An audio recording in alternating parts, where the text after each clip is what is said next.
نعطيك لي جو سبق.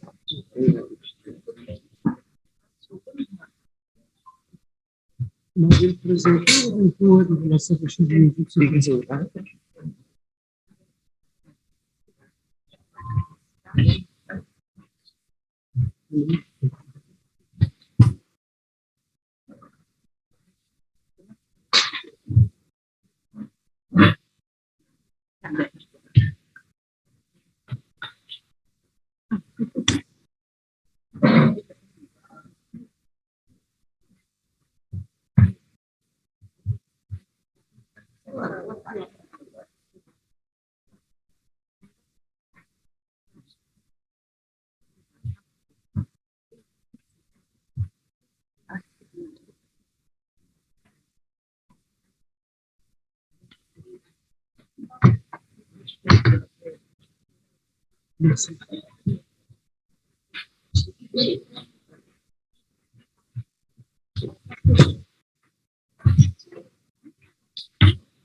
Oh, si lei è utilizzata sarà Domitille.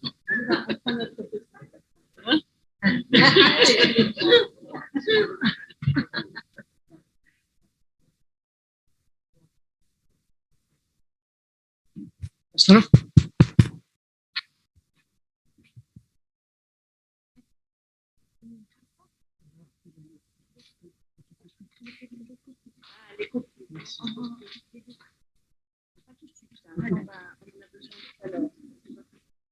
Merci.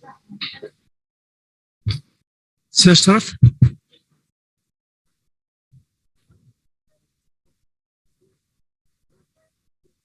Bismillahirrahmanirrahim. Bonjour. Nous sommes heureux de nous retrouver ce matin. Et pour cette session. Good morning. We are glad to meet you again for this training morning session.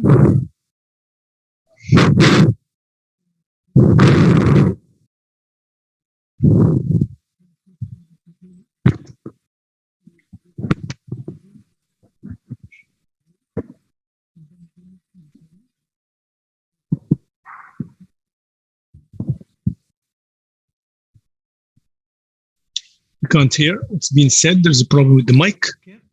Okay, now it's fine. It looks like it's.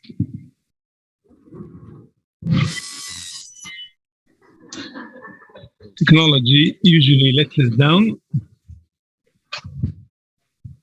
Alors, excusez-nous. Sorry. Madame VALLEE, régional. the regional office of. She is with us, so you can benefit from her large experience in this regard, and she is joining us also with ELMeknassi Ehssan. She's an engineer, rural engineering, an expert and consultant in the area of water management, large expertise in the Directorate of Irrigation and Spain's management in IAV, the School of Agriculture in Rabat. So to give Domitille the floor and Ehssan an idea about your background, what we are going to do, we're going to ask you again to introduce yourself to kind of remembrance. So we just would like to have participants to the training to introduce themselves again so that they know who they're dealing with. Good morning. My name is Sidney Shkwambana, coming Ministry of Agriculture, Land Reform and Rural Development in the Directorate or Section of Water Use and Irrigation Development. Thank you. Bonjour tout le monde. Latifa Dawati, chercheur in Oasis Research Center, research south of Tunisia. She's working on improvement of irrigation oasis and specifically on dates and palm trees. Fatna Misauji, Chief Engineer, Ministry of Agriculture, Tunisia, specialist in rural engineering. I'm mostly interested in the issues pertaining to water saving in Tunisia. Good morning, Raja Tanji, engineer, state engineer, rural engineering, head of unit of promotion of the setting up of PPP irrigation project in the in Ministry of Agriculture in Rabat. Hi everyone, my name is Bonjour. and I have been a rural engineer since 2015, part of the regional office for development of agriculture in Marrakesh. Thank you very much. Good morning. My name is Adeyemi Aroshebe. I'm a civil engineer from Nigeria. I work with Federal Ministry of Water Resources in Nigeria, serving a project transforming irrigation management in Nigeria, and a member of a project management unit. Thank you. Bonjour tout le monde, je m'appelle Lubna Bouhachlaf, je suis Good doctorant. morning, Lubna Bouhachlaf, Je travaille sur le traitement des eaux usées. wastewater management. Good morning. My name is Engineer Safia Aliu Mahmoud. I'm from Nigeria. I am an irrigation engineer and I work with Hadija Jama'ari River Basin Development Authority under the Federal Ministry of Water Resources. Good morning. I'm Elizabeth Mwendwa from the Ministry of Agriculture, Kenya. I'm an agricultural engineer in the Directorate of Agricultural Engineering Services. Good morning. I'm Joseph Kimani. I'm an agricultural engineer from Kenya, and I work with the Ministry of Agriculture, the Directorate of Agricultural Engineering Services. Good morning. My name is Abdullahi Abdurrahman. I'm an agricultural engineer from Nigeria. I work with the Department of Irrigation and Drainage of the Federal Ministry of Water Resources, and also currently deployed to the World Bank assisted project, the TRIMIN project. That's the Transforming Irrigation Management in Nigerian project. Thank you. Bonjour, moi je suis Héritier Tabara. Héritier Tabara, water engineer from Mali, in study firm. I'm a new professional of CIID. Hello everyone, my name is Kader Lawaballa. I'm originally from Ethiopia. Currently I'm learning irrigation water management here in AIV, Morocco.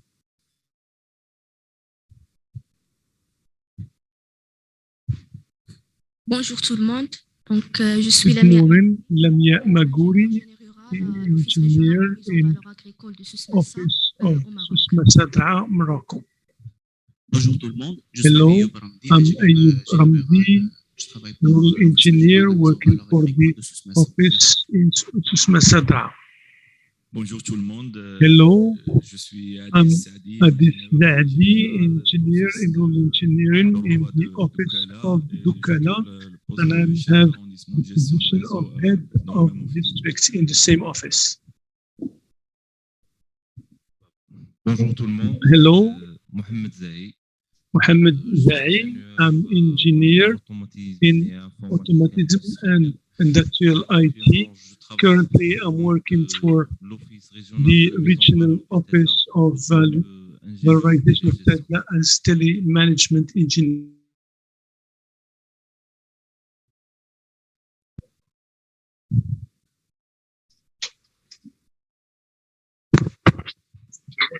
Good morning, everyone. My name is Lawal Abdurrahman. I'm a civil engineer from Nigeria, working with the Federal Ministry of Water Resources, Department of Irrigation and Drainage. Thank you. Bonjour, je suis Nadine Yaolire du Burkina Faso. Yaolire, Burkina Faso, engineer in the General Directorate of Infrastructure, Water Infrastructure, and member of the Drainage Unit. Bonjour, je m'appelle Rahmatoulaye Nara Sidibé, je suis ministère de l'Agriculture du Sénégal. From the Ministry of Agriculture Senegal, I'm also expert in technical support of projects of FIDA. Good morning, everyone. My name is Lukonga Ngalama. I'm an agriculture engineer in the Ministry of Agriculture in Zambia. I'm currently working as the irrigation engineer under the Department of Agriculture. Thank you. Good morning, everyone. My name is Murtala Muhammad, a civil engineer by profession. I work with Upper Benue River Basin Development Authority under the supervision of Federal Ministry of Water Resources, Nigeria. Thank you. Bonjour, je m'appelle Maforika El-Assadi. Je suis doctorante. Maforika El-Assadi, étudiante doctorale à l'IAV.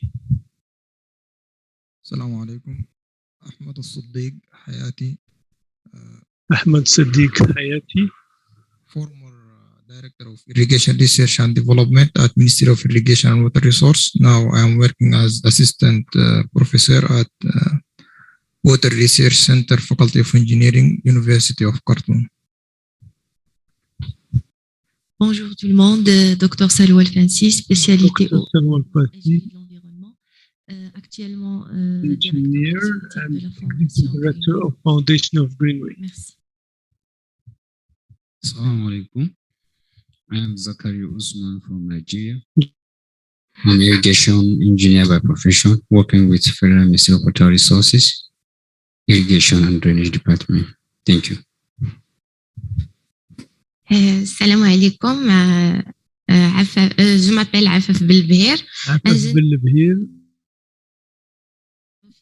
the Director of Agriculture Crops Marrakech, en tant que responsable de projet in charge of reconversion project. De reconversion collective ici Collective reconversion in the region of Al House. Thank you. Good morning. My name is Iman Ragab. I'm originally a civil engineer with a PhD in water resources management. I work as a researcher in Groundwater Institute, National Water Research Center. Good morning. I'm Ehssan from Morocco. I'm a rural engineer in the regional office of agricultural development. Thank you. Salam alaikum wa rahmatullahi wa barakatuh. Bonjour tout le monde. Je suis Akil Hassan, chef de l'arrondissement de gestion des Head of Management Network in the Office of Dukala. Merci.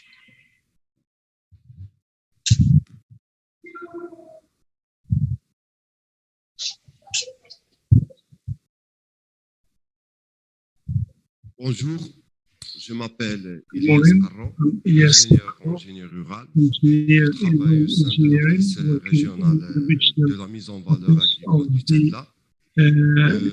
Office of TEDLA. Merci. That's it. Thank you. Assalamu alaikum. Bonjour tout le monde. Hello. Je m'appelle Zakaria Marzouk. Je suis ingénieur en génie rural. Je travaille au sein de l'Office régional de mise en valeur agricole du Locus. Locus. Office Locus. Bonjour tout le monde. Good morning, everybody. I work at the African Union Commission. I'm a development policy officer. I'm an African. Thank you. Bonjour tout le monde. Je m'appelle Ahmed Akrouche. Hello, Ahmed Akrouche, engineer au sein de engineering in the agricultural office of Locus. Bonjour, je suis Jamal Hello, Malmouki, Doctor of University Mohammed Chifterbat. Currently, I'm a researcher in the Faculty of Rabat in the area of the application of IA, artificial intelligence in the area of waters. Thank you. Hello. Je m'appelle Taïm Ouali. I'm an engineer in the Office of Tafilat and head of the Office of Management of Irrigation Network. Hello, everyone. My name is Otilia Misatskaitė. I'm from Lithuania, Europe, and I am working as a researcher and lecturing in Vytautas Magnus University, Agriculture Academy, Water Resources Management Institute. Thank you. Good morning. My name is Muhammad Wahaba, Vice President Honorary of ICID, Chair of African Regional Working Group and Capacity Development Training and Education Working Group of ICID. Good morning. I am Harish Kumar Verma, Executive Director, International Commission on Irrigation Drainage, New Delhi. Assalamu alaikum. Je m'appelle Ibrahim Moula Fradda. ingénieur Ibrahim, engineer in the Ministry of Agriculture, Water, Breeding and Fisheries in Djibouti. And I work as a person in charge of technical management on mobilization of surface waters. This is a project funded by FIDA. Thank you very much. We're going to give the floor to Mrs. Domitille.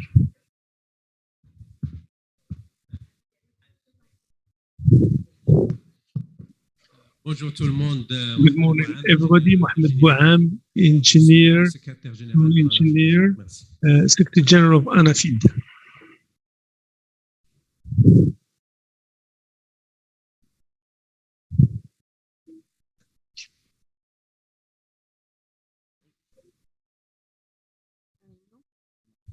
Ça marche pas.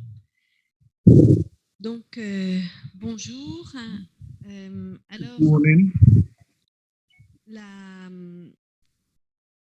Donc, je me représente, donc je suis Domitille VALLEE, je travaille pour I work for the les Nations Unies Agriculture et Alimentation, le bureau régional pour the North African office based in Egypt, Cairo. Alors, je voulais my presentation actually today, we can do it in English or French, but you have translation anyway. So I think there are more French-speaking people in the room. So for the English-speaking, I'll apologize. I'll do it in French, but don't hesitate to interrupt me if there are any things that are not clear and you wish me to explain to you in English. I can do that in English. Because I feel in Now the room she's you have more francophone, I will do the presentation in she's French, speaking the in slides are in English now. If you feel that you need me to explain something, I'll just go back to English. But now I know we have translator, I forgot, so I don't need to translate. Donc, je vais vous inviter à chacun, vous avez un ordinateur. You have a computer or you have a smartphone. So we're going to use them. I'd like to invite you to take out your smartphones or computers if you have any. And we're going to use an application called Mentimeter. And here you have on the screen menti.com. I'd like to invite you to enter this code into your computer or phone. And you have internet connection here. You have access to internet connection. So we're going to use it throughout the session. And to get started, we wanted to, you have introduced yourself, we want to see who knows the account of water. So if you are already in the application, this is the, and you have a code that you need to enter in the code. So normally it should work. Is it working? Voilà, et donc là, vous rentrez le code. So here you can just enter the code that is up here. Donc le code, c'est The code is as you see here. Et donc normalement, donc la question c'est So the question is, choisissez l'option qui correspond, c'est-à-dire choose savoir qui a une the option that corresponds, who has got technical experience and practical in terms of water accounting, or is it something completely new? So I think you don't know what it is, but definitely you'll find out what it's all about. But for the time being, you are still not knowledgeable about the whole thing. So let me give you a few minutes here. So it should be quick normally. So it should be working then. It's bilingual.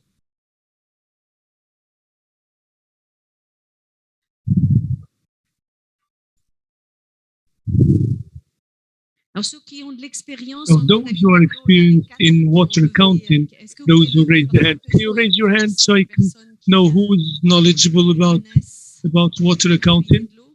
Water accounting, who knows about that? Can you raise your hands, please? Ehssan, vous avez répondu? Ehssan, you have answered? No? Les six. So 6 people here. 6 people know about this. Qu'est-ce qui s'est passé? Pourquoi les résultats sont cachés? Why are results here?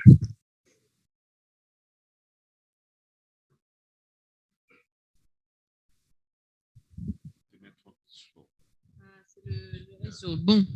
The network is slow. Okay. De manière étrange, la question a disparu. So the question actually disappeared here. I'll put up the next this question.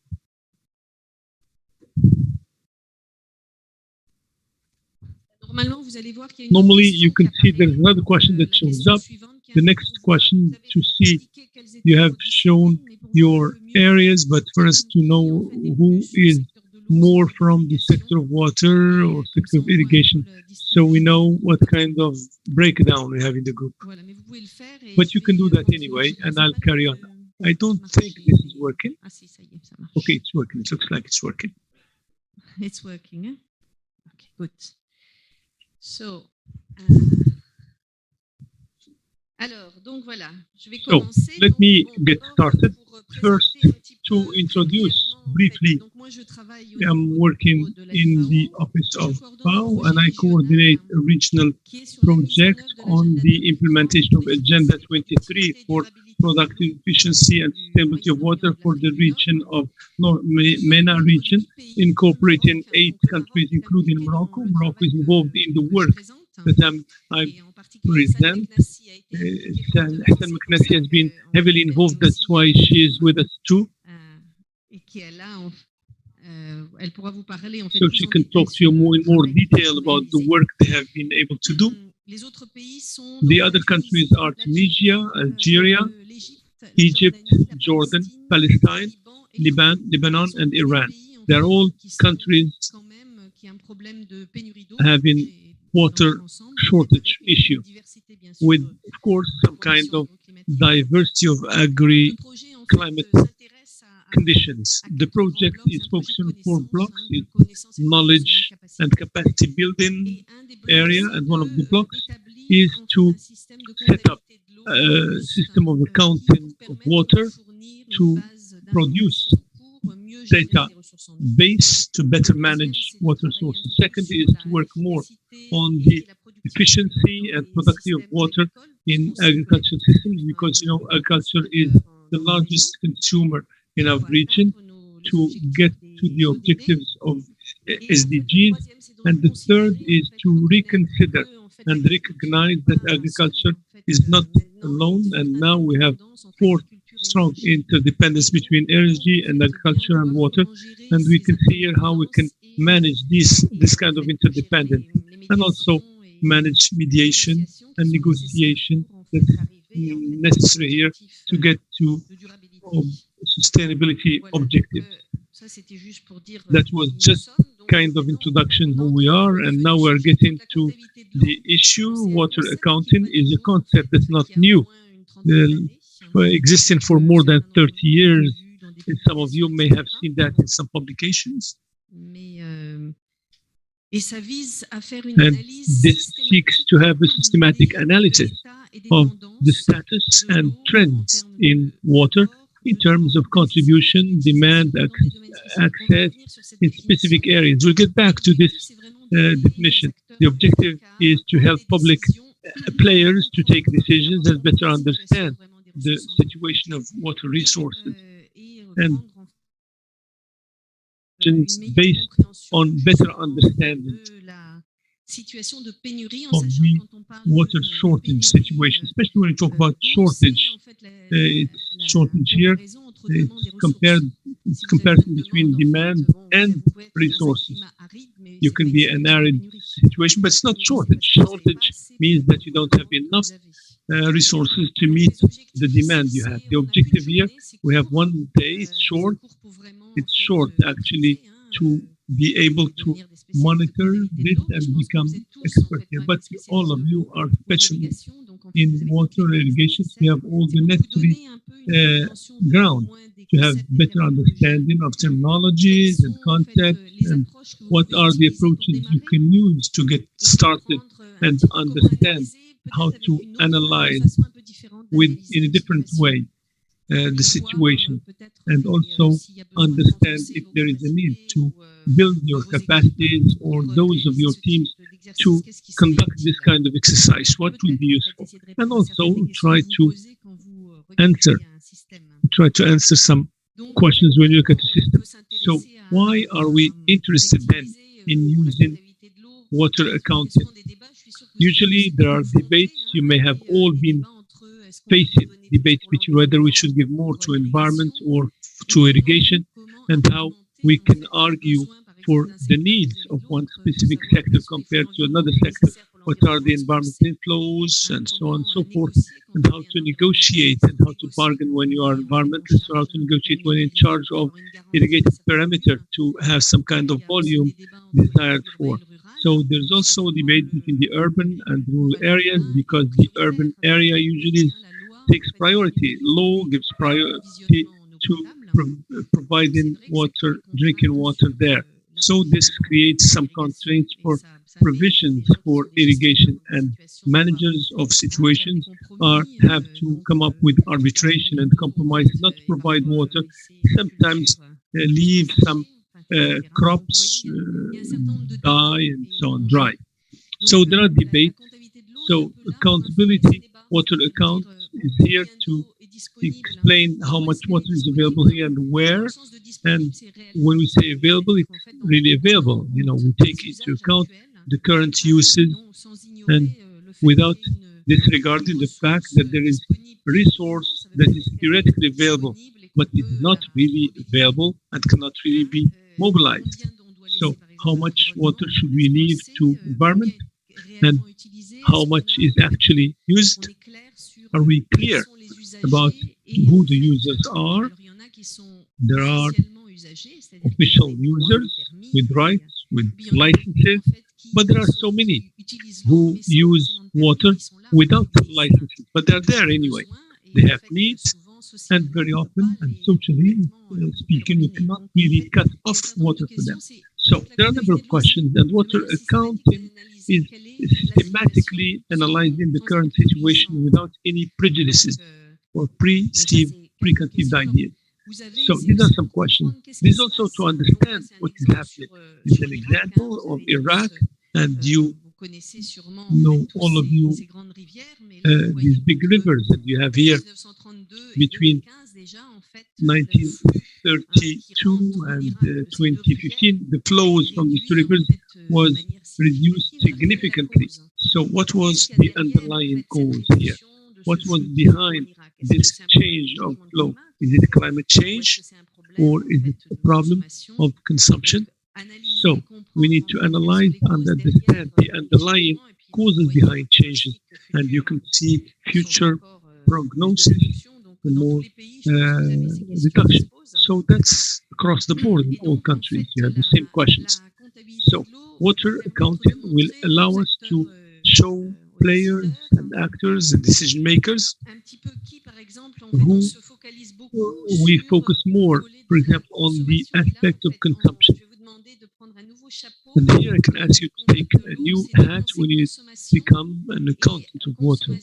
You take into account consumption as final consumption, evapotranspiration and so on. Yesterday in the museum we saw different forms of water.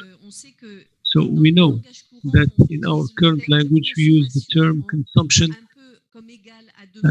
as equal to demand, but in water accounting, consumption is only what is transpired or evapotranspired. Initially, it's difficult for us to get that, but this is something you'll get used to, because that's important for water accounting, because we look at what is happening and we follow the flow, the inflow of water.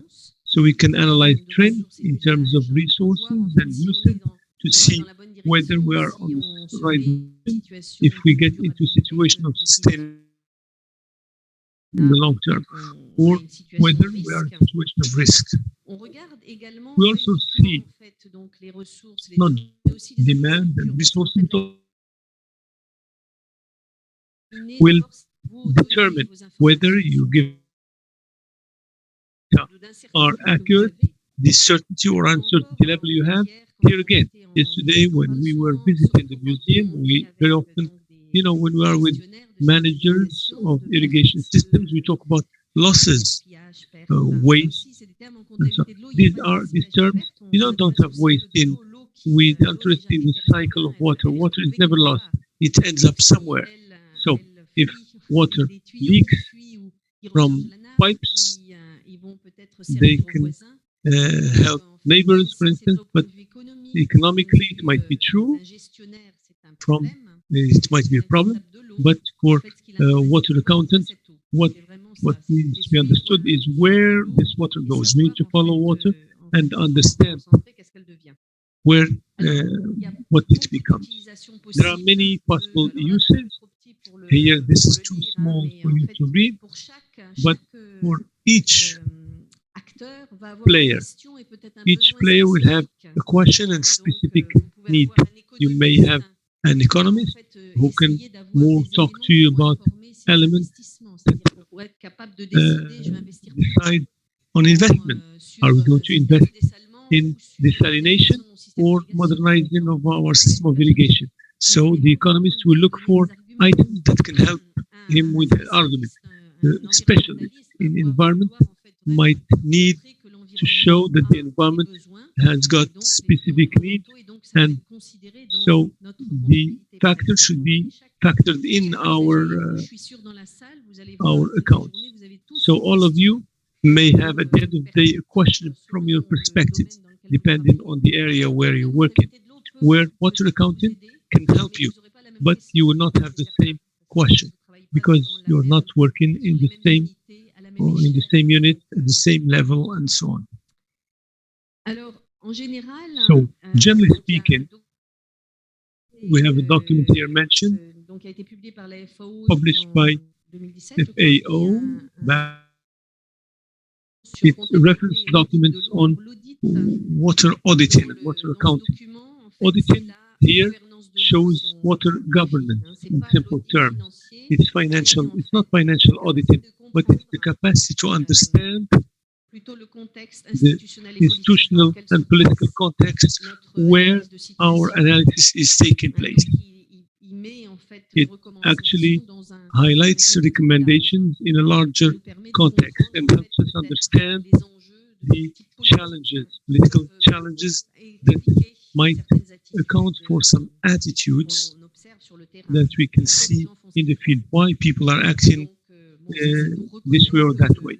This is to admit that all water challenges are not technical. It's a lot more social challenges.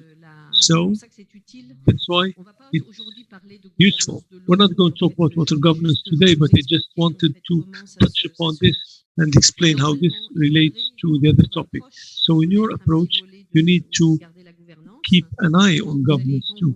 And when you talk about governance, if you look at the rules, formal rules of organization and process. Yesterday we saw in the museum the old systems of water distribution in oases and so on. So these are rules that are informal, that are not necessarily provided for in the law, but they should be understood. When you manage resources, you have public and private players, how interests interact. So ideally, you should be able to do that at the same time. Today, we're going to speak a lot more about the first stage of water accounting, but actually, we should, at this first stage, we need to have a quick drill of water accounting and water auditing and governance, because that's what can help us analyze and better understand.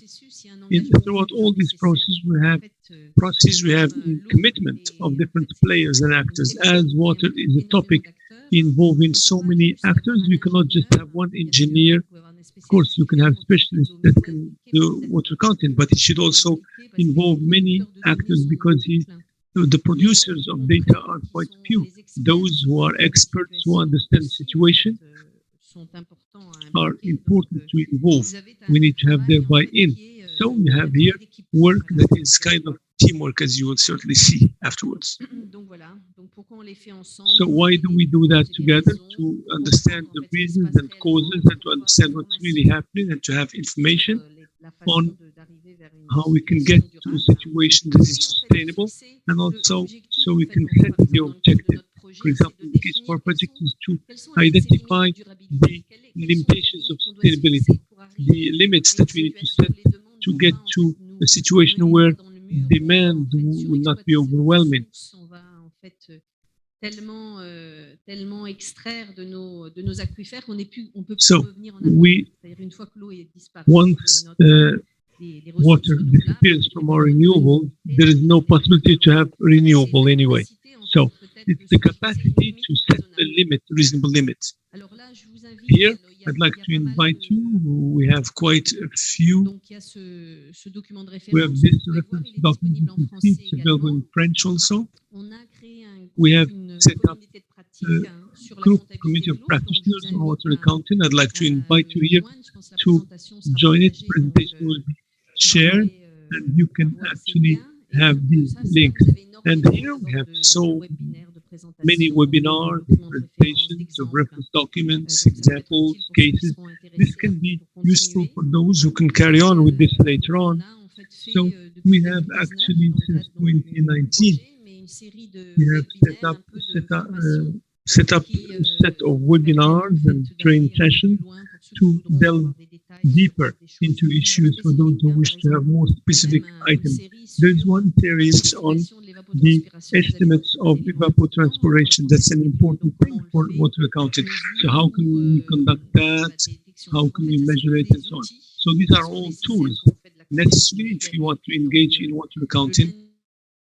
And then you have series on aspects of governance and water tenure, political and social. So that was just a quick introduction, and I'll move on to a more detailed presentation now. Then you can ask questions, but for the time being, there are no questions right now, I guess. Alors, où est-ce qu'elle est la deuxième So where is my second presentation? Bon. Oui, est-ce que vous pouvez me dire où vous avez mis la présentation? Can you tell me where you put your presentation here? Ah là, pardon, je la vois. Okay, there you go. I can see it.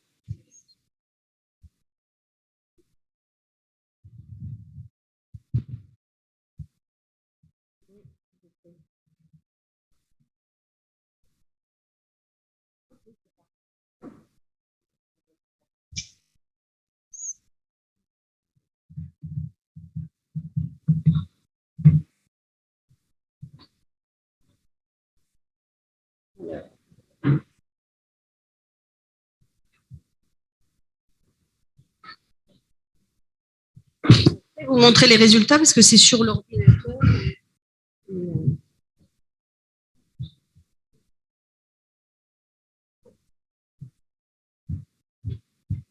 Bon. Voilà. Donc, bon, ça, c'était juste une introduction. That was an introduction, and now we're going to get into the nitty-gritty, and I'll stop, and you can use the small tool. That's why I have turned on my computer. We're going to delve into details of water accounting. This is to show you the overall objective. And here I'll get back to the definition. This is the definition offered in this document I showed you. Book on water accounting and auditing. The terms used in red are important here for water accounting.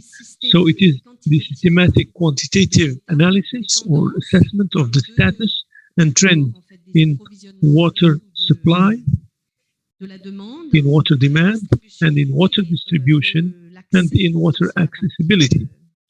And this is the part that has to do with the social aspect in different areas. And domains here or areas are important to produce information that will inform water science and management and so on. So this is the overall definition, but you'll see that we'll get back to the basic terms. So for the trend here, we are interested in not in 1 year, we can use 1 year, yes, to see what the situation is like in one specific year, but we're interested in having what has been the development of climate of wells. We need to understand, for example, how this develops. And the higher we go in time, the better it is to understand the developments in long term. And accessibility, we need to also understand infrastructure. Perhaps your system has been sized. Yesterday we saw that dam, they say that sizing was half. So these are important data, which means that the reality of water mobilized is not what was planned initially. So there is less. So there is less water that will be available for irrigated perimeter. So these are issues of accessibility. Same thing applies to drinking water. In the design, it is considered that people can have access to this much of water per capita, but if you have, it might be half. So when you analyze situation, you need to take this kind of details into account. Specific domains or areas, that it's important for you to set the limits. Of course, yesterday we saw an irrigated perimeter. If you calculate, we'll see the limits of perimeters. Limits of that perimeter. We might be interested in Marrakesh, and the limit of the city of Marrakesh, that's something you take into account. So you need to be clear about your boundaries, your limits, and you'll see why. The boundaries are three-dimensional. We see like a cube, or what is around. There is what is above. In terms of space, and there is also what is below. We need to see. We can also have underground waters. You also try to have aquifers, because that makes life easier. But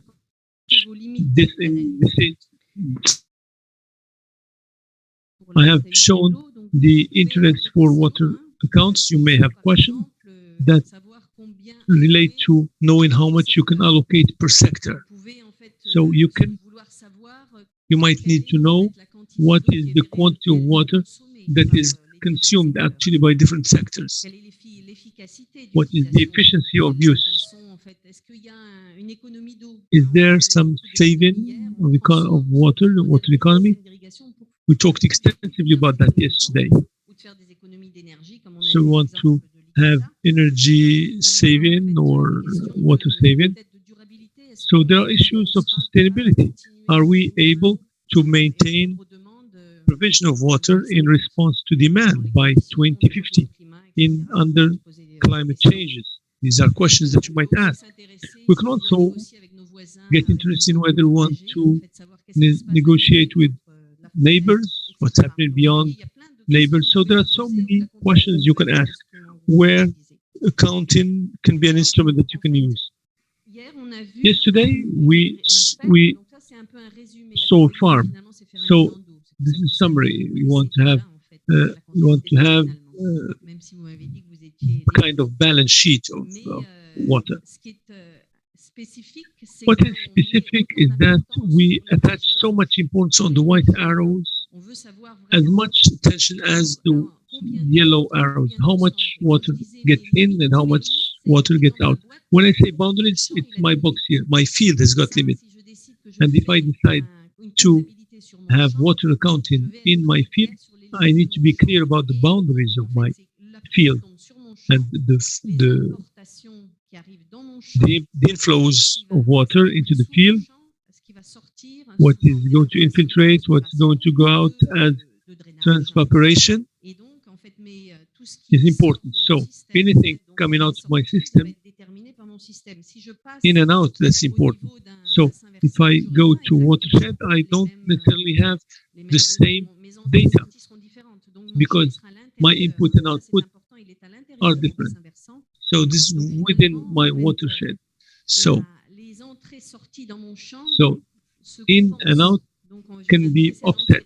I'm interested in the input, intake, and output. So it's good to have different scale, not limit oneself to one scale, because water savings that you might have in your field are not necessarily water savings in your watershed, because this can be eliminated somehow. So this is to remind you of some definitions, and I think these are things we talked about. And it's important to have the same definitions when we talk about efficiency.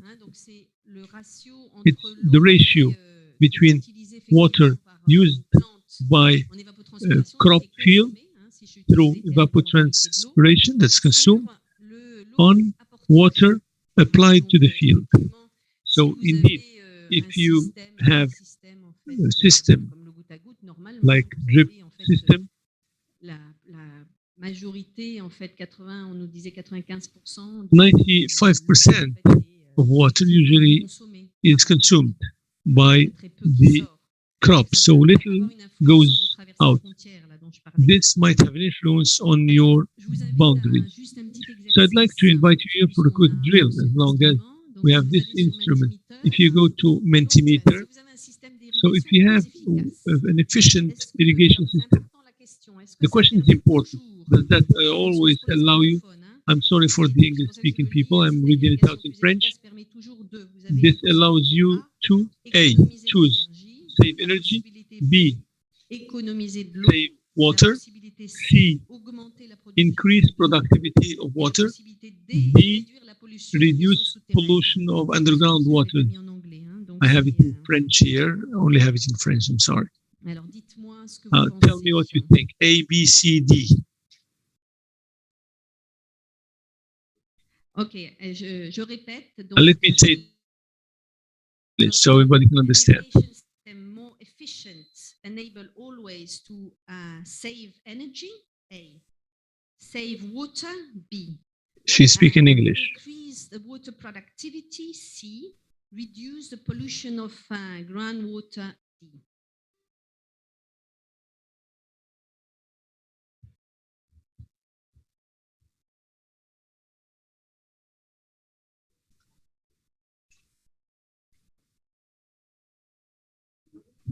Oui.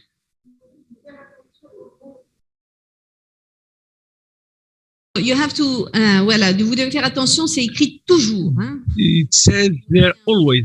Be careful. Always is a keyword. Always. There is always there. Speak into a mic, please. Alors, la question en anglais. The question in English. Enables always to A, save energy. B, save water. C, increase the water productivity. D, reduce the groundwater pollution.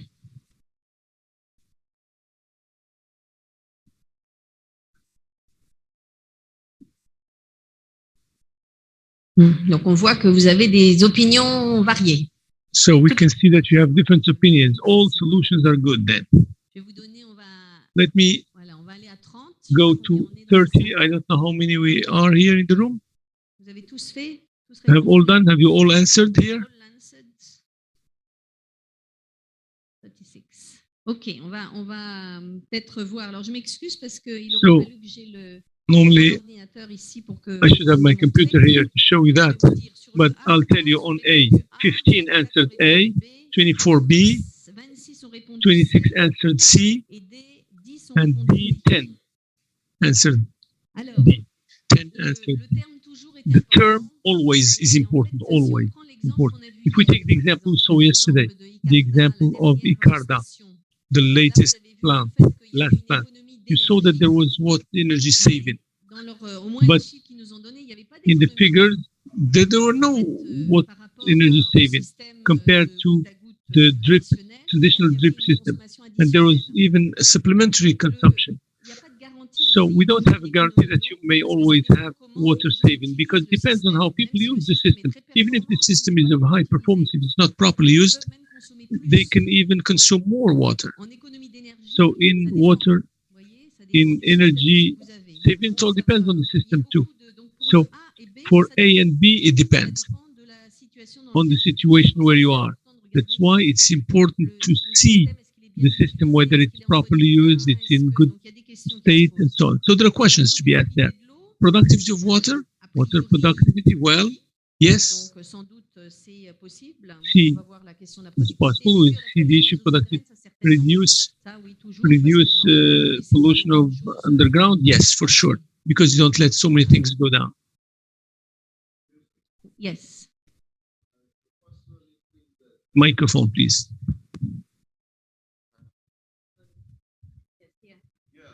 I'm just thinking that whatever option you take, it's at the end trying to add some value to the C option. I think when you save the energy, at the end you can translate that to water productivity. Whichever option you choose, I am thinking it's about water productivity. Yes, so that's yes. Probably you want to add, but water productivity, and it's a good thing because we just have the water productivity here. Donc la productivité de l'eau, comme vous dites en fait. For donc water productivity, you said the definition that we use is that it's the ratio between benefits produced, advantages produced in terms of yield, in terms of work, in terms of proteins, whatever. You can use anything up there at the top, calories and so on, and on water used as evapotranspiration. So if we take our example, earlier example, and here I'll invite you to do that exercise also for water productivity. I'll say it in English because that's in French. So if you go back to your Mentimeter, there was that question from our colleague in English. She's speaking English now. You can listen directly. Enable always, so it's still important to save energy, save water, increase all the benefits produced, and reduce the pollution of groundwater. What do you think? So of course, there's a connection with the system you use, but productivity, considering my definition.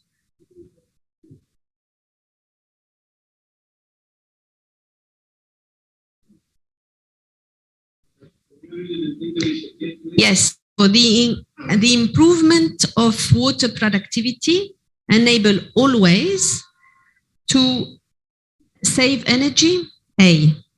Save water, B. Increase the benefits produced, C. Reduce groundwater pollution, D. So,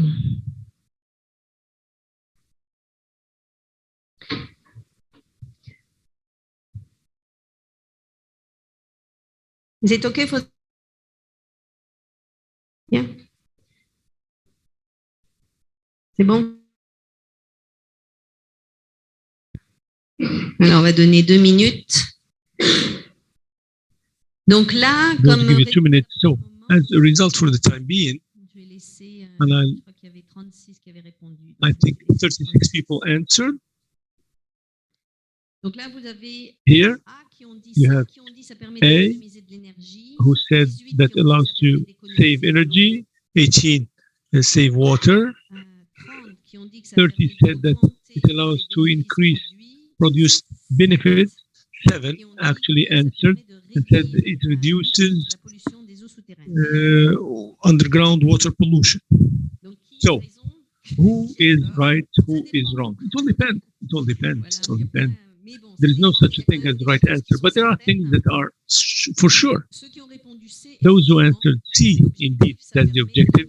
It allows, if you increase productivity, you increase produced benefit. That was certainly a good answer.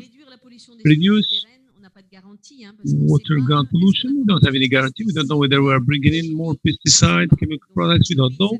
So there is no such guarantee here that you will reduce your pollution of underground water. I didn't say what you are using to irrigate. So you don't have any guarantee there to irrigate or the way we use water and so on. So by increasing the benefits or the yield per water quantity, there is no such a guarantee that you can save water. We consume even more per hectare. So B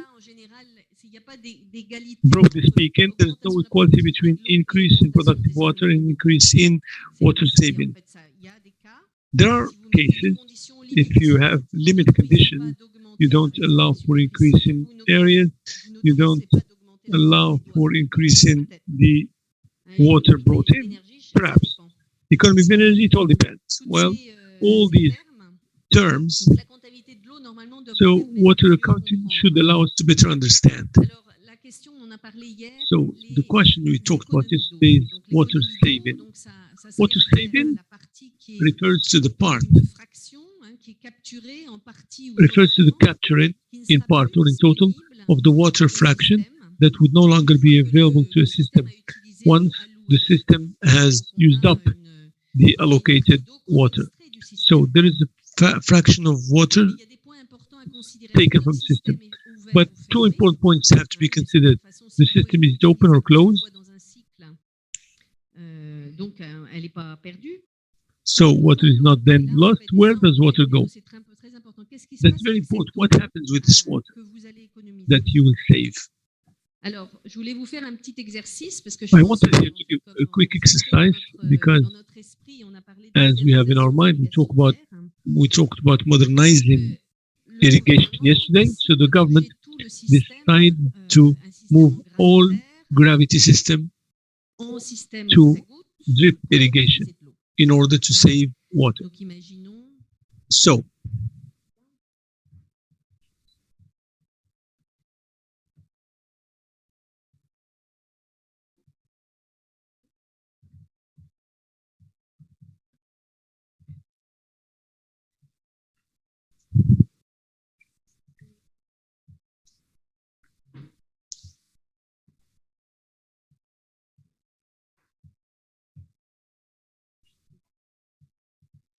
excusez-moi, ça s'arrête. I apologize, the system breaks down at times.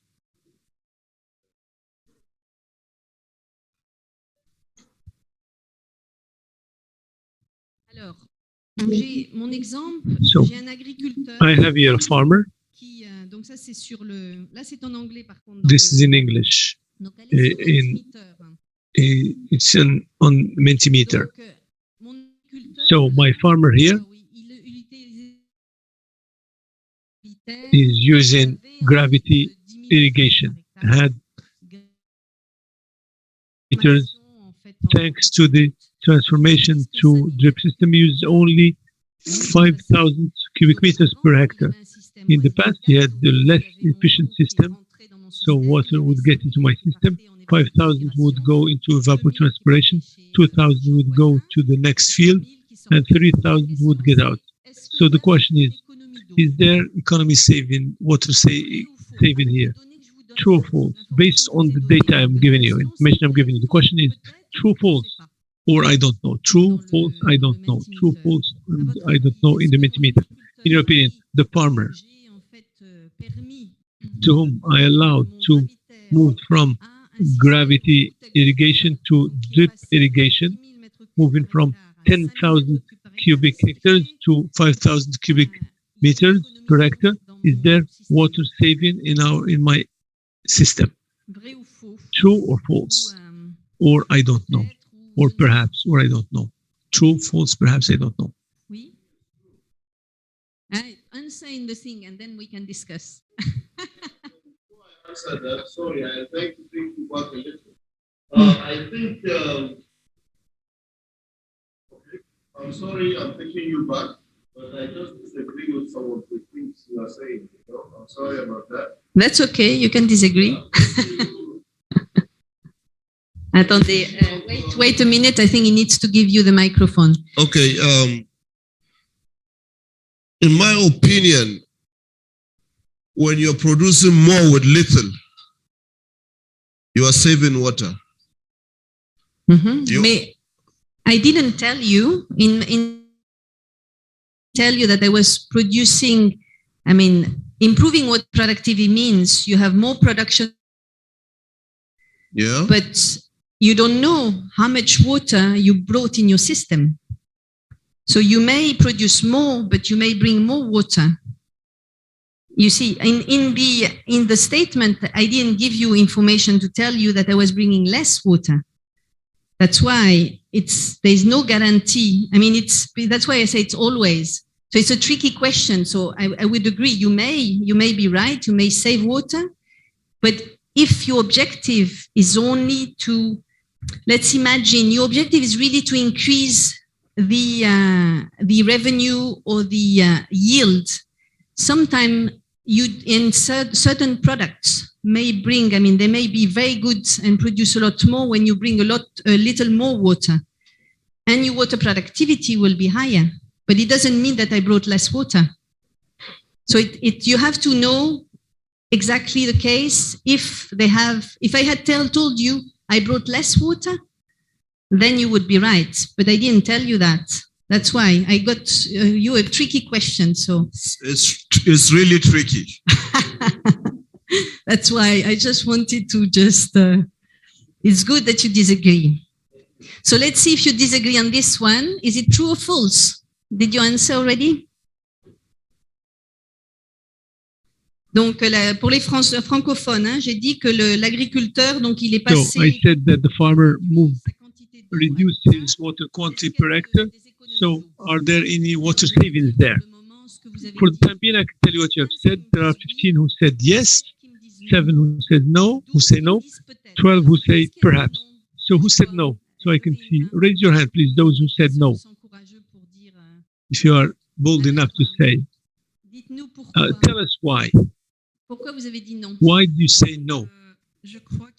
I think there are other factors that come into play. That the application of 5,000 hectares and what will come afterward.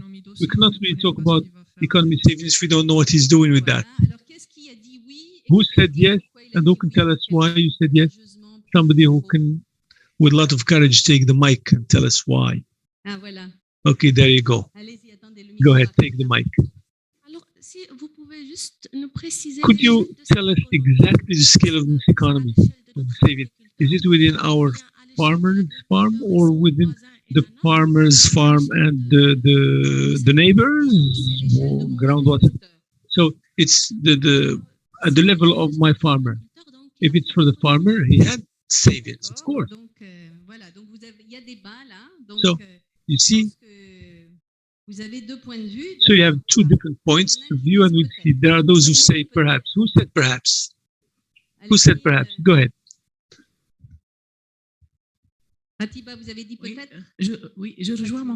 I agree with my colleague Raja, because when we say there is water saving, normally there are systems that will favor this water saving. So if the farmer uses 5,000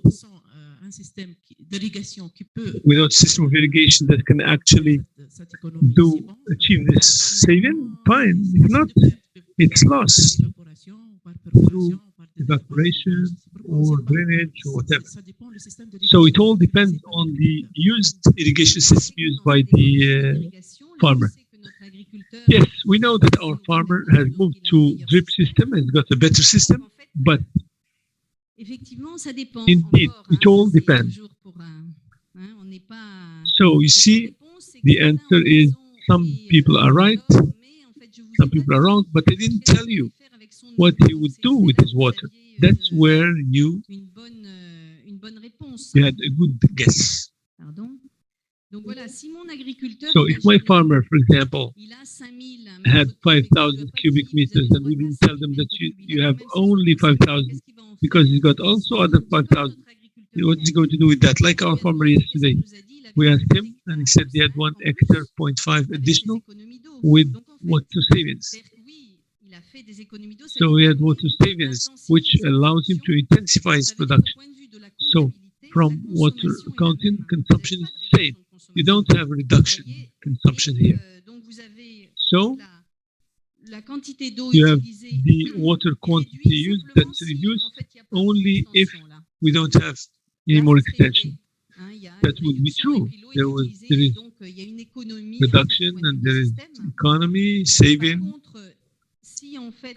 But if the consumed quantity is the same, correct? If there's an extension, it will double because you have 5,000 plus 5,000. Back in the past, you didn't have 5,000 plus 5,000. My system that was inefficient, I had 2,000 that would go out, and or 3,000 that would go out, and 2,000 that would be infiltrated for water accounting. This is something that goes out. So in my plot, so it's not consumed.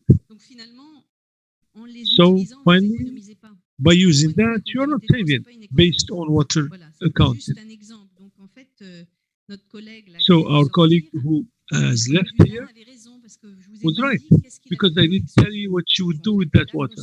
So she was, this was efficient, he was efficient, increased productivity, has got at least the same yield or even more. Less energy for sure, and less pollution for sure. To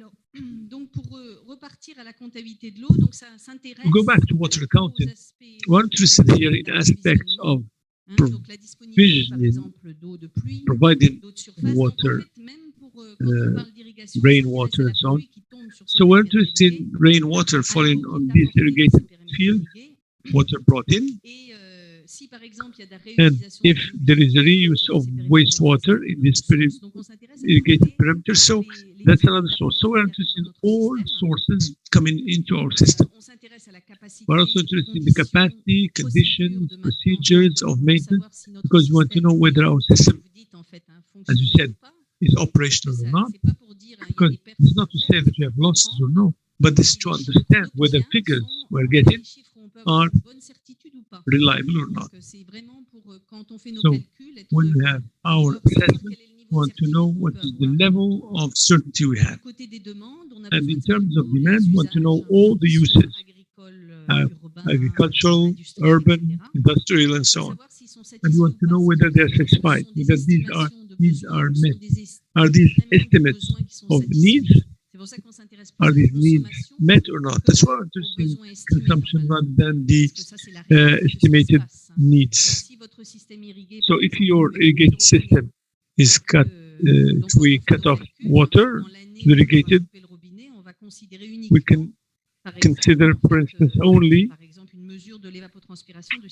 a measure of evapotranspiration in rainfall system. And we see this on aspects of consumption, non-consumption. And we'll have an exercise on that that will be clearer. So what accounting can give you items pertaining to the availability, actual availability, and inflows of storage, or inventory in time and space. And also the balance we have between provision and demand, and the capacity and situation of infrastructures and the return flows. We're interested in what goes out, but also what comes in return. That's something we need to take into account. Generally, we look into what comes into our system. Agencies that should provide water, and the agencies that should irrigate the system, and for drinking water, they're interested in what comes in, not so much what leaves the system. And that's a kind of specificity we need to be interested in. We're going to see also season variability, whether there's some frequencies of drought, flood, extreme events, because we're going to look not just the average year, but also we're going to see the variability. And what are the programs and strategies that can affect our system? For example, modernization programs where that will change the data, where might have the reference status, so we can have kind of monitoring afterwards, and then intervention, what is expected to be done, and we can have our afterwards. In the room, we have seen earlier that you are from different, you have different profiles, different levels of expertise, and water accounting requires all these profiles. So much the better for you to be from different walks of life, different views, and different knowledge elements, because we need to have hydrologists, meteorologists, and so on, engineers, and people who are knowledgeable about irrigation systems, drainage, and sanitation systems, and so on. And also expertise in geospatial and teledetection data and so on, and spatial analysis and trend analysis, but also competencies of agronome, those who understand what the water uses and how much it uses, and l'apport and satisfaisant the, en fait, pour la plante pour qu'elle fonctionne et qu'elle produise de manière optimale. the En fait, inputs ces questions. needed for optimal use of the plant. La comptabilité de l'eau, vous allez voir So, en fait, si, water on va accounting, pas rentrer dans le détail and des here we're not cadres qui existent, entering hein, into on va vous details montrer of plutôt frameworks comment existing on and so on. utilise les concepts. We can tell you about how to use systems, but we're not going to Qui existent, il y en a qui get peuvent vous aider en fait, into à faire ça de manière all plus systématique, mais je pense que everything. c'est mieux de les prendre à So une it's better deuxième étape, to une fois que vous avez take compris à quoi this ça sert to et second comprendre quels level, sont les second éléments en fait, stage, to understand what elements come into play caractérisent la comptabilité de l'eau. Donc en when it fait, on comes peut to avoir water il y a accounting. des comptabilités qui So you sont can have sur flux accounting ou de of inflow hein, ça or c'est l'IMI, l'Institut international de gestion de l'eau qui avait introduit ça.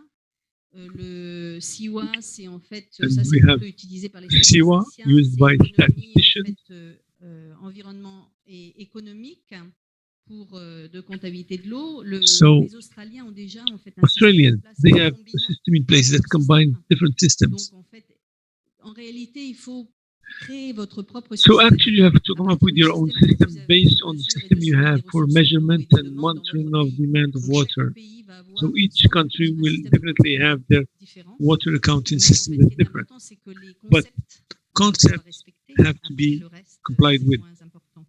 The rest is not that important. Alors, je vais juste. Alors, il est quelle heure? What time is it now? Je ne sais pas si on doit respecter I une don't pause know whether we café can à un have moment a coffee particulier. break right now or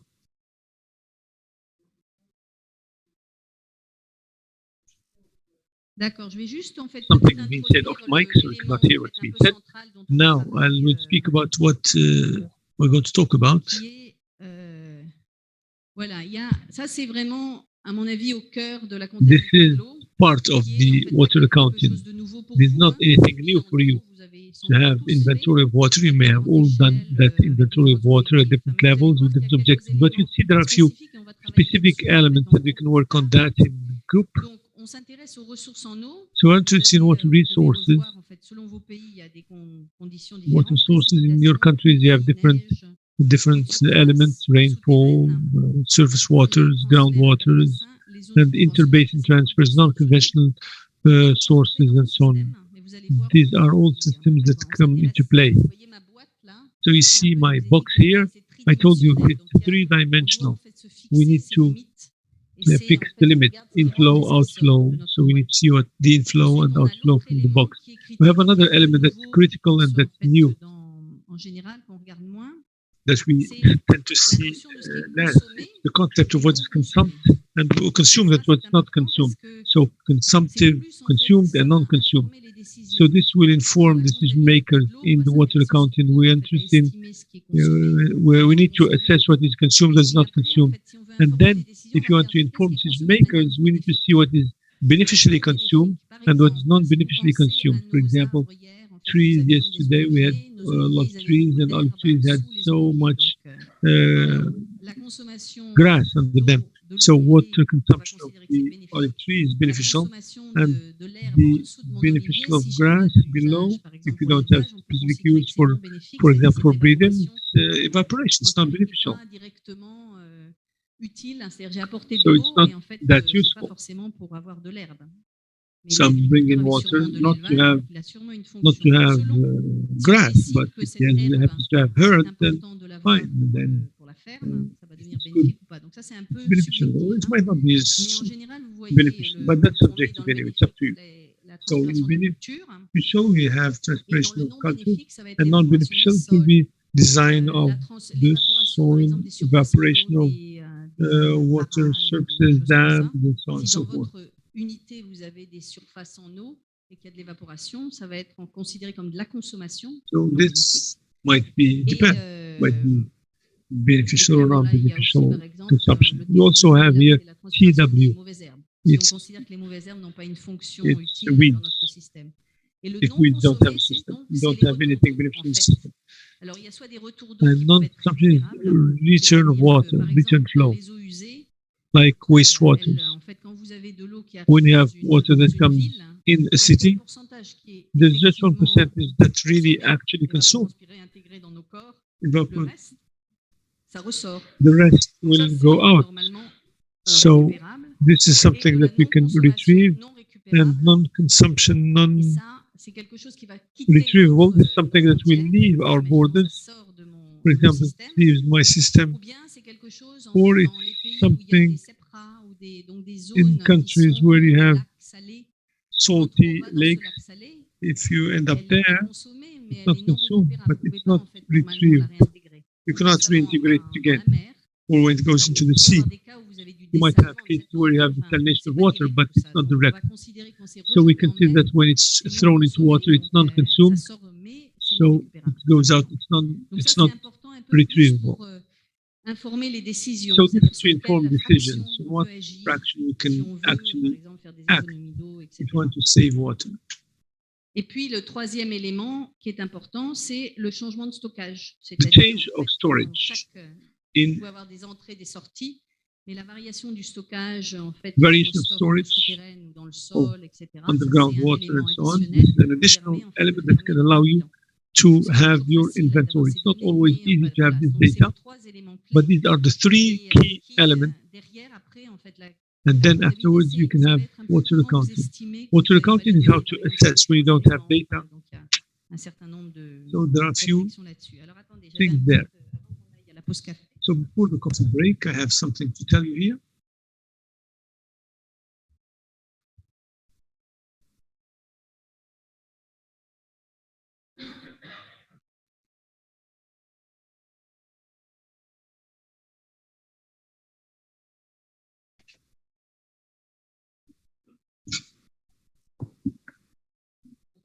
D'abord, une question qui va être un peu Question here that might be similar in the Mentimeter. If you want to go back to that, go back to your Mentimeter. To your Mentimeter.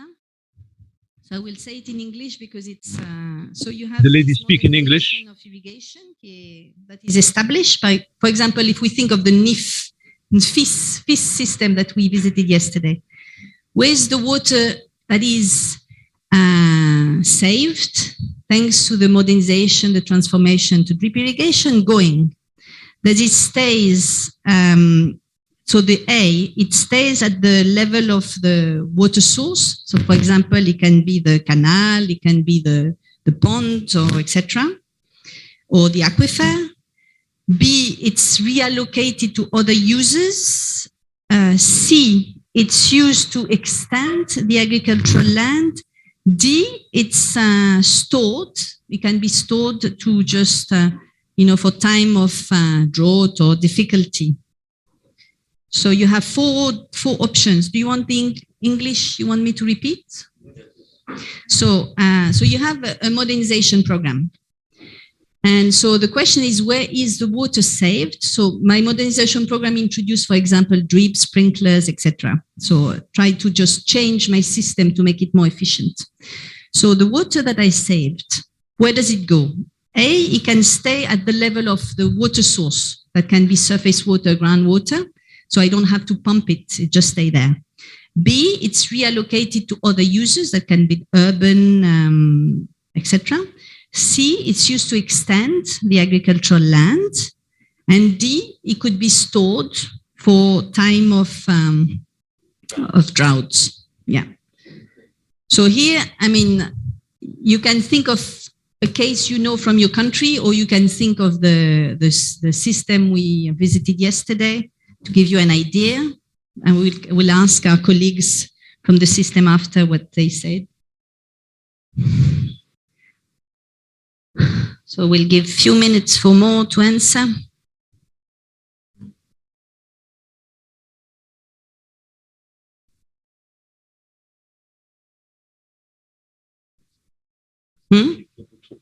Yes, I think you're correct. So let me, I think, yes, a few more minutes.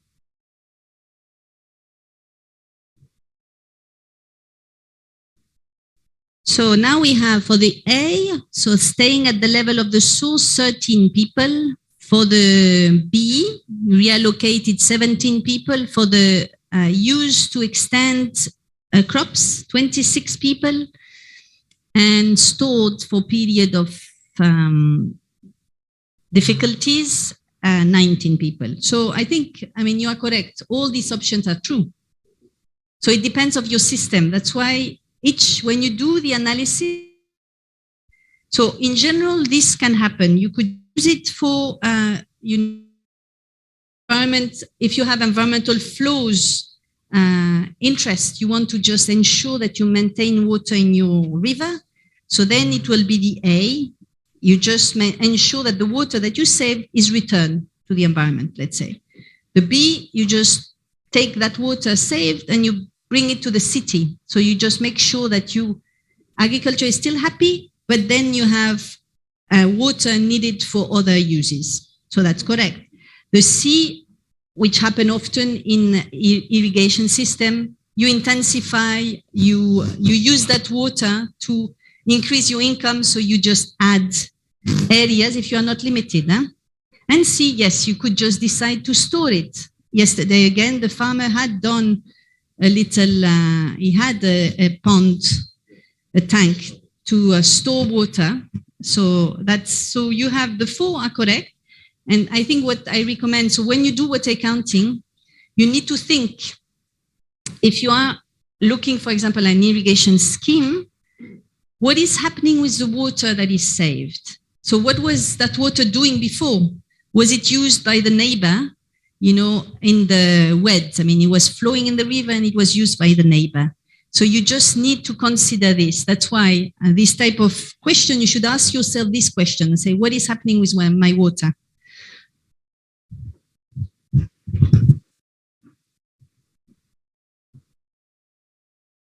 I think we'll just go for coffee.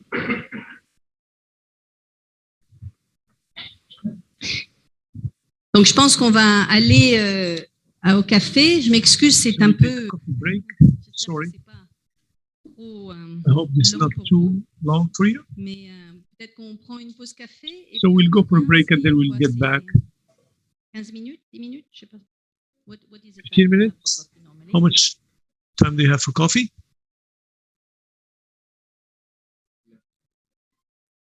Hmm? 11, and it is now? Okay, 11. Alors, c'est maintenant de retour. Il faut qu'on soit ici de retour à 11 heures. Voilà, il faut qu'on soit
Après la pause café, il faut redynamiser l'esprit. Donc, revenez sur Mentimeter. Et je vais le dire en anglais parce que, en fait, la question est en français. So, the question, can you go back to Mentimeter? Just so that you, that's for the digestion of your coffee break. So the question is, from the several proposals you see, which one are uses that are consumptive? You remember I spoke about consumptive, non-consumptive. So which one are consumptive? So you have one, the transpiration from crops. Two, the water that is available from a dam to create energy. So the water that you use to create energy in a dam. So hydroelectricity system. Three, the water that is used to for the toilets, you know, in the bathroom for your toilets. So the water when you pull the toilets, what is the water? Is it a consumptive use? Four, the evaporation from soils. So is it a consumptive use? For those of you who, everybody was there before or you just joined? If some people joined, the number, so Mentimeter, and then you have the number to use. So I give you, so do you need me to repeat in English? Yes? So the question is, among the four, I'm going to list which one are consumptive use. So one, the transpiration from crops. Two, the water that is used for hydroelectricity. From a dam, you use it for hydroelectricity. The three, the water that is used for the toilets. Four, the evaporation from soils. So which one is a consumptive use? Is it okay for the Anglophone? Yeah.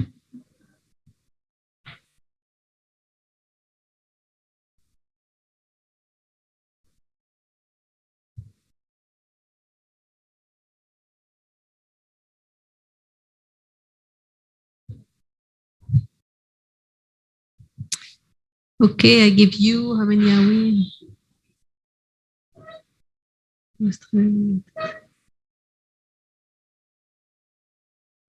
Okay, 26. So you missed the Mentimeter time. I'll give you the answer. You can go back to Mentimeter if you want. I'll give you the question while the... yes, you can just refresh. So the question, yes, so you have, it's in French, so I'm going to translate for you. Which one are consumptive use? The one is transpiration from crops. The two is the water that is used for hydroelectricity production. The three, the water that is used to, you know, for the toilets in the bathroom. And the four is evaporation from soils. So which one are consumptive use?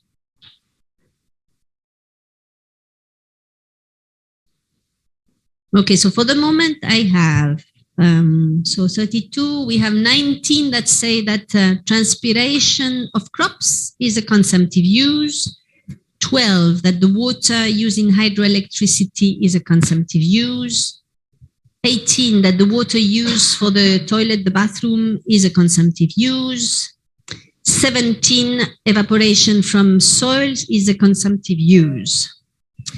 So, I think you did. Hein? Donc, quelle était la bonne réponse? I invite you. Right answer. So there have been some people that not really make it. Sorry to say that. So I'll go back to my small graph there. As you see, when consumptive, it's water.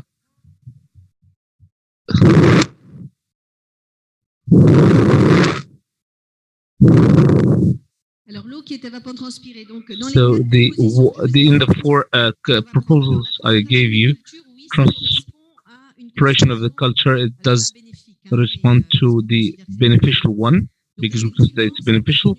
So effectively, it is a consumption usage, water that is put in a hydroelectrical system. It does come out of the system. You have a very low percentage that will be evaporated and then operation of the dam, but the majority is coming out. So we consider that this type of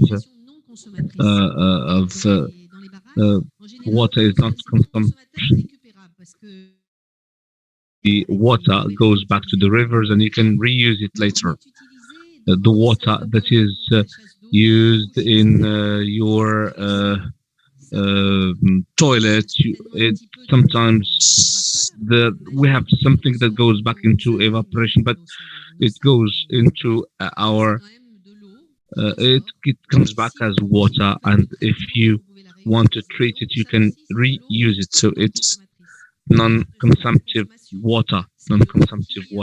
It's water. So you just need to think consumptive, non-consumptive. Consumptive, it goes into evaporation. Non-consumptive, it remains in its liquid state. So here it's the consumption. So usually we consider that it's non-beneficial. We don't have the special benefit of the evaporation.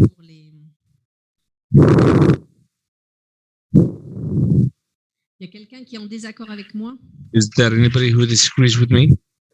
Vous pouvez, hein, je vous autorise à être en désaccord. I can authorize you to do so. Parce que quand même, Exercise mettre les choses un peu plus compliquées. will get things more complicated. Now, it's very important that you read the question. We go to India. Donc on est en Inde dans un climat. We are in India in a very semi-arid climate. We have 500 millimeters of water. We have a small dam, as you can see. It's 0.3 million cubic meter. Surface of the watershed 1,250 hectares. So this dam is below the watershed. So there is the use of the storage for irrigation, livestock, washing. So at the moment of the study, it's a real study. There is the perception that the inflow to the dam are decreasing. So it was a problem because there is irrigation. I need this in my dam. There is a big debate. All the specialists have got together. Is this climate change? Are there any other causes? They have started to question and to reflect upon the issue. So the decision was the watershed has to be managed and developed. Indians are very good in managing the dam, the watershed. So they have the works of development of the watershed upstream from the storage dam. So they have planted trees, they have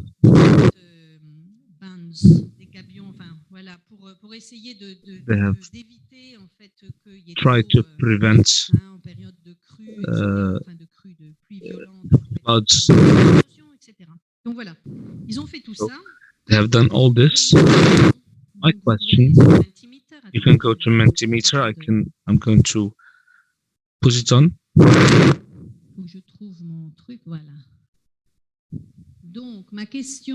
My question, I don't give you even the possibility, would it say to tell me maybe whether it's true or correct or not correct. So the watershed is developed, water harvesting, reforestation, and this is enabling to improve of the storage of the dam.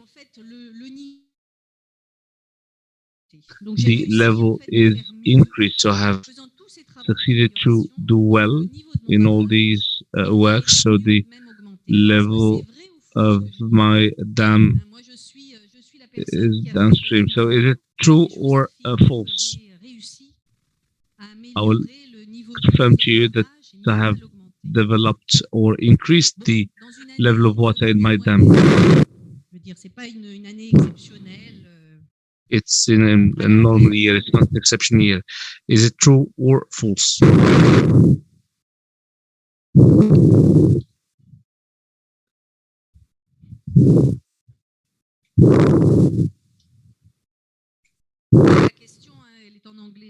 The question is in English in the Mentimeter.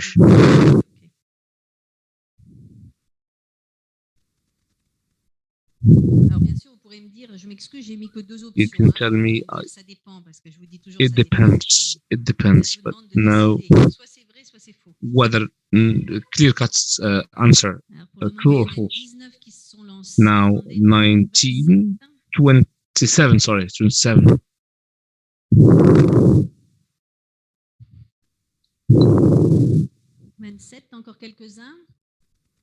27, some others are still thinking about the answer.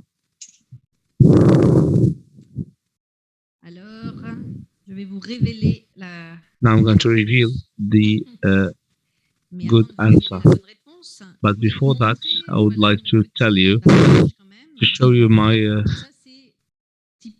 dam. It's a bit typical, as you see, when we talk about water accounting.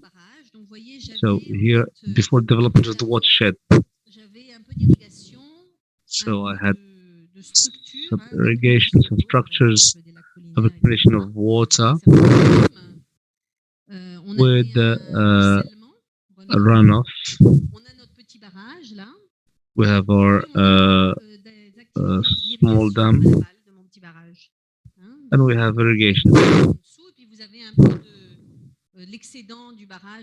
And you have the water exceeding the dam is flowing into the river.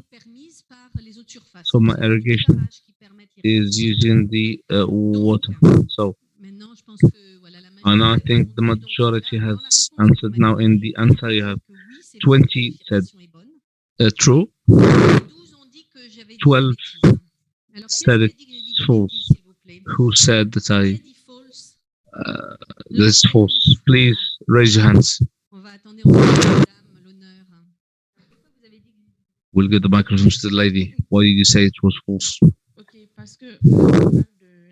Because here we speak about the management of the watershed.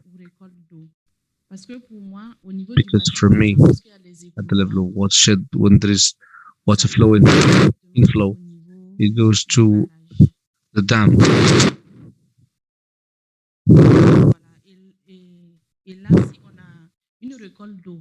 And here we have it doesn't develop the retention of the dam. It is the. Do you have another microphone, please?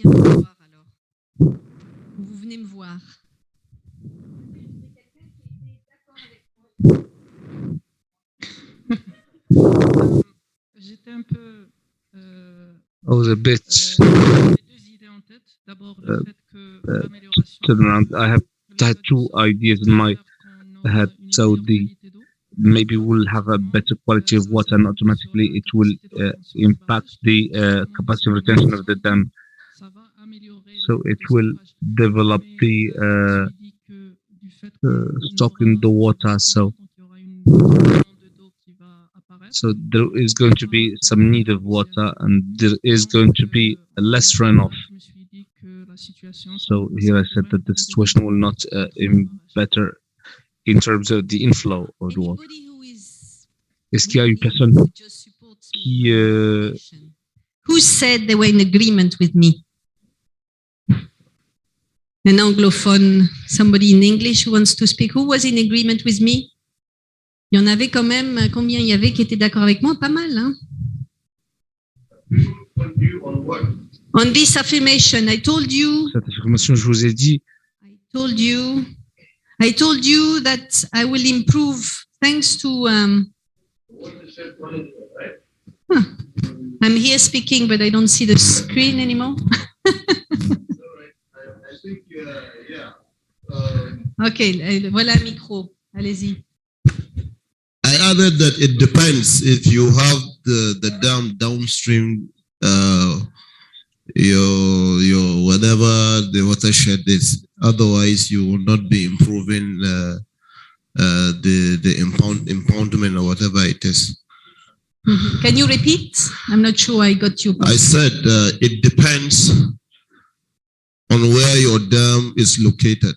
So it's located downstream. Then is it true? So it's true. Yes. So why do you say it's true? Give me your arguments. Support me fully. Because you are capturing the runoff from the entire basin that is flowing to your dam. You are capturing it in your dam, and so you are increasing the. I'm doing development structures upstream. So my dam is there, but I'm adding structures upstream in addition to my dam. So it's like I'm slowing down the runoff. Or you're developing other structures upstream. Yes. Yeah, it also depends on what the structures are taken from the runoff. Yeah. Okay.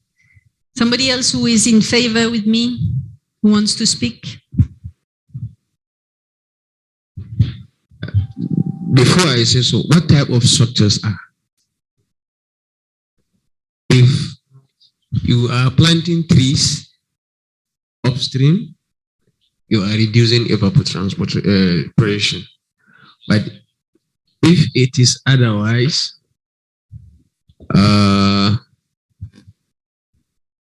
you are putting the dam at risk of not having enough impoundment, because the structure might divert the inflow of water into the reservoir. Okay, so you're not fully in agreement with me, I think. I can see that you pretended to be, but you didn't. So it's really a deception. Mais bon, en fait, j'accepte, j'ai tort, j'avoue. J'avais tort, donc vous avez raison. J'ai pas du tout, en fait. My affirmation was false. I'll tell you why. Now you see Je repars dans ma structure. My structure. So this is what happened. Alors, quand même, pour juste avant de vous donner la bonne Just before giving you the right answer, I have a little question.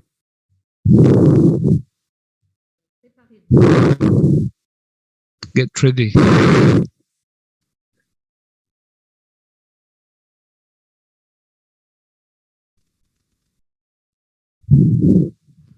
Alors, je vous ai dit que j'avais tort. Donc, ça veut I dire told you there was wrong, so it means that the quantity of water did not increase. But if you see the small graph, what are the elements of the watershed that changed? You can tell me.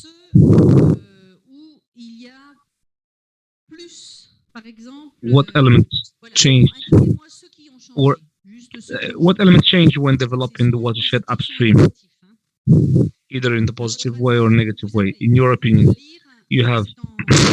I'm going to read it in English. You have the. It's the upstream ET irrigation. The upstream ET structure, the runoff. The evaporation from reservoir. And the downstream, which is the irrigation. Downstream. Evapotranspiration from irrigation. Donc l'évapotranspiration à l'aval de mon barrage. Donc, qu'est-ce qui change à votre avis quand j'ai So fait what tous ces changes aménagements dans mon bassin versant? when I have done all these changes in my Le ruissellement, l'évaporation du watershed? Hein, quand j'ai mis downstream, c'est l'aval du système. À votre avis, qu'est-ce qui change? So what changed in your Change en positif ou négatif, mais je vous demande negative or positive way? I'm not asking you to put negative or positive. Just tell me what changes here. Et après, on pourra voir je vous montrerai ce qui s'est passé. Then I will show you what really happened because it's a real story.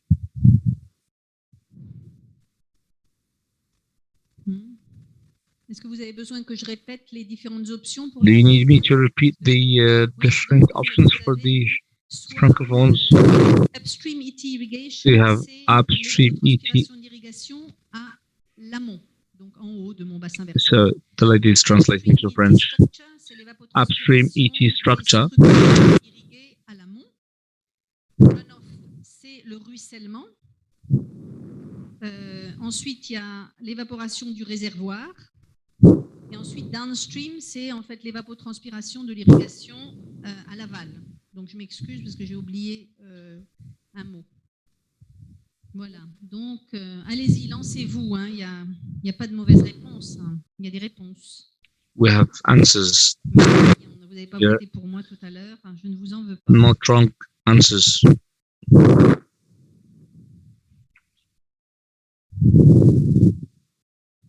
Ben, quand même tout à l'heure, hein, je vais vous dire quand même la réalité, c'est qu'il y en a. Earlier, I would tell you the reality. 24 were okay with my opinion. 12 said I was wrong. So Ils m'ont contredit, mais ceux qui ont dit que j'avais raison, ils ne se sont pas lancés.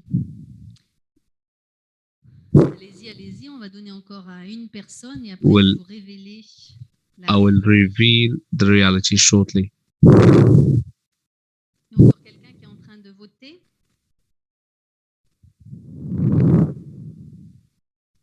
J'ai l'impression que les votes se sont arrêtés. The votes have stopped. What happened? You told me it depends on the types of structure. So this is what happened in the watershed. You have before and after.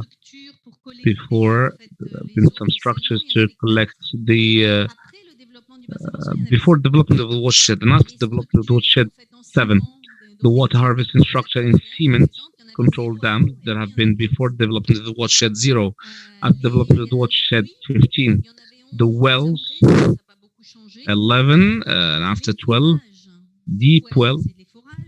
En fait, il y en avait 3 avant, 80 après. So 3 and 80 after. Les irrigants, et ça aussi c'est intéressant, les irrigants, vous voyez, il y en avait 8 avant, il y en a 93 après. Alors comment ils sont venus d'où ces braves gens-là, hein, qui sont devenus irrigants? Alors, en réalité, so in reality, ça va arriver, je crois. It will come. Donc, vous voyez donc ça en haut, c'est ce que je vous ai montré avant. This is what I showed you earlier, and this is the second after the watershed development. So here you see the ET irrigation. We have 174. So there is a drastic change here. So it means that people have irrigated upstream. So the structures, they evaporate some water. So there is an increase. The runoff, because water is captured, so there is less runoff. The result is that the dam has got less water. I have showed you that there has been less deep well.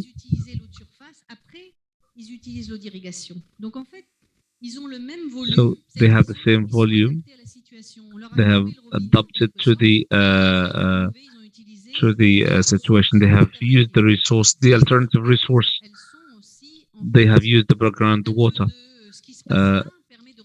So this is helping in recharging the groundwater. de faire des infiltrations si elles sont pas complètement limitées. Donc So in the systems normal of the development of the watershed, we don't put structures that are complete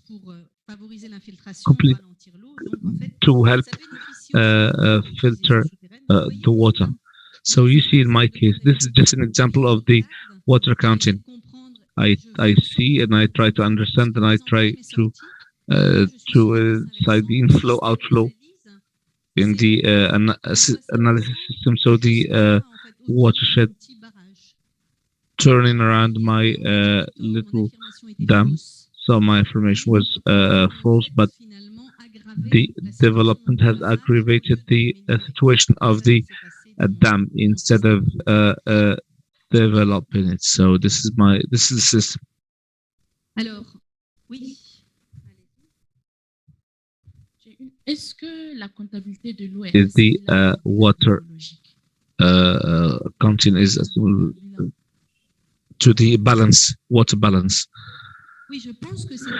I think that it's in the hydric balance. We don't calculate the outcome. We are interested in the resources. It's just an analysis of the incomes in water. Flow. C'est assimilable. Normalement, en fait, c'est ce qu'on veut faire, mais souvent. So usually, when we have a balance, we see the requirements. We don't see the consumptions. What I call consumption, which is transpiration. So we can have values, much more important values in demand. That's not completely realistic or less inferior to reality, because we don't consider, we don't frequently consider the requirements of vegetation, nature. In watershed, you have all the trees, all the plants consume. When you plant or trees, you consume water, so we don't get this into the balance. So we just speak about run or runoff. So what is important to us here is the complete cycle. I think that it's the same thing to look at in details the components. How the difference. Alors pour juste et après je vais vous montrer un peu le démarrage en fait. I'll show you the drill of water count. Now I'm going to speak about the principal aspects in hydro balance. You can do it in a different way. So for the water counting, there is a very important part, which is the engagement of the stakeholders. Understand the needs of the farmers, understand the basin agency, the agriculture department. So here we want to understand their questions on the system and to make sure that they are where they would accept the results of the work we're going to do. So it's not clear that what we find out will satisfy everyone. We want to be very active in terms of the double checking the results. So this is what I have shown you in the in working out the watershed in India. It has not really been very accepted because all the investments in terms of watershed had country result, and it was not really accepted at the political level. So our first work was to identify who will be engaged in our work if we want to understand or to explain the house system. maybe they have, because they have data, maybe because they have questions, maybe there are conflicts, no matter. So it's a bit like a form of analysis. We want to understand who will be interested, who will have the power, and then for people who have power, will be much more interested to engage them, and then we have other people that will try to inform, and others that will just follow in a and informative in a passive way. So the analysis of the stakeholders is a part of the water accounting. So then we have to understand the real problem. If we take the example, for instance, of the perimeter that we have visited yesterday, in your opinion, what will be the question that we can ask, that someone can ask from the regional directorate of the of agriculture in terms of the house perimeter? Is there anybody who can ask a question here? And then someone else will tell me what will be the question that the basin agency would ask. Is there anybody who can give me the question? So the perimeter we have visited yesterday, we have visited an irrigated perimeter. It is part of the big project. It's the control room. We have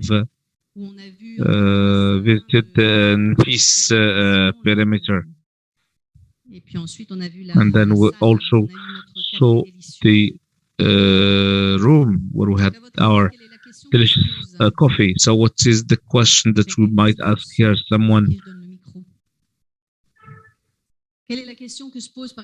What is the question the director of the that institution, what would he like to know about the perimeter of NFIS? What question will he ask the gentleman there? And the basin agency, what will it ask the colleagues? Is distribution adequate?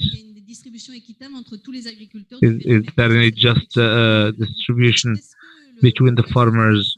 What will the quantity of allocated quantity of water, and what will be the quota of each farmer? So distribution and how we allocate the volume we have. The basin agency, if it is interested in the perimeter of NFIS, maybe the available quantity of water, the resources, the water resources. So it's the so what will your basin agency require? What is the situation of the status quo of the use of the table, water table? Is the water table used in a sustainable way? Because they all have the concern of the inflow into the villages and the impact of the individual reconversion on the water tables. What the municipality of Marrakesh is interested in this irrigated perimeter NFIS or in the house system? What will the municipality require? We have some urban users. We see that there is some water. So the availability of drinkable water. They want to guarantee this. Yes, they want to guarantee that the groundwaters are not over exploited, and that villagers will not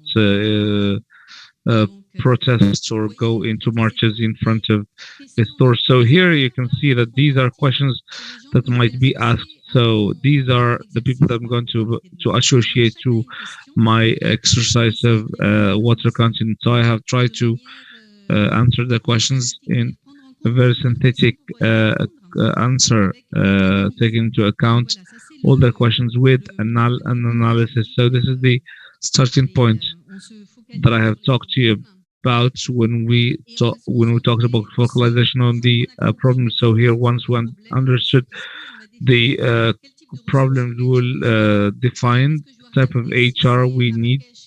If it's Marrakesh, I think that we should have a look at the urban zones.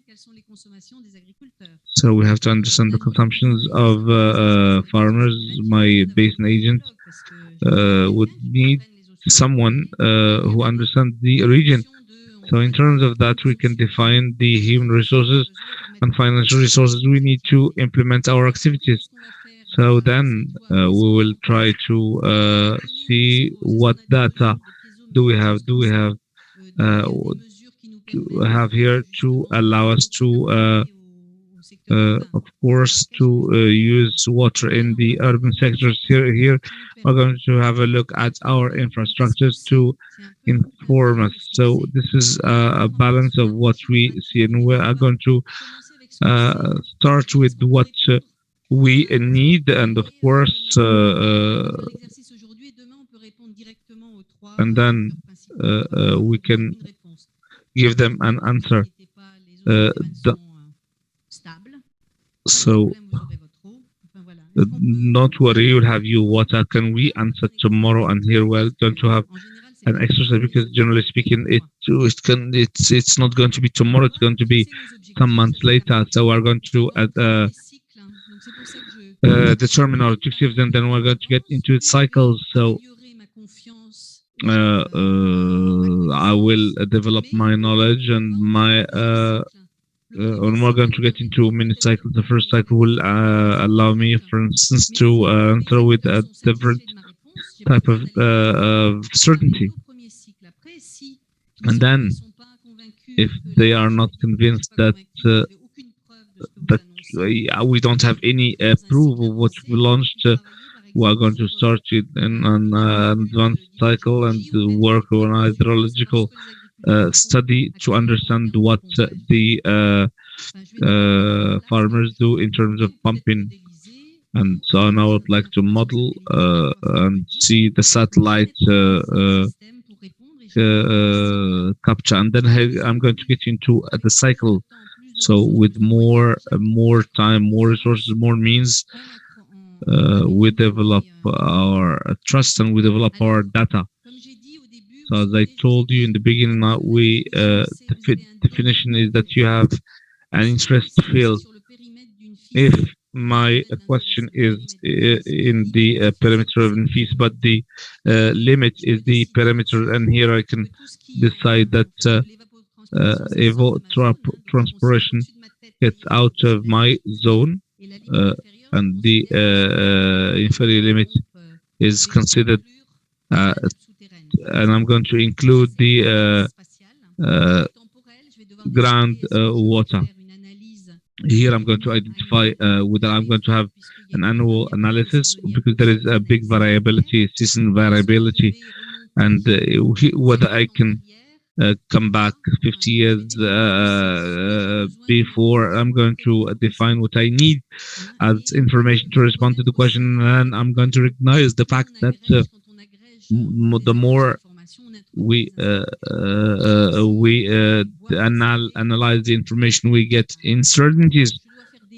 So I have to take decisions at the level of certainty with the approach that I'm going to use. So generally speaking, it's very interesting to work at many levels. Yesterday we saw a farmer, a parcel. We saw an irrigated perimeter, and we saw the system, house system, which is like a sub, which is an important thing to verify what happens with the shed water, with the watershed, sorry. So here we have a mini scale that we can use. So we can also use the city of Marrakesh. It can be a unit of water accounting. We have some people who do it, and then we start our process. It's a process So the accounting is that what is urgent. We saw that there is lots of information. They know how much water is distributed. This is important. So in this, so we have to collect the information to for the data we are in need of, and then we're going to use two elements that will allow us to characterize our system for that to cartography the system. So the reader model. So we read and list these data and a perceptual scheme. I'm going to give you an example to characterize the inflow. So it does look like this one. So that's what I have shown you for the Indian example. So we see where evaporation, where evaporation is,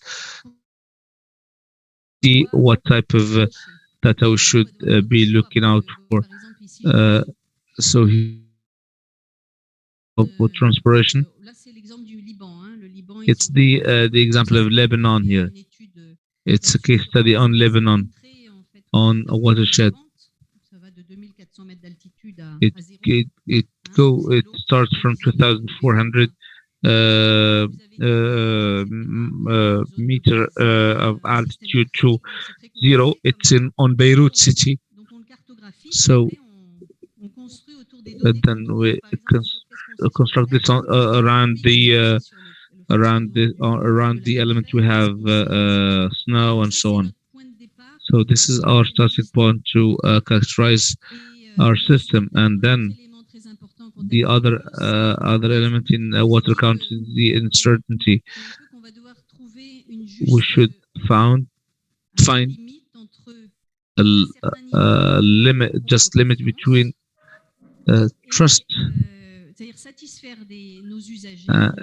terms of satisfying our users and the quantity of information we should collect. The more trust is implemented, the more it is costly, the more it's done in a timely manner. We have to be honest on of the trust indicator we have.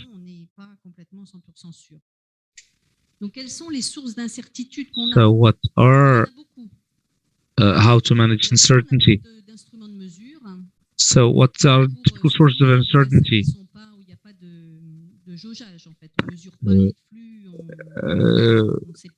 It's we can have systems, hydrometric systems that are not well managed. We can have heterogeneity, for example, soil types, rainfall, and aquifer characteristics. We have non-stationarity of hydrological processes and variables such as the result of climate or land use change. We have a lack of data on wells and deep wells, which are illegal, which is frequent in many countries. The farmer does not declare the wells, so we don't really know the number of wells we have. And then you have the uncertainty in terms of water auditing and governance. So just to give you an illustration, example, when you look at the typical uncertainties in ET measurement, there are many methods here. We have direct methods like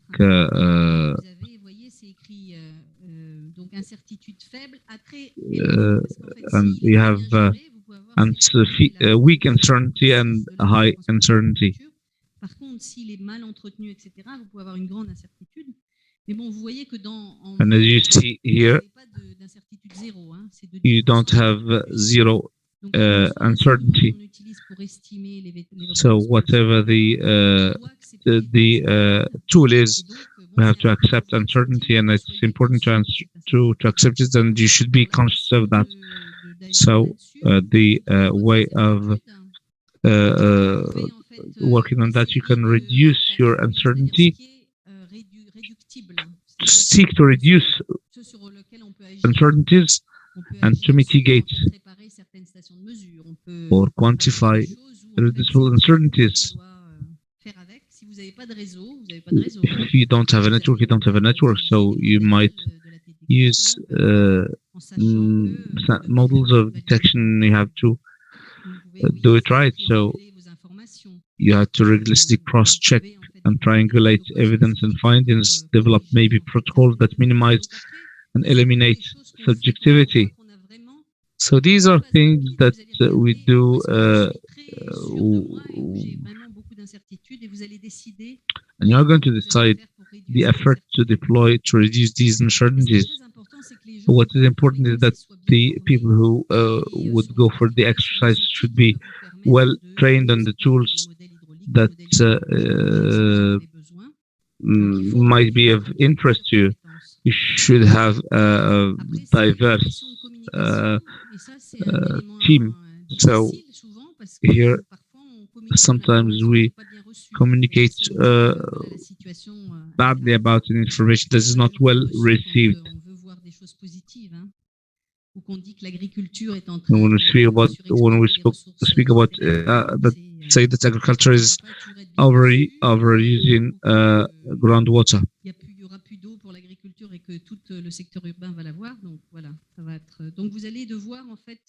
So you have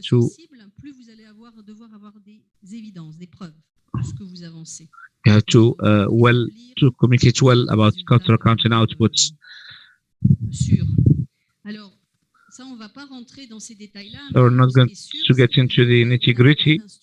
We have many instruments, new instruments that will allow us to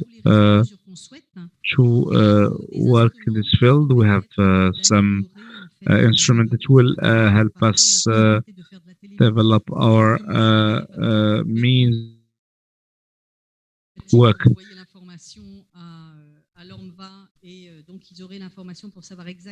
So there's some new things out there for ground-based estimation.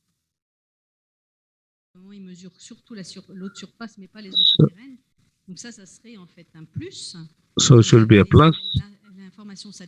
You have the satellite information. We can emerging satellite technologies and applications. We can see where the illegal wells are.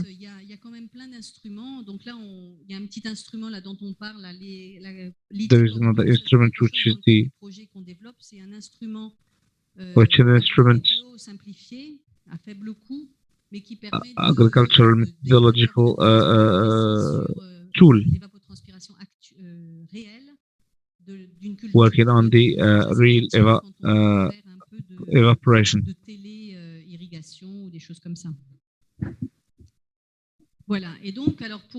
So just I'm going to go quickly and said that the first cycle was the rapid water counting. Its first goal is to identify priority problems, needs for more detailed analysis, data collection, uncertainties, capacity building, needs, etc. And here I'm going to verify if the problem was the right problem. I'm going to verify the information. I'm going to verify the uncertainties, and I'm going to check whether I have the right skills in my team. So I have the question of hydro background waters, to make sure that I have the right experts in groundwater in my team. So it can be a diversified team. We're going to identify and classify water uses, fluxes, and pathways in specified domains. I will have to characterize the inflows, outflows. I'm going to see whether I have access to the data, and then we're going to review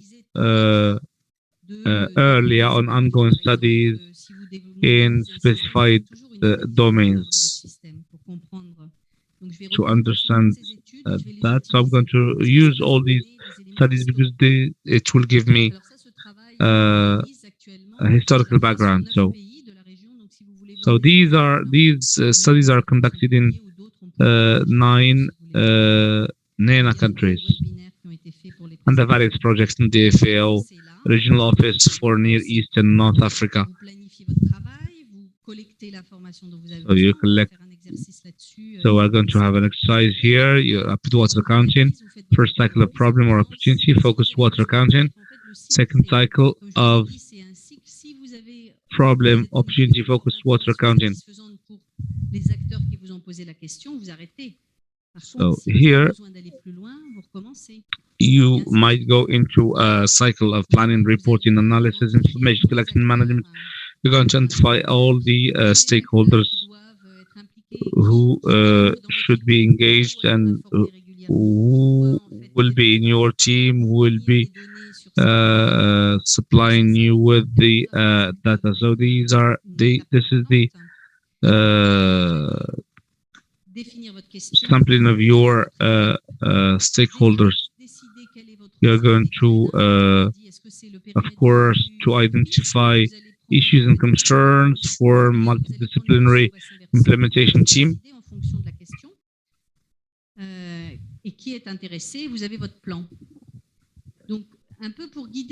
So this will help you guide your questions. You will have always at the back of your mind what is happening.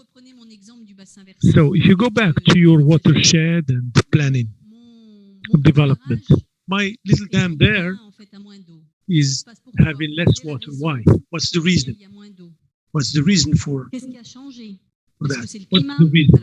What has changed? Is it climate? Is it consumption? So I'm trying to see who the users are. Has there been any change upstream of my dam? Who benefits from this change? So, you know, we have here checks and balances. Who causes changes or what causes? Perhaps the management of the watershed. Are there any externalities? The humid area that did not bring that anymore. So what was hoped for behind the change? So you are always trying to understand the context, social context, political context. At the same time, you try to look for data. You'll also look into the future, what will happen afterwards. It's not enough just to see the present and the past. You also need to understand what might get things to change. Here we can bring in some elements on infrastructural plans to be developed, because these will equally be important when it comes to finding solutions or interpreting or making recommendations. You need to understand the future too. These are the various levels you can work on. You can work on different scales. It's important and useful. You can start with the scale, but it's good to cross-check on different levels, scale. Our Egyptian colleague left, but she is hydrologist. She said, when I look at all the programs of modernizing irrigation, what I'm concerned about is the fact that, you know, we try to put concrete in canals. That's good. You know, water mobilized means to get to destination. But from hydrologists, we don't have any more filtration. So my aquifer that would benefit from these losses is no longer recharged. So water I've saved, it used to recharge this aquifer. So from hydrologist, that was a concern. So she's interested in seeing the whole system of the aquifer. You will have a different scale then. So you can have hydrological scales, additive scales, or even combined. And then you can use different time frames. If you have to accept, and as you move forward, you can change. You can increase the scale, reduce it, depending on the uncertainties you want to redress. This is something I've already shown you. Conceptual framework, this is what we're going to do. I'll leave it to later. So RIDA schema, RIDA framework that shows us how they are interconnected. So all these schemes, nothing is this is too simplistic perhaps, but this allows you to be systematic in your perception and your approach of the problem. You try to understand that here I introduced consumable, non-consumable, consumed, non-consumed, what is actually happening and what comes in and becomes consumption and what gets outside the system. And then we talked about consumptive, non-consumptive. Then you'll understand the fractions that are actually make evapotranspiration beneficial. Then you have your balance. In the balance, what's important for water accounting is evapotranspiration. These outflows that are sometimes from the surface or from the underground. That's the objective. You always need to see who does what. And to sum up, quick counting. We'll start today with a quick exercise of accounting together. But you will try to determine time frame and necessary resources. You can do that with 1 month, 2 months, 3 months, but this should not span over 1 year because you are using the available information today. Perhaps you can already introduce, you have teledetection items, you can bring that in. But you don't want to have a new launch of other analysis. So quick water accounting accepts some uncertainty because that's part of our life reality. You cannot know everything, but you use all the past assets or achievements. What's really important is that it's not enough to do work inside your laboratory. You need to go out. You need to check your hypotheses. Make sure what is happening outside in the field. You try to see whether there are some samples you have not taken into account. So you need to check a number of assumptions because that will be important in your accounting to see where you have some uncertainty. And you need also to, if possible, to involve people. And this will become necessary accounting for all the work of monitoring of uses of resources to assess trends and inform and enlighten decisions. World Bank has brought in as an obligation for the preparation of projects relating to the bank. For example, when development of water resources, irrigation, so on, there should be a drill of water accounting to identify state of the art and monitoring afterwards. So this will become a tool, and you need to adapt this to reality. Water accounting is kind of game of tools. A lot of frameworks you need to use, but it should be designed in such a way as to be adapted to the peculiarities of the country. And also you need to think about improving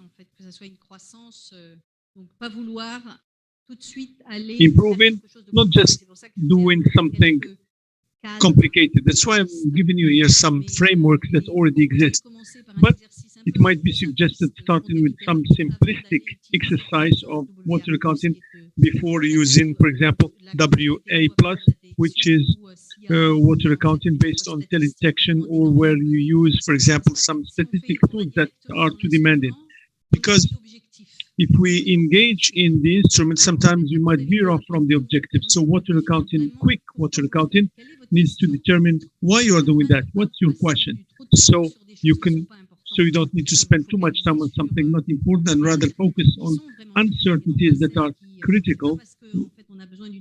It's not because we need data in rubric that this data is important. No.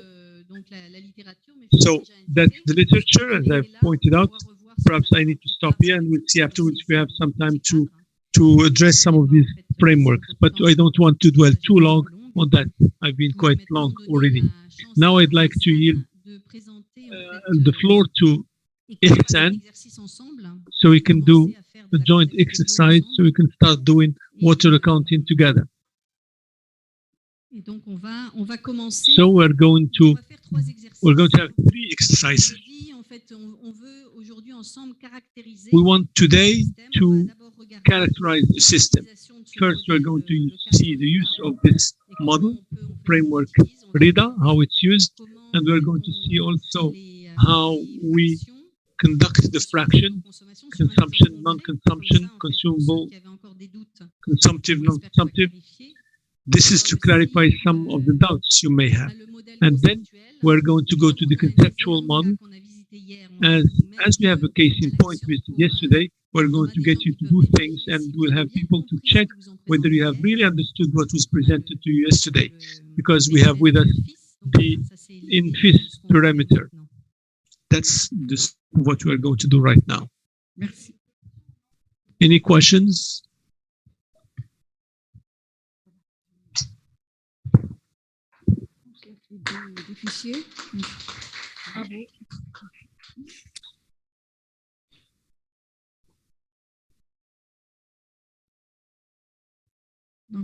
Après l'excellente présentation. After the excellent presentation of my colleague, we're going to move on with some case studies with exercises to delve further in detail, so we can have clear ideas on water accounting.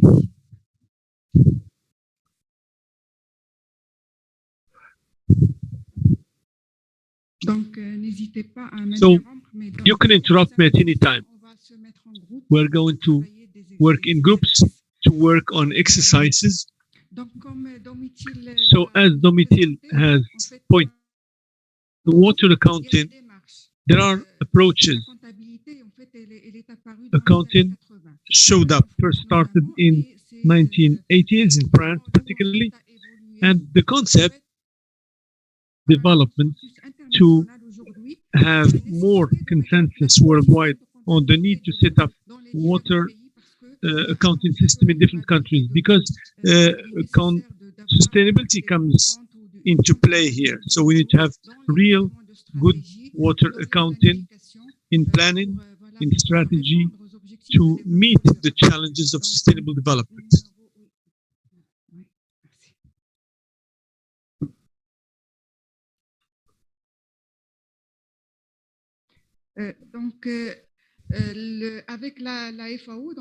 With FAO, as part of this project, and also these approaches are recognized worldwide today by other organizations, the World Bank, and others. There are approaches to help set up this water accounting. The advantages here is to have good common understanding of different terms with the right definitions adopted by everybody and understood by everybody. So we have 3 major approaches. One is VIDA framework, and then the conceptual model of our water accounting. We'll see that afterwards. And then fraction analysis, fragmented analysis of the balance, getting into the statement, the balance, to understand where water goes, that's debited or that's taken. These are 3 roadblocks that help us set up our balances and so on. So the end objective is to make water accounting institutional, so it can be adopted by managers of watersheds nationally. And for that matter, we need a well-structured scientific approach. Let's get started by explaining the framework. What FIDA framework means, RIDA framework means, how to use it in watershed accounting. I don't think this is the right file, says the lady. It's not the right file. Wrong file, man. Oh, it looks okay.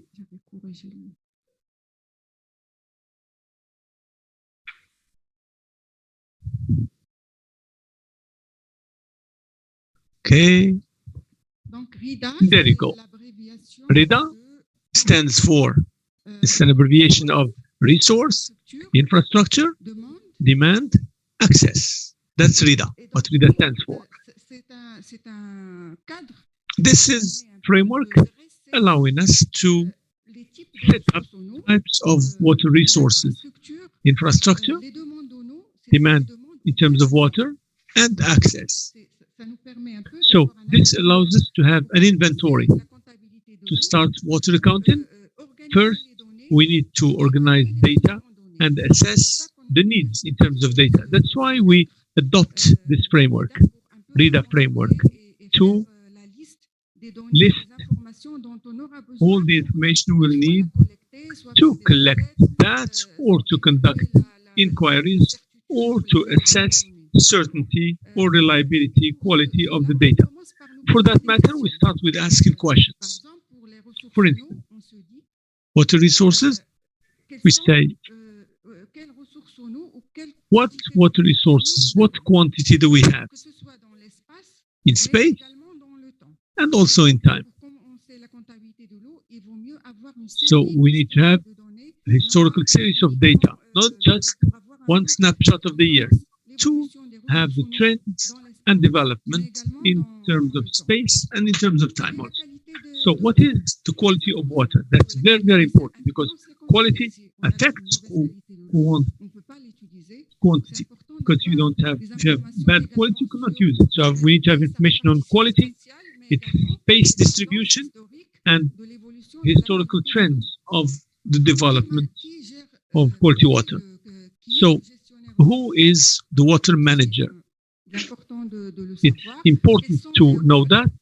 What are the roles? How is water resource managed, whether it be underground, surface, or the other rainfall sources? So what are the financial resources, the human resources to mobilize these sources? There are other questions, but these are the initial questions you would ask to collect information or to set up the list, the inventory of the water resources to get started with water accounting. Clear. Second is infrastructure, equipment, to mobilize these water resources. So what infrastructure? In what conditions? Are we talking about dams? Are we talking about collective rainfall? Are we talking about equipment for rainfall collection? Is it pumping, private, public, canal, irrigated area, field, private, public?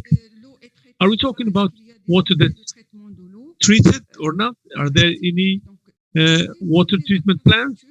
So we need to address all infrastructures to mobilize these water resources. In what conditions? Are there any control systems of measurement? Are there any measurements of rainfall? Are there any debimeters? This is the kind of information we need with regards to equipment, to have the right information on the water resources and infrastructures that are associated to collect these waters. Of course, rules. When we talk about networks, there are, when we have private pump, it's a different regulation. Here we're talking about licenses of pumping. So we need to set up different. And here water auditing that goes along with water accounting is equally important. We need to have an assessment of water governance, of regulation, of institutions to better understand how water is mobilized and used. Infrastructure, we have an inventory of various infrastructures and equipment. After that, we have demand and access. Let's go first for demand. Demand, who are the users of water?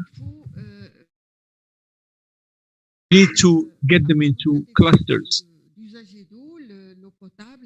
Drinking water, agriculture, industry, environment, that's something we should not forget. It's also a user. So we need now to fight to have today an allocation for the environment. And it's important because when we look at the degradation of water flows and the water grounds and so on, so water should have some kind of allocation. We need somebody who can plead for that too. What are demands for each sector? What are the institutions behind the users? What is the regulatory framework that governs water demand? It differs. You know, you have public, private, and also countries differ. Drinking water, used water, and so on. So you need to make a list of the regulatory framework. That's why I said that water auditing or governance analysis goes hand in hand with water accounting. We also have quantitative analysis along with the institutional framework or analysis. You may have infrastructure, you may have water resources, you may have good regulatory framework, but you may not have access. Too expensive. Small farmers then cannot indulge in purchasing desalinated water. Reuse of wastewater. There is will, definitely, but this is costly. So the reuse is not moving forward because it's still too expensive today. So water shortage. During these periods, who can have access to water? We know that large farmers may dig wells, deep wells, but small farmers cannot. So water access is also important in this analysis. So analysis of access is also important to actually design strategies. So what are the barriers that come in the way of access into water? There's also gender analysis. Women and men, how are they operating in this regard? Is there some kind of equity, fairness? What are differences? You know, for example, small girls who drop out to go and fetch water. This is also a factor that comes into play in the area of access to water. Overall, and broadly speaking, this is this RIDA framework relates to studying these factors. When we limit the scope of the study, we need first to start by asking questions. Domitille earlier asked questions. Somebody from agriculture does not have the same question and the same challenges and stakes as the one from watershed. So we ask the questions, then we can move into RIDA framework to start with our water accounting. So first we need to have a list of infrastructures, demand and access. RIDA framework is used to organize collection and analysis and presentation of data in water accounting. Before starting, in collect, we use this framework to check whether data are available, whether we need to collect them, we need to measure in the field what type of data are necessary, because we cannot collect everything. We have to set priorities. The graph we saw earlier with wheels, you remember? We'll see it again perhaps in another presentation. Water accounting is a cycle. We start gradually by collecting information available, what we call secondary information, produced information in documents, in administration. So we start with this quick exercise of water accounting, then we identify our needs in terms of data, and then we move on to another cycle of water accounting and so on and so forth until we have a full cycle to set up a network of partners working on water accounting. This framework allows us to organize information presentation, resources, demand, access, and our chapter, if we, for example, draft a report, it's easier for us because we will have a document that's well structured, easily readable, comes in 4 chapters, as we have seen, the 4 points. This helps us better understand our system, and this is, as I said, it's the first thing to start with for water accounting. Water accounting initially is a tough task. It's kind of brainstorming that allows us to make groups and ask questions to each other. So we can bring together various stakeholders, those from agriculture, those from industry, from watersheds. They come together around the table. We can start with this brainstorming to have a neutral and unbiased list of resources, demands, and this allows us to carry on with our exercises of water accounting. So now you are young professionals. So I hope that further to this study day, training day, you'll go back home and you'll conduct an exercise in your intervention area. Accounting can be done for drinking water, for irrigated fields, for basins. So we define our system and then we can get started. So we'll invite you to do this exercise for NFIS area we visited yesterday. So this is an overview, quick reminder of the map and the data, and I'd like to ask my colleagues from NFIS to tell me that if I give any wrong information, I stand to be corrected here. This is a reminder of what we had yesterday, map. This is regional office. It actually it overlaps with 2 basins, Rabi' Basin and the basin of 10th to the south. So today, in this exercise, we're interested in this perimeter we visited yesterday. We visited the plot here at the end of the day and the basin here. Yesterday, we were here in the basin of this basin here.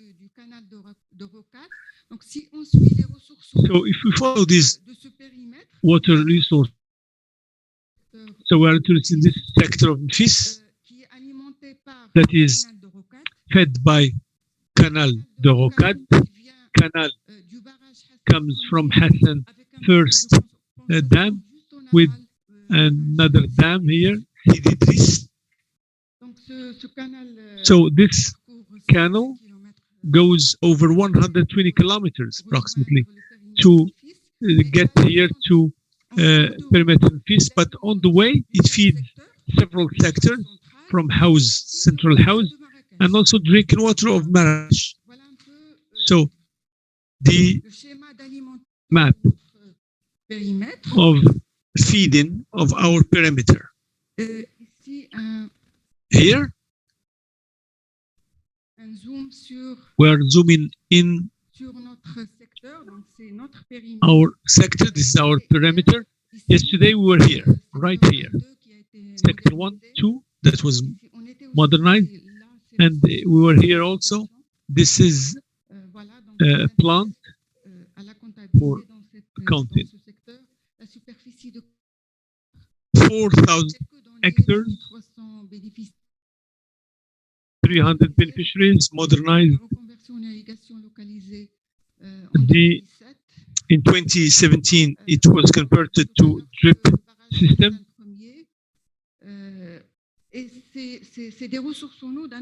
These are sources from another basin. It's imported. These are waters imported to actually feed this fish. Some data also on water resources, on climate, on types of. We have climate that's quite compelling. High temperatures, particularly in summer, with an average temperature of 37, rainfall 244 millimeters per year, low air humidity, and high level of evaporation. Two types of resources in water here. I showed you the canal of Rocard from Rabia River, complex Ehssan second Sidi Idris, with 300 million approximately, and this is going down because of drought. We also have big nappe here, layer that amortizes drought. The balance here is we have a deficit of 240 million per year. This is water table that's in danger. Pour notre secteur que j'ai montré tout à l'heure, le FIS, FIS 1-2, 20 millions de mètres cubes, 120 million are debited because it's not enough. So we have a combination of water resources of surface and underground. More information on Canal de Rocade, 120 kilometers, debit. You have it here per second, 20,000 per. It also feeds drinking water, 26 million for fish from Canal Rocade and 20 from the water ground. But average.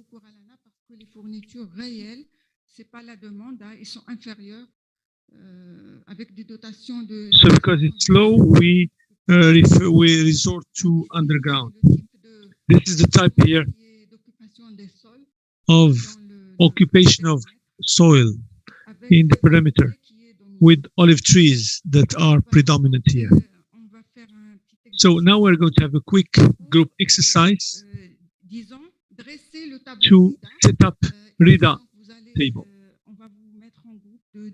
RIDA graph. We're going to split you into 4 groups, I think. Can you do that? 4 groups? I think we are quite a few here, and we don't have a lot of markers. This is like water. Pen is scarce commodity, and paper is also scarce commodity. So please stand up. Those who are here behind, you are going to come to the front here. You at the back, come here to the front. And you at the back, move here, come to the front. All right? Those who are there, you can stay seated there. You can have a corner there. Corner there, corner here, corner here, corner here. So we have 4 groups then. You're going to have one marker, one single marker that will be given at the end of the day for the one with the best design and a piece of paper. We rely on you to conduct for the perimeter of FIS this good graph and plan. We're going to help you. Okay, quick turn around. To make things simple, we're going to put together English-speaking people. So when you get, so the lady speaking English. So just maybe you can just shift.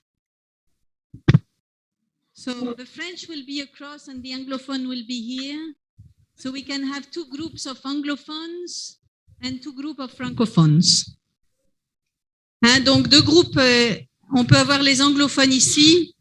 English speaking here, French speaking there. Go and see some kind people in French, or you speak English. No problem. No restrictions whatsoever. Come. You have to stand. You don't want to come? You're resisting. Come on.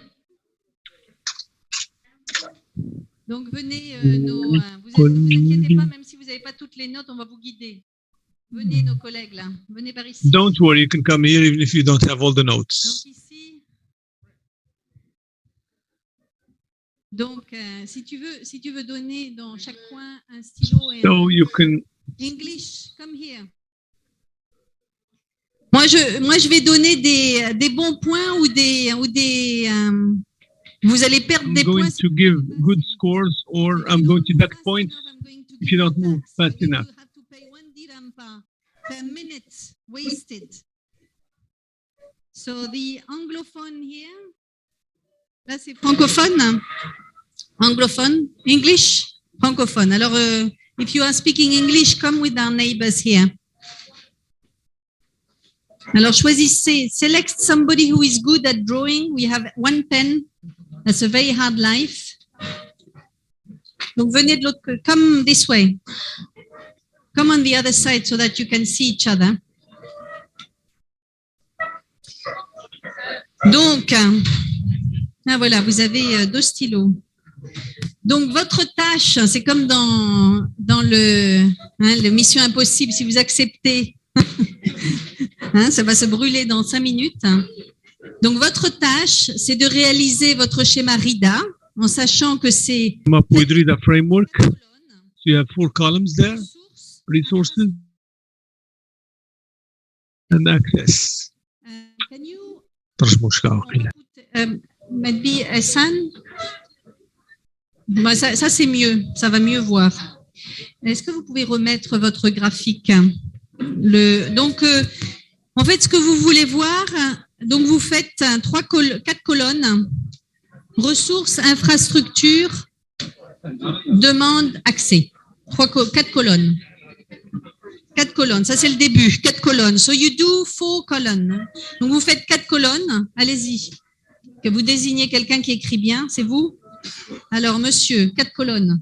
Ressources, infrastructures, demande, accès. So, you do 4 columns. The English. I think we can give you. On n'a pas un autre stylo parce qu'ils sont nombreux. On pourrait faire 2 groupes. Non, bon, ça va aller. So you do. Are you drawing? Who is drawing? You have been designated officially as the official master of the pen. Okay. So you have to do, for the moment, just start by doing 4 columns. Resource, infrastructure, demand, access. So whoever wants to do 4 columns, do 4 columns.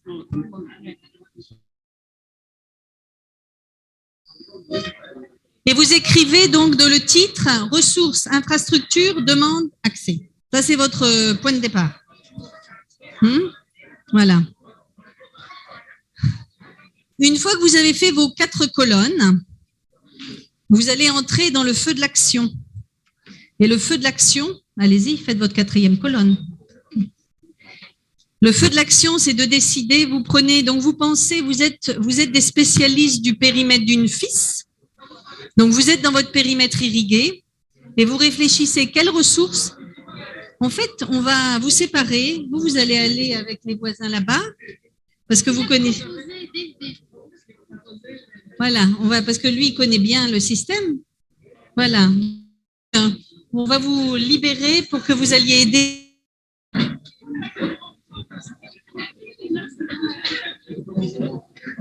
Latifa, venez, vous sépare, venez par ici, vous. Allez voir, ils sont très sympathiques. Allez. Donc, once you have done your 4 columns, what you have to do, so resource, infrastructure, demand, and access. So now you are going to think, you are in the FIS, the irrigation scheme. What are the resources that come to the irrigation scheme? Resources. You list them. You list them, I mean, make enough space and write clearly which are the resources coming in the FIS.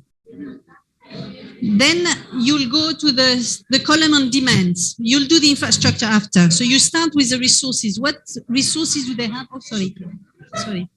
In the FIS, think about it. You know, don't forget them. Huh? Don't think that it's a water cycle. So what do you have? I let you discuss. Donc, la première chose, vous commencez par vos ressources et vous réfléchissez quelles sont les ressources d'une FIS en termes de ressources en eau. Vous les listez en mettant un peu d'espace entre chaque. Allez-y. Réfléchissez, discutez. Hein? Donc, votre première tâche, c'est vous êtes dans les ressources et vous êtes dans le périmètre d'une FIS. Vous l'avez vu hier. Donc, maintenant, alors vous êtes trop nombreux. Venez là-bas, ils sont moins nombreux que vous, au moins un. Vous avez été délogés. Allez rejoindre, ils sont très sympathiques. Voilà, allez rejoindre un groupe.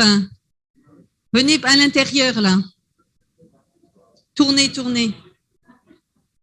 Alors, donc ici, vous allez lister toutes les ressources. Là, vous avez il va vous dire tout ce qu'il y a. Les ressources d'une FIS, ressources en eau. Pensez large, hein. Les ressources en eau, pas comme irrigation spécialiste là, qui pense juste à l'eau qu'on approvisionne du canal. Vous me les listez là, dans la première colonne. Hein, donc, ici, quelles ressources vous avez qui arrivent dans le FIS? On est dans le périmètre irrigué. Hein. Pardon? Non, là, vous ne donnez pas les quantités, vous listez. Vous mettez ressources en eau de surface, ressources en eau souterraine. Et vous écrivez clairement et vous séparez un peu, si vous voulez faire un graphe. Bon, je vous laisse tourner, guider. Voilà. Ehssan, moi, je vais suivre ces deux-là et vous, ces deux-là. So what did you list? You don't need to put the quantities, and don't worry about the quantities. What you need to know is what type of resources do you have? Huh? So what did you put? Tell me. Water resources. I cannot read. Huh? Financial resources. Okay. Human resources. Okay. Land. Resources. Okay. Don't follow exactly this. What I want. Yes. So here, what you have to think. I'm thinking water resources. If you had to do this drawing, this one. So what do you have that comes to so very quickly. So you do have all these resources, but just let's go down and just tell me what water comes in what water comes in your system? So what are the water resources?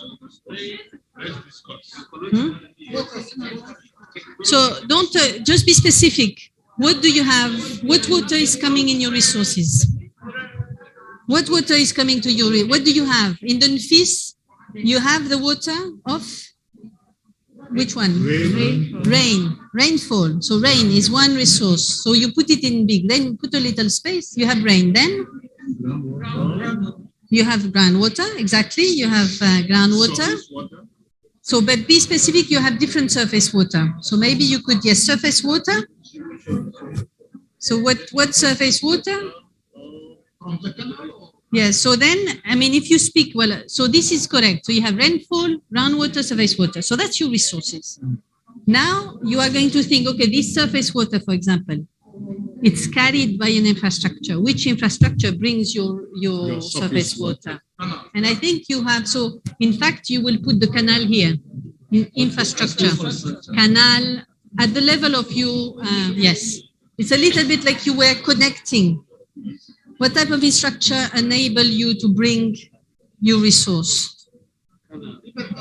Okay? And then, so you continue like this. Groundwater, you say, okay, what do I have to access groundwater? Abstraction. Yes, but what? Yes, abstraction, but be concrete. Yes? Do you have deep wells or wells? What did you see? You saw wells and deep wells, so you write wells and deep wells. Wells and deep wells. Oh, okay. So We're using just this. Yeah. yes, that's your case. It's just like this. Everybody knows it. Otherwise, I could have told you from your country, but it's faster. So wells and deep well. Then rainfall. Rainfall, in fact, it's not an infrastructure. But do you have? But maybe you don't know. So it could be a question mark. Do you know if there is any way to measure? I mean, how do you get? You know how much water comes in? Hydrometry, rain gauge. So you could write and you can put a question mark. You don't know, they didn't say. Okay. So then when you have finished with this one, you go to your demand, and then you are going to be exhaustive and think of what are the demands in that FIS. What did you see? So not the demand. So the water is used by whom? Who are the users of that water in the FIS? So you will list and be very specific. So it's not, I don't want you to tell agriculture. I want to know exactly what type of agriculture. So, you know, you have to be systematic in the way you describe. So in the issue of rainfall, for instance, we are not using the infrastructure like they use for the storage. Only need for the collection. Yeah. So if, for example, for rainfall, maybe they have, ponds that collect rainfall. You could put it as an infrastructure, but I don't think they have. I think what they have for you have canals, you have tanks, they have storage. So this would be more linked to surface water, but it's okay. So you can advance on the demand while they finish here. You can discuss and agree. Alors, vous avez trouvé, qu'est-ce qu'il y a comme ressources? Alors, ce que vous devez penser, c'est vous listez tout. Imaginez votre périmètre irrigué. Quelle est la source d'eau? Donc là, vous en avez deux, mais il vous en manque une, qui est importante quand même.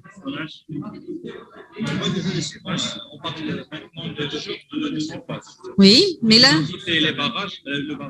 Alors le barrage, vous voyez, ça vous le mettrez ici. C'est des infrastructures. Non, mais c'est la dotation à partir de... D'accord, mais en fait...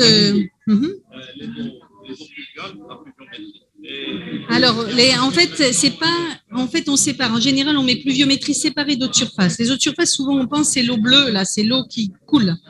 Donc, moi, je mettrais pluviométrie comme un élément séparé de tout ça. Non, c'est-à-dire, oui, vous mettez les eaux de surface, les eaux souterraines et les pluies. Parce qu'en général, les pluies, elles tombent et souvent, elles n'ont pas d'infrastructure spécifique, mais elles tombent sur le périmètre. Donc, c'est trois sources d'eau.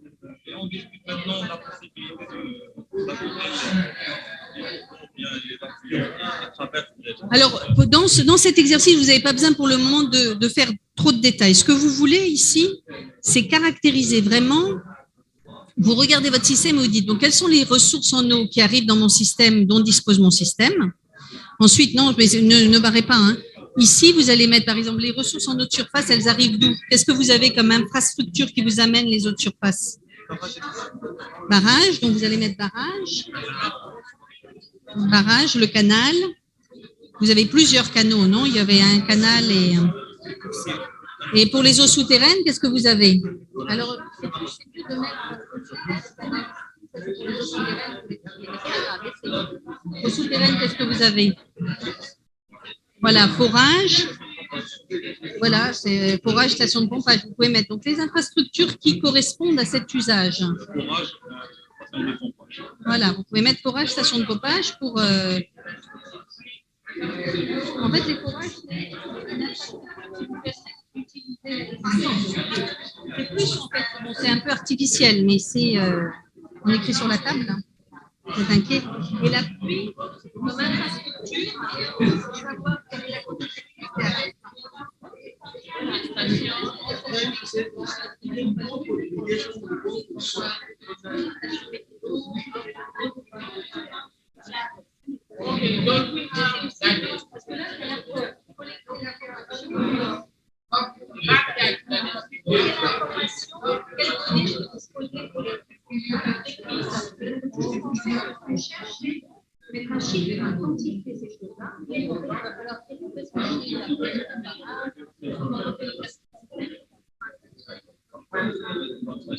Vous pouvez avoir une nouvelle feuille. Il y a plein de feuilles là-bas.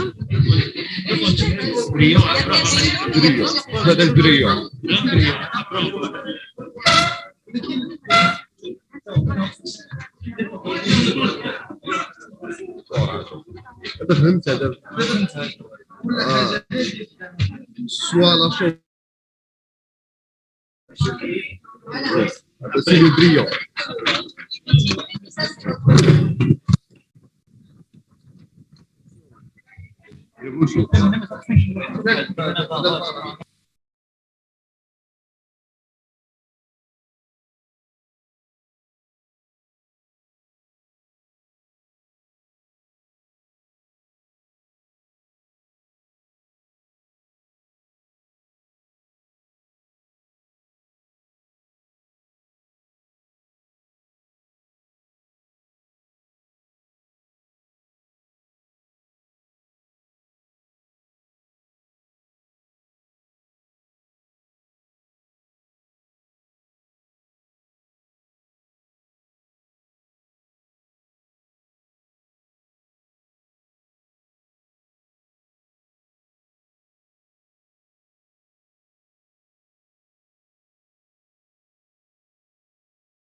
D'accord.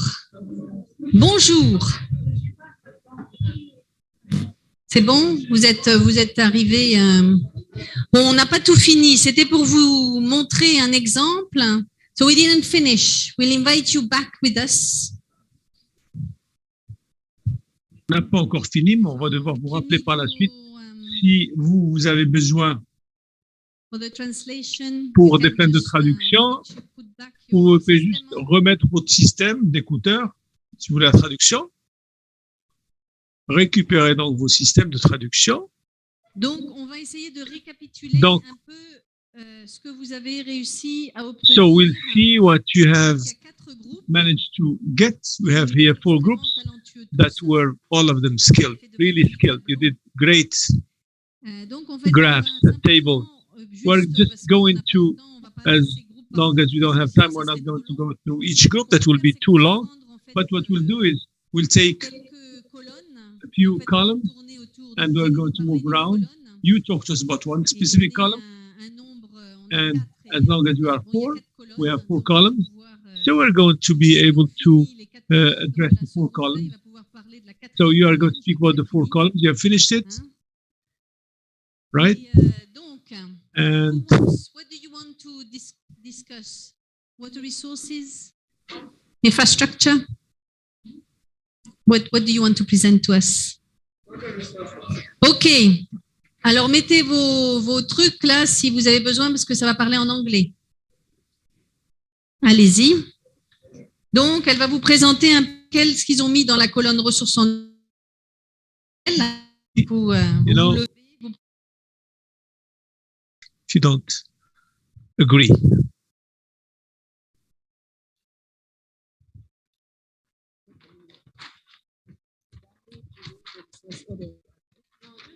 The resources will just get, just like this, we get each group to present a column. Donc,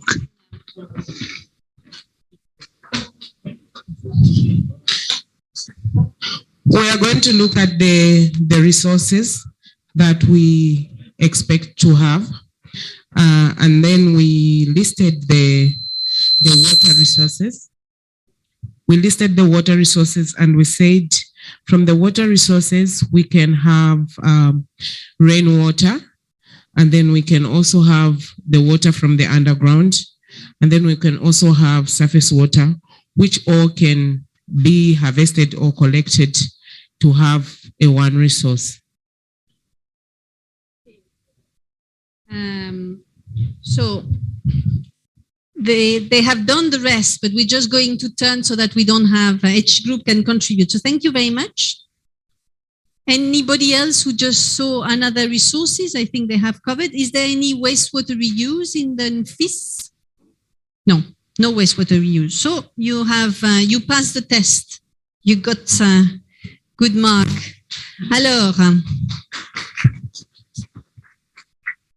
infrastructure. Est-ce que vous voulez infrastructures, would you like to talk about infrastructures? Are you ready? Who is taking the floor? With regard to infrastructure, we have dams. We have compensation dam. And we also have the Rocade canal. We also have deep wells and meteorological station and the facilities for retention, capturing rain. Have they forgotten anything? Dam, canal, Rocade, deep well, meteorological station, and then the facility for capturing rainfall. Le réseau d'irrigation, irrigation network you have forgotten, man. Anything else they missed in terms of infrastructure that you had? Anything they missed? Anything they missed in your opinion? The pipelines. Le réseau d'adduction. Réseau d'adduction qui a été oublié. Pipelines, power source, pumping station, control boxes, and filtration plant. Donc oui, c'est le détail, mais c'est vrai que c'est des éléments importants du système. Additional elements important system where you can have some loopholes. Right now, we'll come to you. You go for the last. So demand.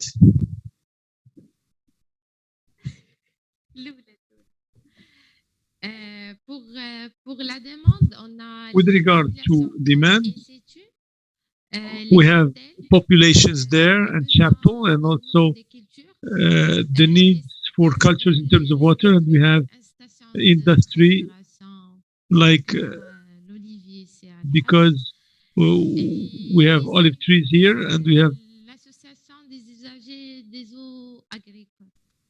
water users association. Donc là, ils ont cité. So here they have mentioned crops, irrigated crops, yes, and also rainfall crops or both. So both. Would you like to add some more? Have they forgotten anything there? La production d'énergie. Energy production. As long as resource comes from Rokat Canal, there is energy production in the dam of storage. It's a bit far, but as long as we have talked about canal as infrastructure, then we might just well perhaps use it as demand. Okay. Alors, est-ce que moi, il y a un type d'usage que j'ai pas entendu? There's one type of use I have not heard here. What is missing there? Donc, concernant les demandes, regarding demand, we have added evaporation, vegetation, natural vegetation, areas, non-irrigated areas like Bour, and pisciculture, if there is any there, we're not sure. Pisciculture, does it exist there? No.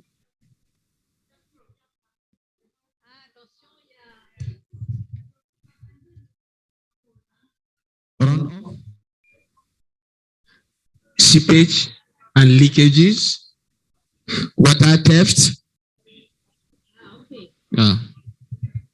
Donc là, en fait, il est rentré dans le détail. Well, here he's gone into details of what's happening with water. So we can consider seepage, infiltration, and so on, that this is consumption if it gets out of the system as outflow. And evapotranspiration, which is actually the measure. Normally in consumption, we think about evapotranspiration, but we have evaporation of water services, dams, reservoirs, and so on. That's one use. And this is something you need to have in your list. When you take the case of trituration plants or electricity plants, it depends what limits, boundaries you have set. For those who know the irrigated perimeter, if we take as our boundary of reference, the boundaries we have is the irrigated perimeter itself. So the borders of the perimeter. Trituration plants, are they inside or outside? They're inside. So that will be considered as inside. And hydroelectrical is outside, is that right? Voilà, donc c'est dehors. Donc, si on considère le so if we consider the irrigated perimeter, it's outside. De notre périmètre irrigué. Par contre, si on considère but if we consider house, plus large, ça sera dedans. Et donc on le considère. It will be outside. C'est là où les limites vont déterminer. So that's where limit boundaries determine what you put in your table. The last column was access. For access, talking about underground, we have digging wells based on the availability of resource, which brings in the problem of deepening with the development of the system. There's always a network of public distribution network.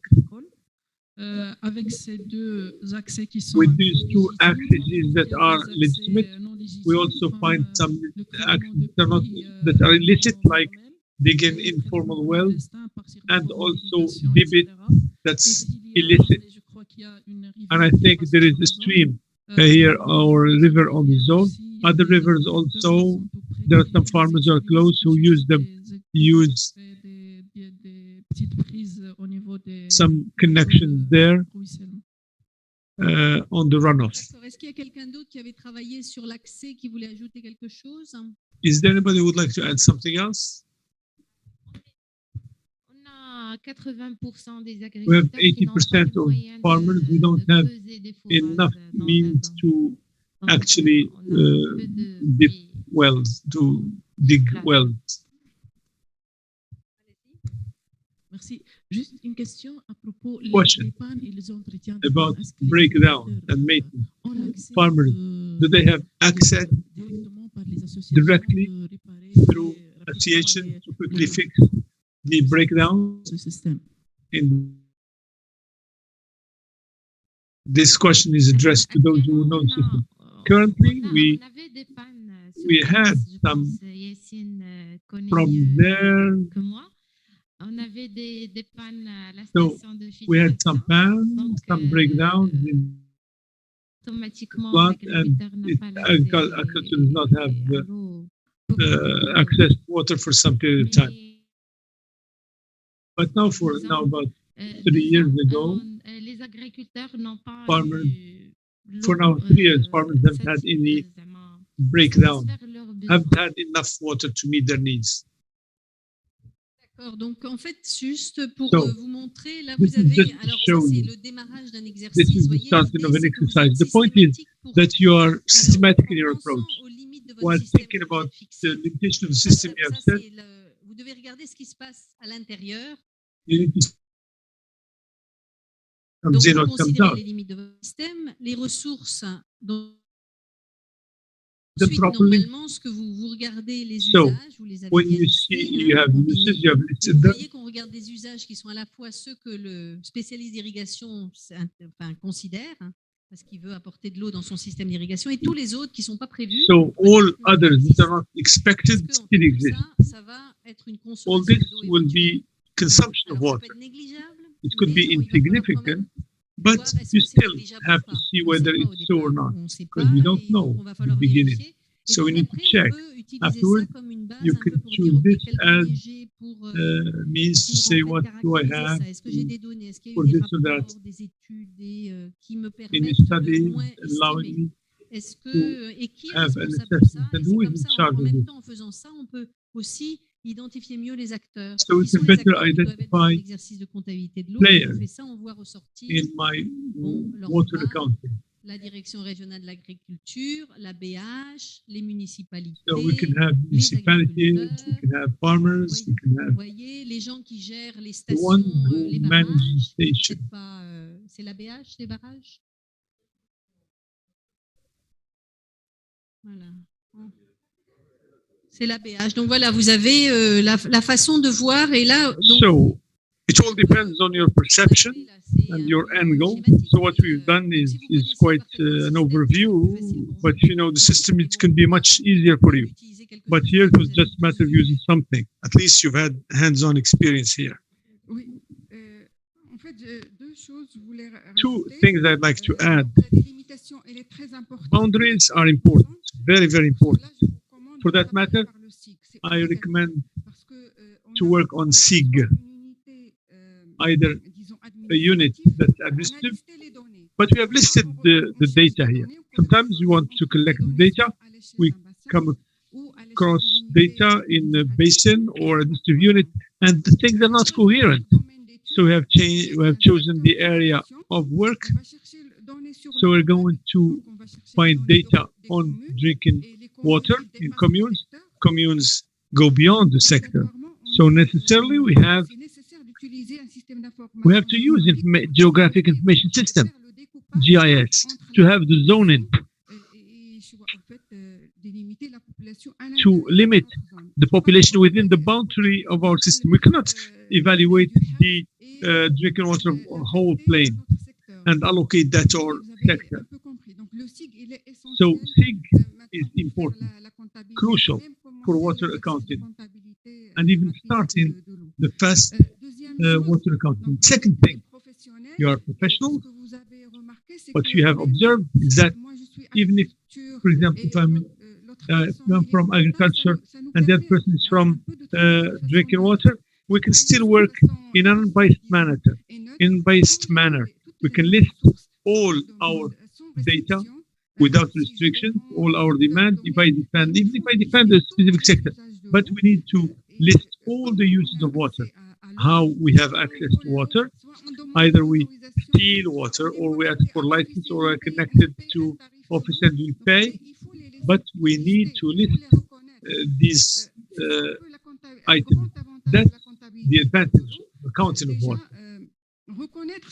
We need to recognize what's there. What needs to be solved for our issue. So these are two things I wanted to add and share with you with regard to the way we approach things and how to use information system. But there are many tools in each stage. We can use different tools.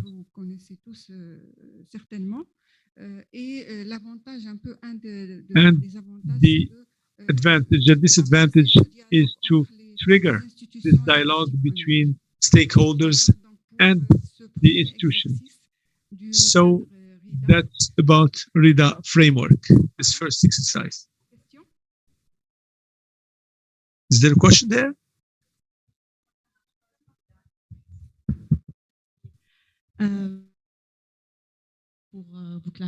Thank you. Clarifications. I just would like to add something here. I'd like to know what group has won, because I already know the answer. We are the winners. What do you think? What group is the winner?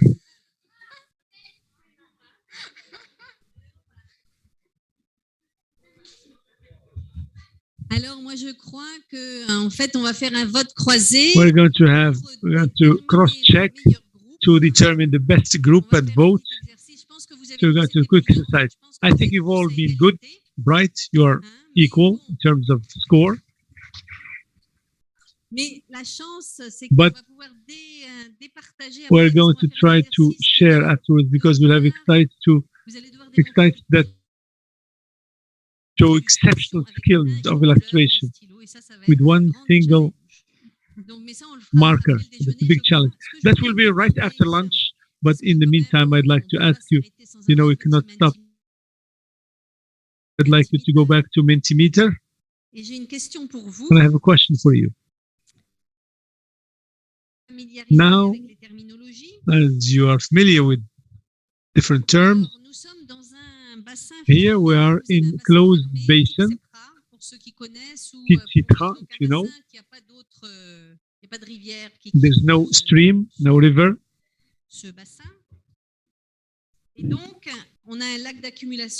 We have a lake for accumulation within the basin.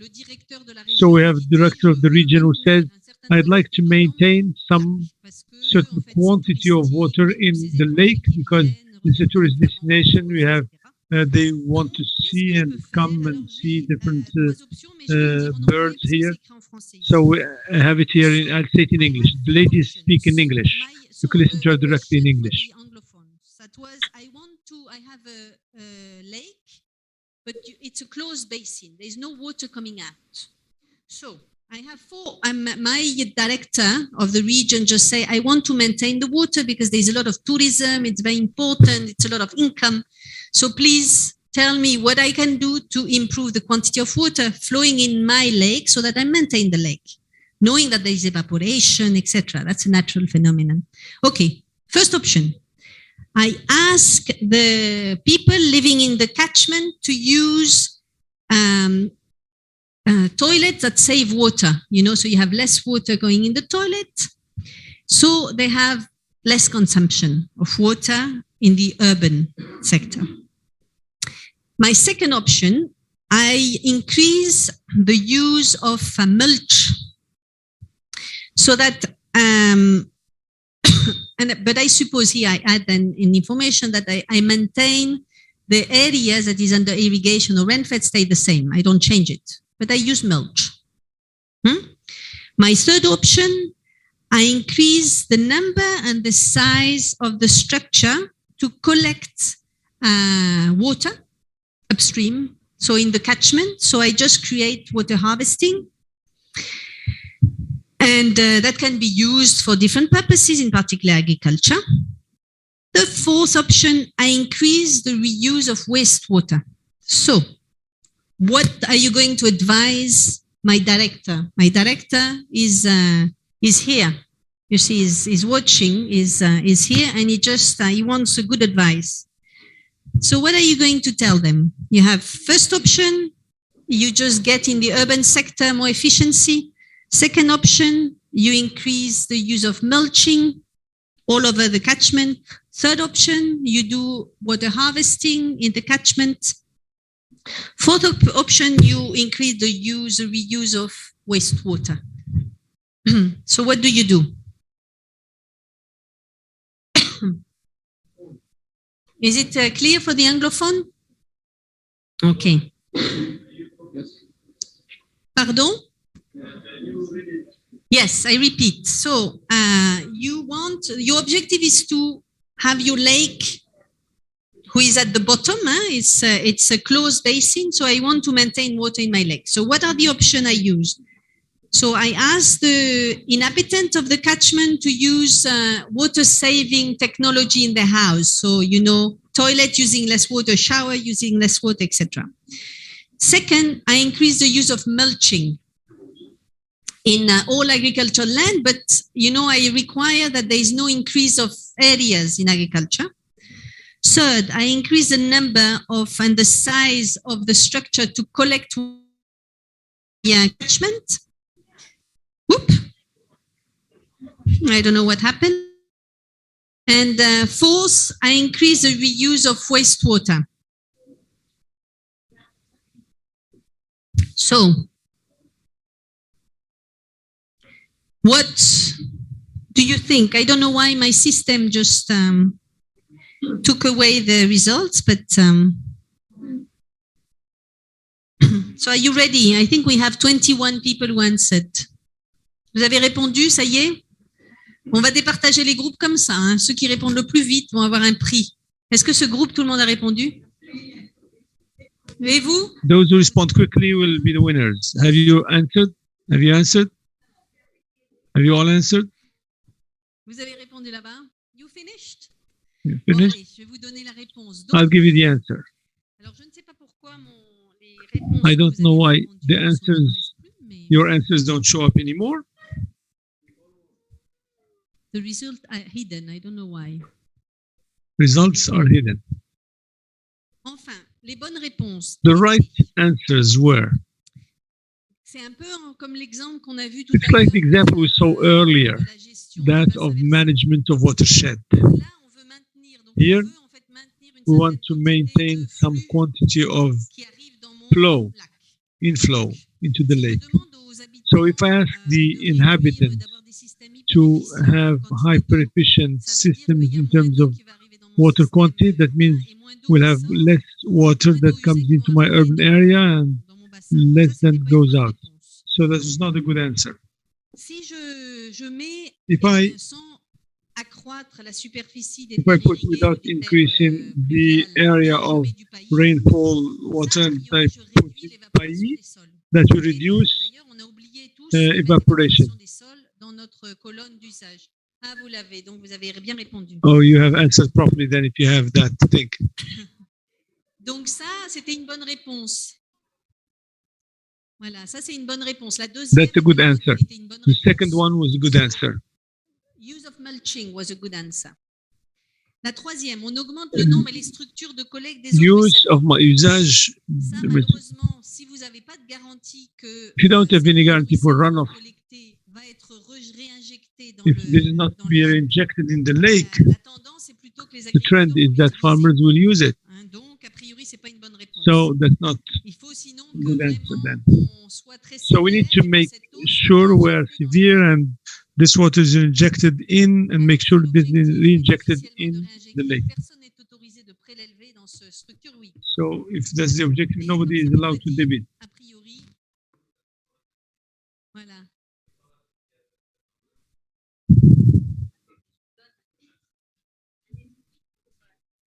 C'était le cas du barrage indien. That was the case of Indian dam. After developing the watershed, it turned out that we didn't get to the expected result, that is increasing the capacity of the basin. After that, people started irrigating upstreams.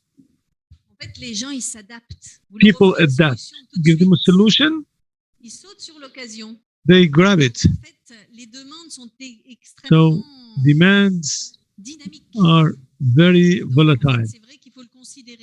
So that's something you need to take into account. So my answer number 3 was not a good one, unless you have done everything not for this to happen. Increase wastewater is not a good answer. Because if I increase the use of wastewater, I'm reducing here the water that go there, the waters that go there. These are used waters, but they are water. So there's lake that needs volume. We hope that wastewater will be afterwards processed and treated.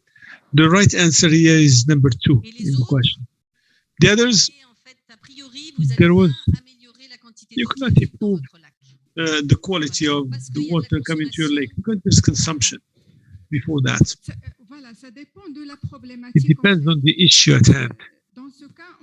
In this case, we have an issue that relates to building a lake, regenerating a lake. So issues differ. It's not to say that reuse is not good or collect is not good. No, but you have an objective which seeks to fill a humid lake. That's why the responses can sometimes be surprising. But here, it all depends on the challenge and the issue we want to address.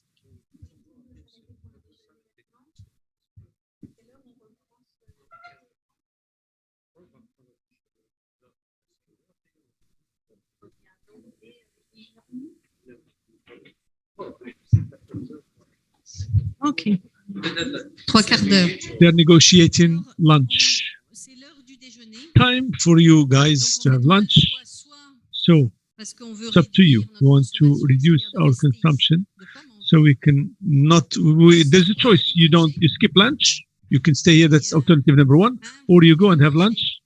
Of course, you prefer to have lunch. For those who wish to stay here and work, raise your hands. Those who don't want to have lunch. Oh, there is one lady. Okay. Minority is the winner. That's democracy. So we're going to go and have lunch. We're a bit late. We'll try to be back at 2:30. There's a small exercise to do that will help you digest your lunch when back. Oui, ça dépend du restaurant. Bon, on revient quand on finit. So we'll be back once we've finished. Anyway. Voilà.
Merci.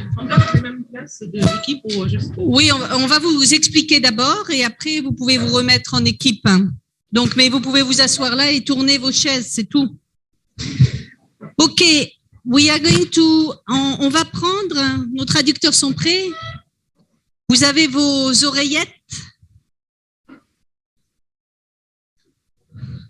Alors, Ehssan, are you ready? Donc, Ehssan va vous expliquer. Ehssan, you'll explain the other part. So we have to go over the program because you have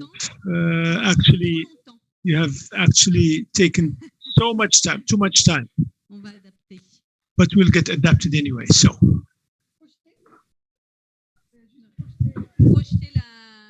Would you be able to show the screen up there?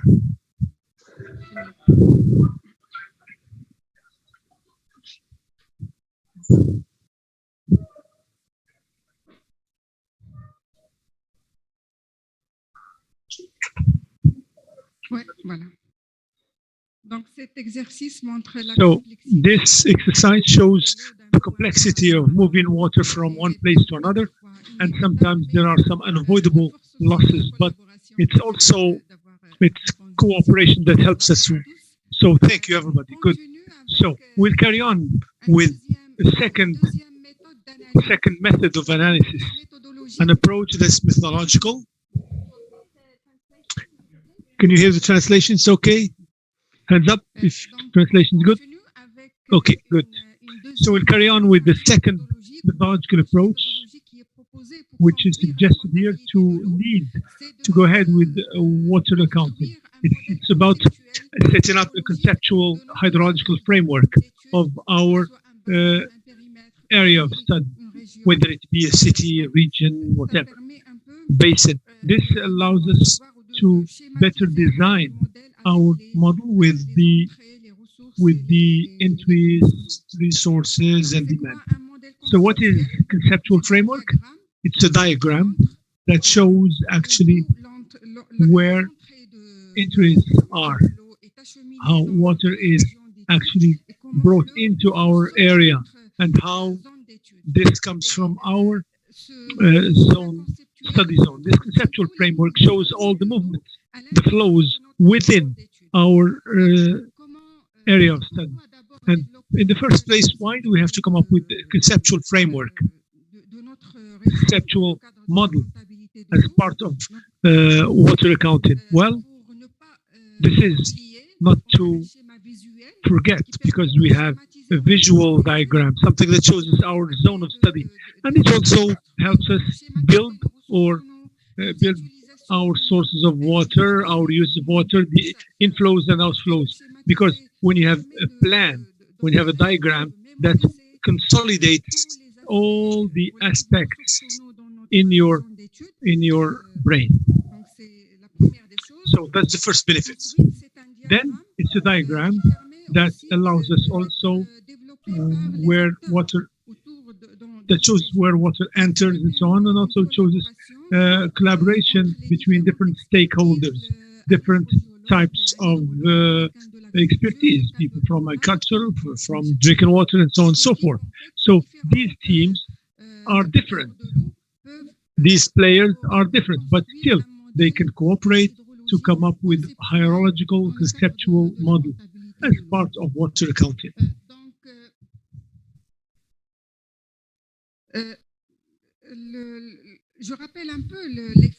Let me remind you here of the phases of accountability, of accounting, of water accounting. First, we plan.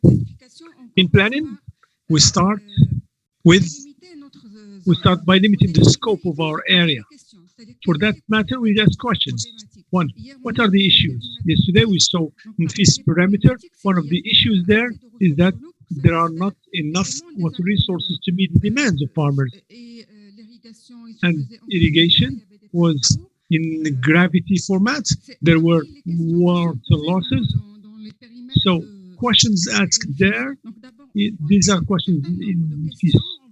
So we ask a number of questions. We'll see that in the case of Bershid, water accounting of Bershid. First, we have to raise the challenges of the region. We have to limit the scope of our study area, study field. We choose also the players, the actors. We identify, we contact the players for water accounting who will set together water accounting in our study region. And then we build our RIDA model. We have worked on that already. And then we move on to the phase of information collection,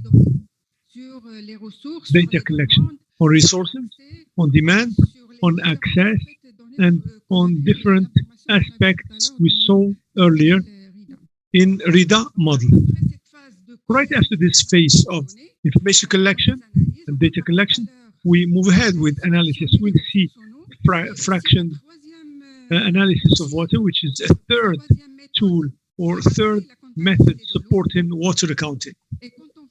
And when we conduct this analysis, well, it allows us to respond to questions we asked initially. Why don't we have enough water resources? Why are there reduction of areas? This analysis helps us come up with indicators to answer the questions we asked initially. Then we have reporting, drafting the report of water accounting. This is a full cycle that is always repeated as we move forward with water accounting. So, to get back to our conceptual model of data, I talked earlier about the phases of water accounting. We have one, planning, second, information and data collection, assessment, analysis, and then four, that's reporting. Among the critical stages, we, as you have seen earlier, the needs in terms of information and data collection. To have reporting, we need to come up with spreadsheets, graphs, and present information we collected, and analyses that we are going to develop in order to come up with our report. Conceptual model is one of the tools used to represent in diagram the water accounting of our study zone. We saw that earlier. We had an extract presented by Domitille regarding India case. This is another example, another conceptual framework of water accounting in a basin, showing the peripheral path, the critical path, until water goes to the sea. So what needs to be recalled here is that in water accounting, we also follow green water and blue water. We start with the origin of water, rainfalls. Unlike classical balances we have and statements in hydrological and so on, engineers usually interested in blue water, that's water in a dam or stored in a dam. But in water accounting, we enlarge the scope from rainfall down to water that comes out of our system. For example, here is the basin where we have rainfall in Lebanon. Blue arrows indicate the path of water from upstream to downstream. So what comes in is rainfall in different sections of the basin. When we have a large basin, rainfall can be different. In the mountains to the coastline areas. In our basin here, we try to collect data. There are a lot of stations. We need to collect information, if available, in different sections of the basin to end up with information on the quantities of rainfall coming to different sections of the basin. So every now and then you will find here rainfall. Donc, depuis la zone amont, le bassin amont jusqu'à le bassin aval. From basin upstream to basin downstream, and you've got all the tools to track and build the model of rainfall in your basin. Alongside with water resources, natural rainfall, we also have underground water. We can have an aquifer in our basin, which is also a resource in our basin. So alongside with this, that you represent here through blue interest, we have consumption of water. In water accounting, the term used is evapotranspiration. Even drinking water, we're going to see that a little later in the fractioning of statements. Evapotranspiration is all categorized here.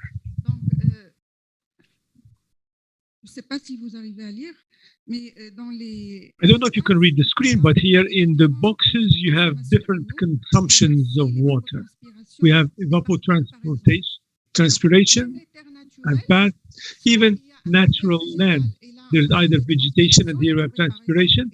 For example, forest transpires. So when you have lands that are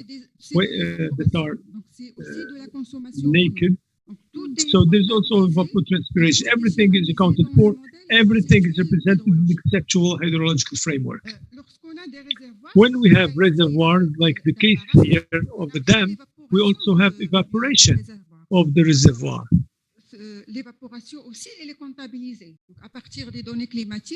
This is also accounted for. Based on the area of the lake or reservoir, we can then assess the evaporation of different reservoirs, catchment, lake, and so on. So this is consumption by evaporation. Then we have irrigated areas.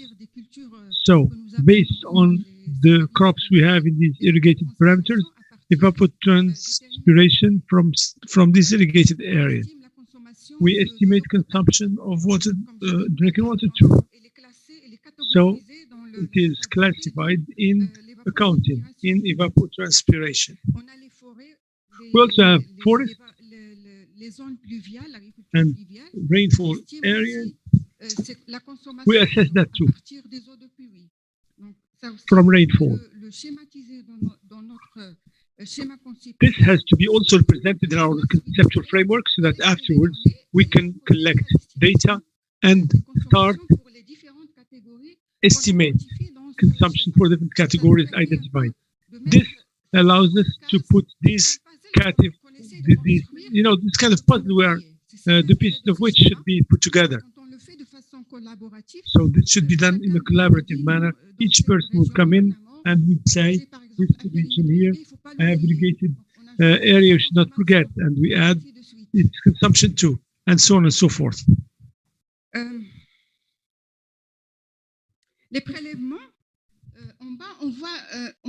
Debit.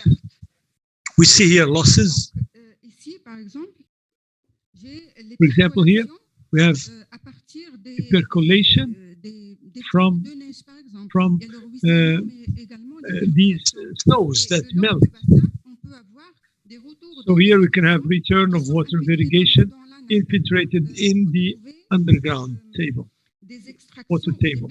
We can have percolations or extractions that go to deep water table. So each time we try to identify and represent graphically the types of outflows from our basin. So that's how this conceptual framework works, that we try to set up at the beginning of water accounting process. Ce schéma, bon, on avait prévu un exercice. This diagram, we had an exercise actually to distribute sheets, but we don't have time for that. So perhaps we'll skip this exercise and move on to the next one. Yes, Domitille, is that right? D'accord. Donc, je continue juste pour dire. So I'll carry on and say immediately that the diagram can come in different shapes and forms. Each and every team can choose their diagram. Earlier I chose a diagram, but you can have this type also, which is vertical, showing in blue the resources in water, green evapotranspiration, consumption of forest, urban, and also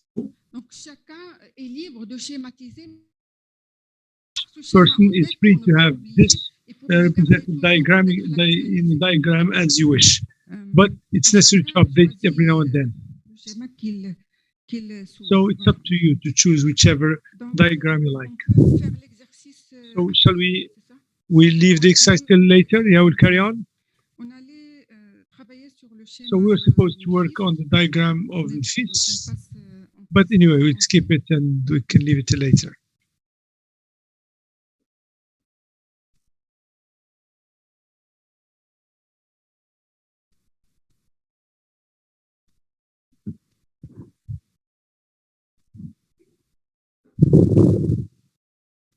Donc, on a vu. We have seen RIDA framework and we have also seen the conceptual model. Now we are moving on to, we have collected our, in the first cycle of water accounting, fast water accounting, try to collect information that's available based on studies, based on data available in the regional director and different divisions of drinking water and industry. So this is a collect of data, meteorological data. We would construct our conceptual framework. Then we have a statement that we'll see later. But prior to that, we have a fractional analysis of consumption.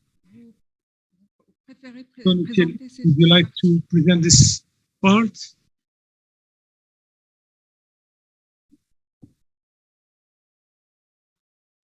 Je pense que vous êtes maintenant très familier. I think now we are all familiar with the section here, but I think, I don't know we can see from a distance, but we'll try afterwards to have an exercise and we'll put together, we can have quickly conceptual framework and we'll see what consumptive and non-consumptive sections.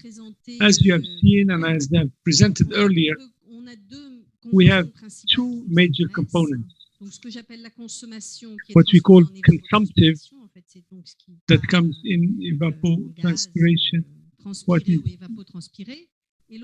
goes to gas and so on, and the other section which goes back to the system, even with some substandard quality of water. We're not going to address that right now today. And I told you later that this can be characterized. This helps with recommendations. What is beneficial, what is not beneficial in terms of.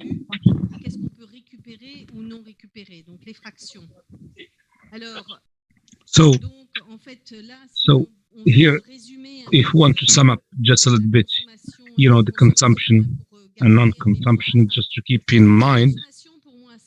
For consumptive, for me, is evaporation, transpiration, and incorporation of water into products. So,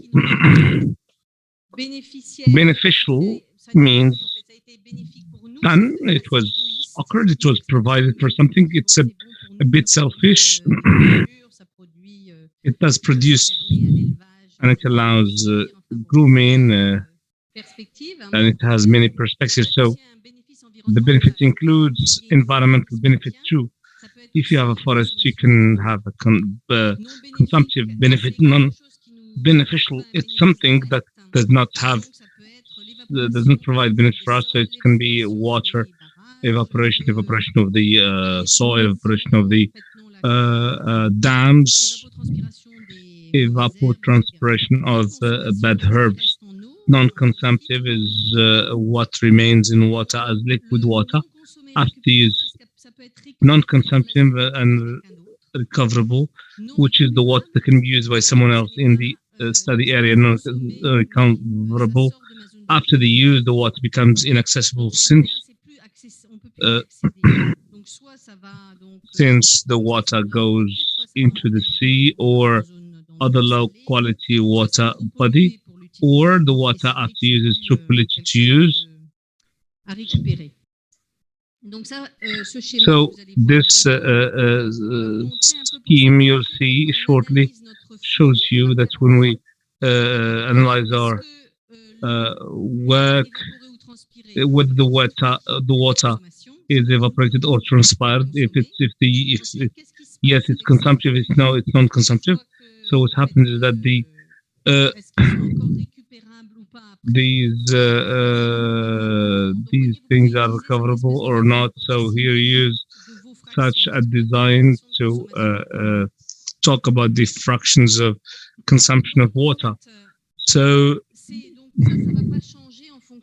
it will not change on the geographical scale, whereas what will change is that whether it's recoverable or not. What gets out of the parcel of the farmer is via drainage, not non-consumptive, non-recoverable. So the water that goes to the neighbor is not consumptive and recoverable by the neighbor. So these are some examples of the fractions in a basin scale. You can, when we can speak about consumptive and beneficial, or it can become of a crop, it's beneficial. So here it's the evaporation of lake should be below. The evaporation of the soil is non-beneficial. So anything that has to do with water in the urban zones. So even if there is a small percentage that is left here, so the excess of irrigation that leads to drainage that will be refused or reused downstream directly or indirectly, a percolation to accessible aquifers, of course.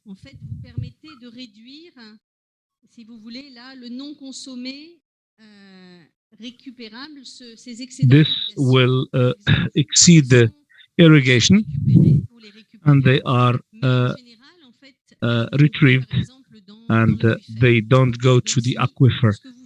So here, what you do maintains them in your system and remains non-consumptive and non-recoverable.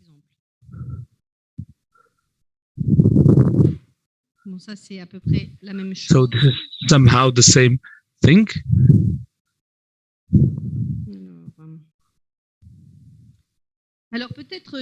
So here maybe just a small, quick practice, quick drill.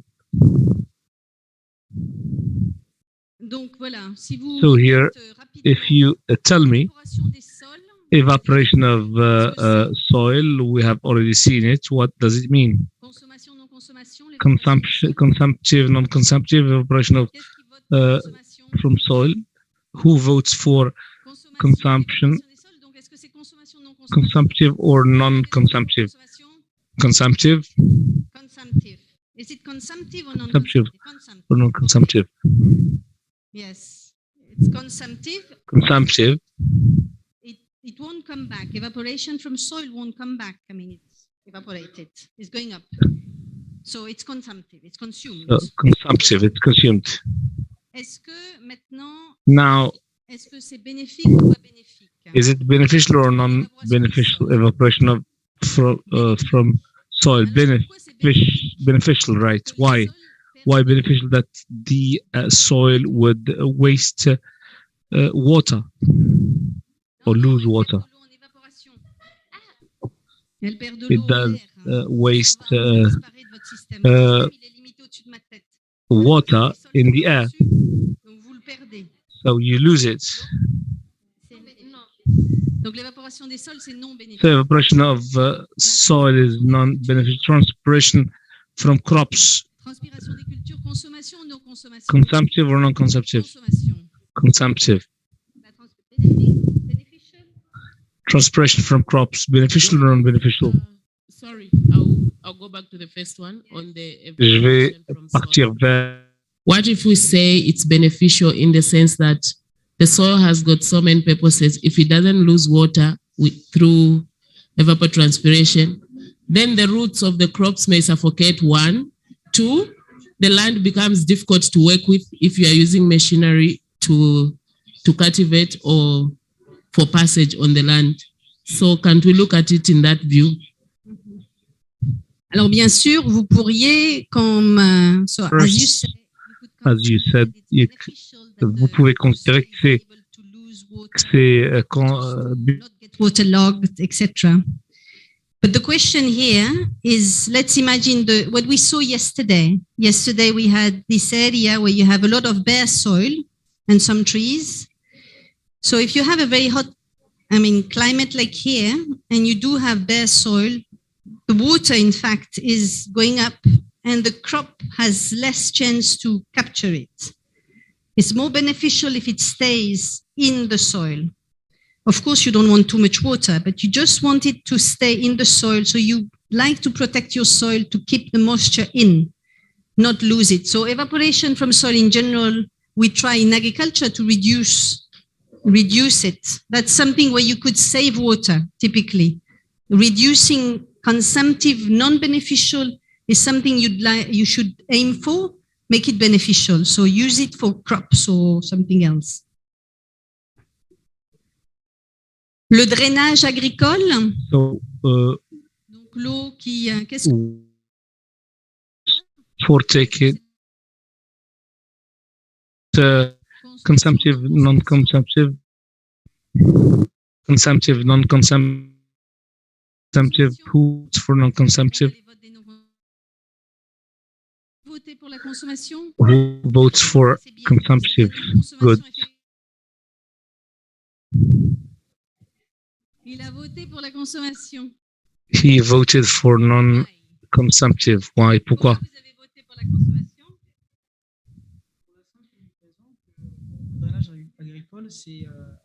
Agricultural drainage. It is the water that is drained in parcels. So from that time where it's irrigated, it means that it's consumed. So please come back to my point out. Irrigated water, there is a part which is consumed and a part that is non-consumed. So drainage is the water that is remained liquid, what is transformed to gas and what is a liquid form. The quality will be deteriorated. If it's low quality, we can just reuse it once again. It is recoverable. So in Egypt, they have a big system where they reuse 4 times, 7 times drainage water. So they reuse water and they reuse water. I want to digress a little bit. We are talking about the consumptive use. You did not explain further on the conjunctive use of water. The conjunctive, whereby you don't overstretch each source of water supply. Surface water, groundwater. So you don't overstretch a particular source of water. Conjunctive use, you use groundwater a little bit, you use surface water a little bit, or shallow pond a little bit. How does that come into water accounting? Okay, so that's a nice question. So in a sense, here I'm presenting the, so this is the consumption. So what happened, so it's in your table, it was more in the demand side. So here you are speaking about the source of water and how you combine them together and you just try to balance the different uses. So the idea, so you do consider this in water accounting, what you look at is what is your input in your system and what is your output. The output is the consumption, for example. The input could be conjunctive, so the combination of different sources and then they become consumed. You don't know where the water was coming from when you look at the consumption. You know that agriculture consumed X amount that was evapotranspired, but you don't know if it was, except if you know exactly how much you took from groundwater. So then you can build and just know which one, I mean, how much was consumed, I mean, from a certain source. But in a sense, this is in your input. So you look at it from the input. But yes, you look at these elements, knowing the percentage that comes then helps you to make calculation. But in fact, in this consumptive, non-consumptive, yes, you could look at and say, have I been very efficient with the groundwater that is very scarce? And so if you know the percentage that was used, I mean, from that source, you could just say, I mean, I have consumed too much, for example, from groundwater source. But I mean, so you look at it because you distinguish the different sources, but we don't specifically look at it here. But yes, you describe this. That's part of the description of your system. So let's do a very quick exercise. You are still in groups. Donc, on va faire un petit exercice. Vous êtes toujours ensemble. Hein? Et on You can have an exercise. So we have seen earlier the conceptual framework. Now I'd like to invite you to think about this perimeter of the fish. The irrigated perimeter. Demand, if you have conceptual framework, as you have understood it, you know what Ehssan showed you, and you have a cut, and you can see at the different types of use and where there is evaporation, infiltration, and runoff. And second is that in these components, what is consumptive, what is non-consumptive, what stays there in liquid. Okay? So let me give you a piece of paper. I'll come to you. We'll do for the piece, because you wanted a different paper. Take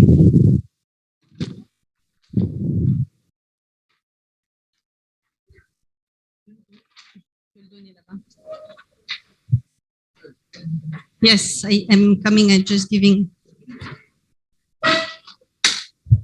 Qu'est-ce qui s'est passé avec votre groupe? Vous avez perdu. Alors commencez, profitez qu'ils sont pas là. Allez-y. Yes, so you still have a pen. You have your pen somewhere? Right here.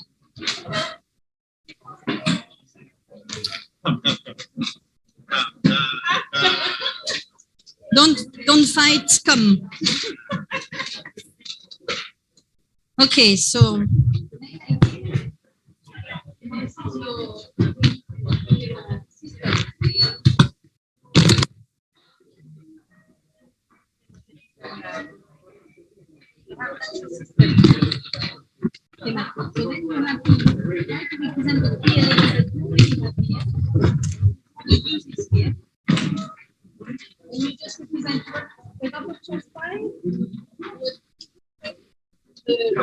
just make a schematic of your system.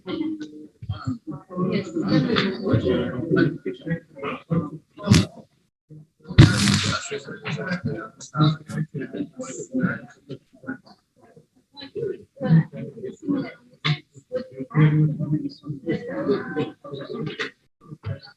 The side of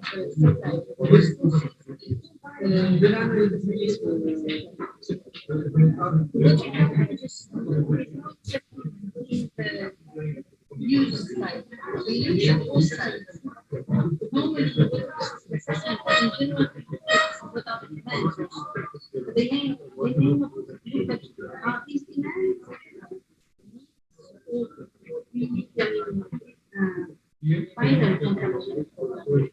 that's what they do. No, they don't do. They just say, okay, we have this color, we have to do that. They don't let people in that. That's what we do. Otherwise, it's, you may, for example, in practice, you say 250%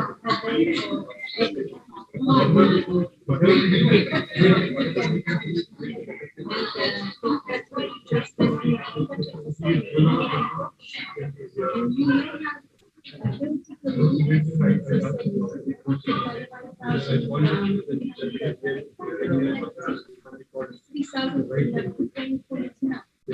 that's what they do. It's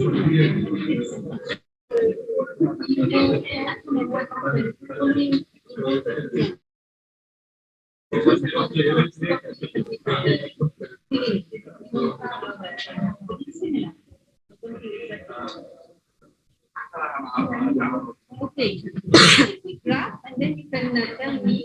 So just, I think what I suggest is you try to see in the system you have that, and then you can just say where are the seats of evaporation, and then your system. And what we saw, I don't think we saw the whole system.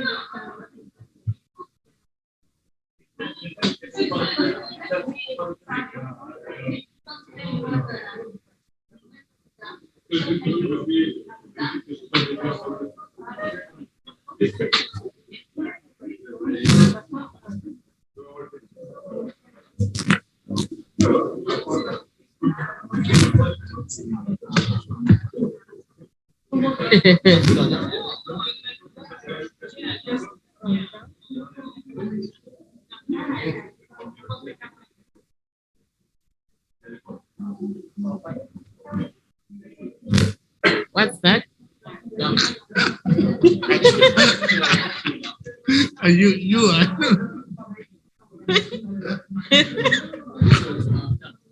Okay. No, go do it. You know Tom and Jerry? Yeah. That is Jerry. That's good. Jerry, yeah. Don't worry.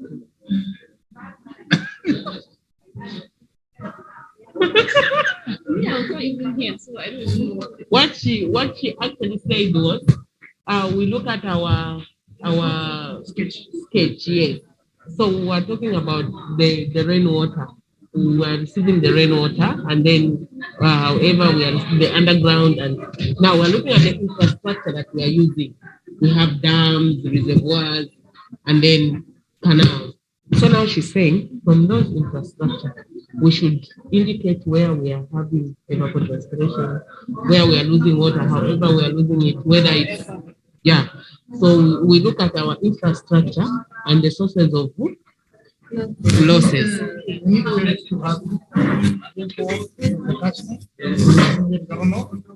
Into the dam.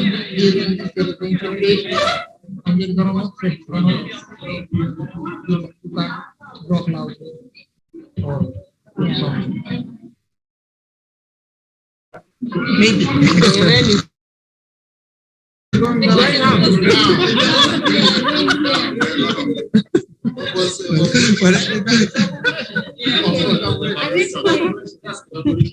Okay.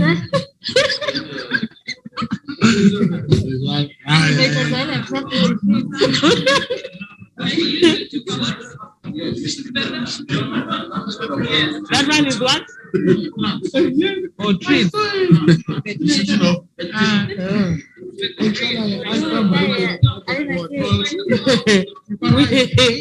We needed to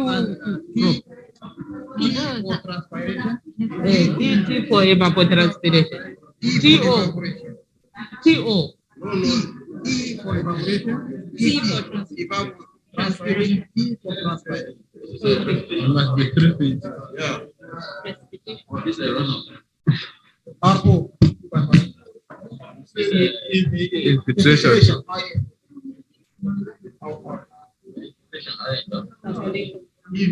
There are two things involved. It's either it will run or it to infiltrate. No, some they can, right? Some they can. It's two things. Yes, it can happen at the same time. Yeah. Okay. Then we have this reservoir. Both. It can happen. In the reservoir, we have There's the evaporation. As it Yeah. goes down. But two things are it's fluid and they can happen simultaneously. Normally, there has to be. When the other one is satisfied, No, the other one it can run off even if it's not satisfied. the intensity. The intensity. Yeah, Depending on the intensity. rain fast. And the duration. The dam is the preparation. So, what next? For the dam is From the dam, there's it's not it you. It's the from evaporation. the dam, there's no tea there. There's no transpiration. Yes. There's no Evaporation.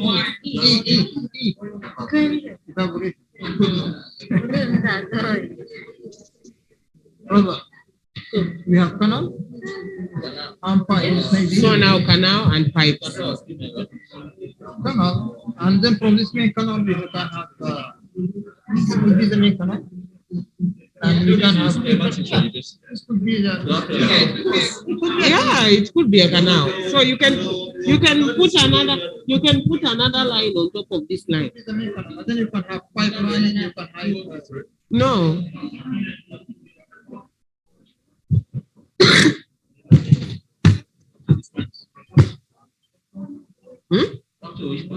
After the canal, there's another reservoir, settling dam.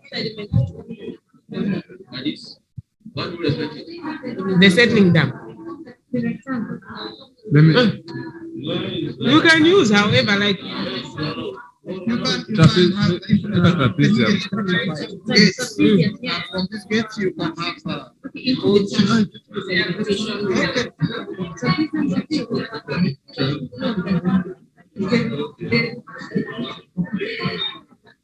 It's a rectangle. It's a trapezium. It's okay. It's a cross section. Yeah.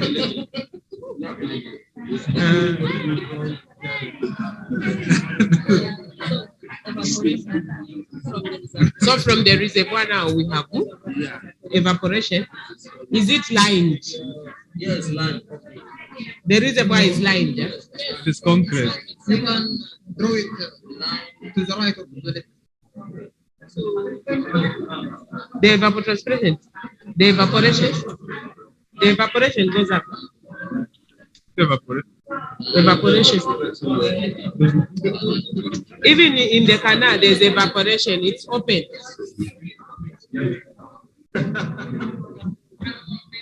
E, right E.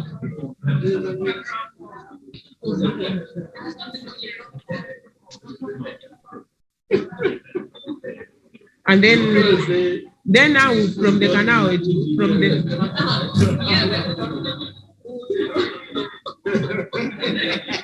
now from there there's piping. Okay? From there it's piping network involved. Yeah.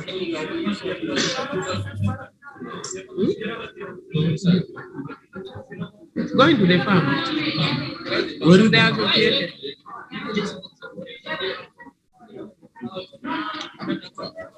19. It's an association, 19 association.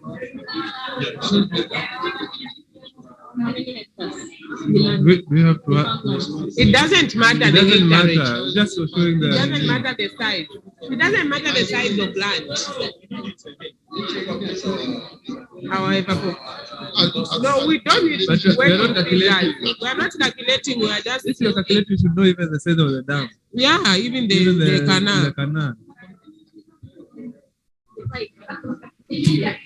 The pipe to the farm. That one is the closed conveyance.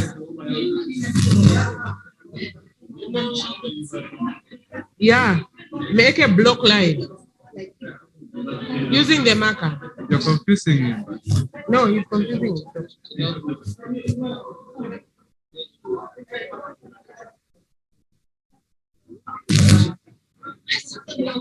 It's okay now.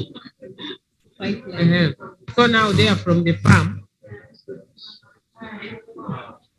From the farm now, that's why we have evapotranspiration, we have seepage, what's that, infiltration? Yes.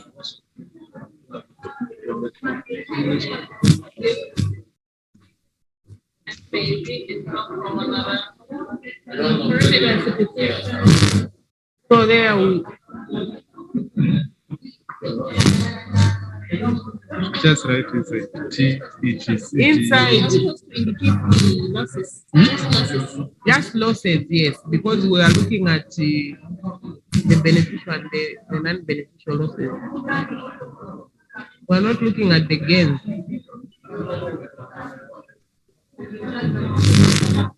It's evapotranspiration now because we have plants. It's also seepage. And then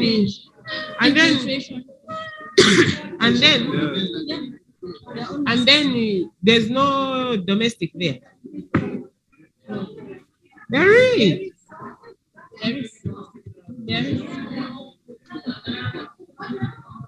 Even at the farm, domestic happens.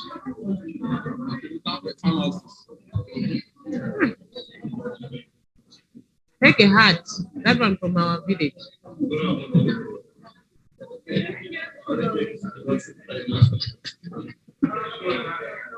Now, say domestic, that's where now that issue of yes. Yes. Wastewater. Yes.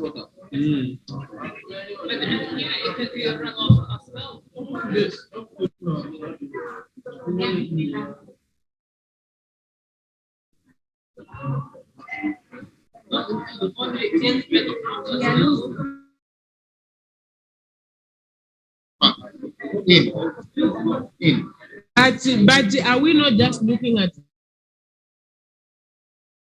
if we run up along this path?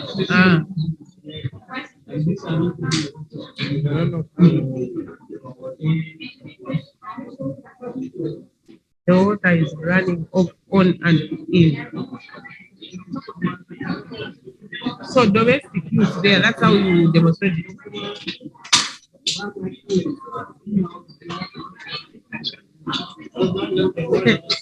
I had a weird idea. I'm sorry. Water and sanitation.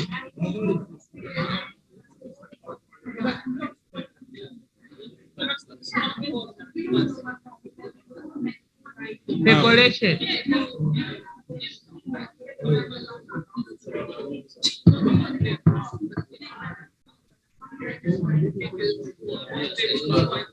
Increasing.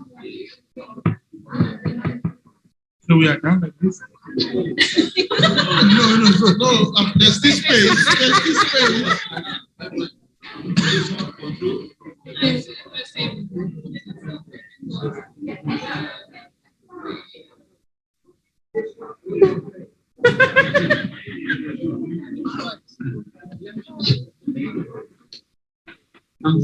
Are we done? Wells and deep wells represent. Yeah, wells. This is the farm. It's not the well can be close to the farmhouse.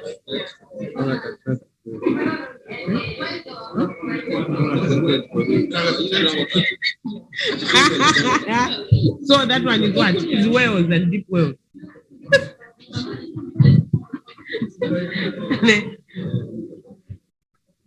Do you have evaporation? Is it open? Yes. Not Don't be. Yeah.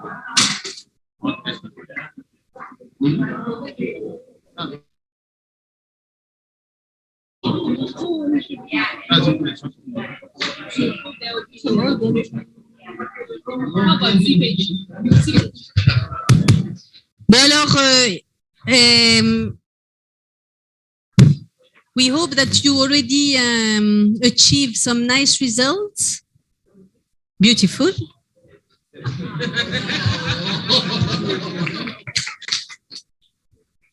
Hein, donc, essayez de juste résumer là. Hein, mettez les choses qui manquaient dans votre schéma. Try to sum up there. Mhm.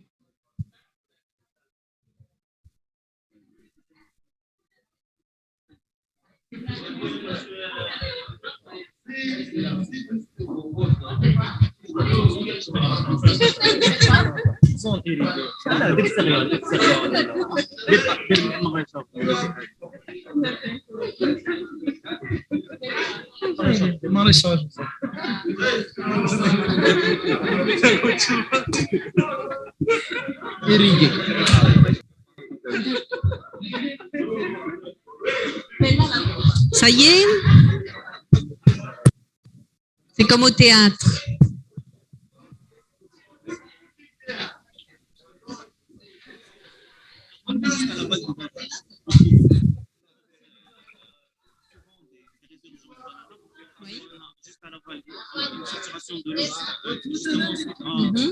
Vous avez une source, oui.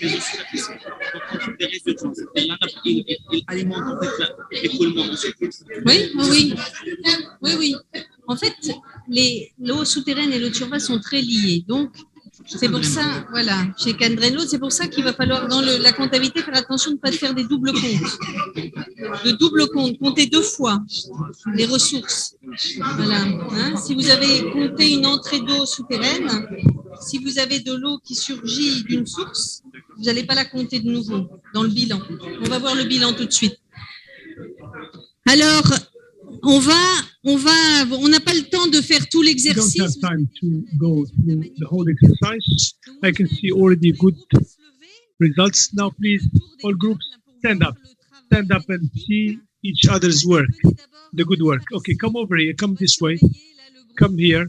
We're going to see the group here. So I invite you to come. Yeah, come to see the others. We just go around. Take the microphone. No, Elizabeth, Take it with you. Take it with you if they are translating. Alors, venez voir.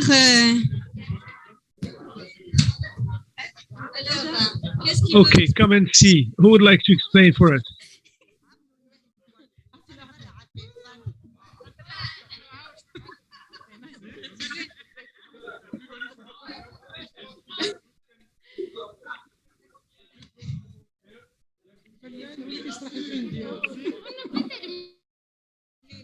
C'est bon.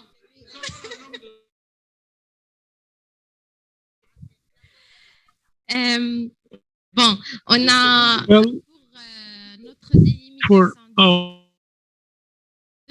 of piece 1, 2, we have the dam, we have evaporation of, we have percolation,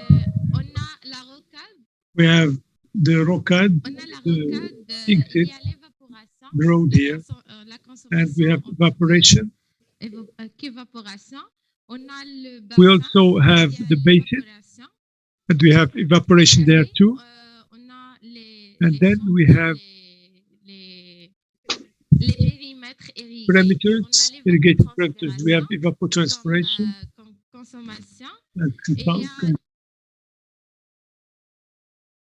and we have circulation or infiltration.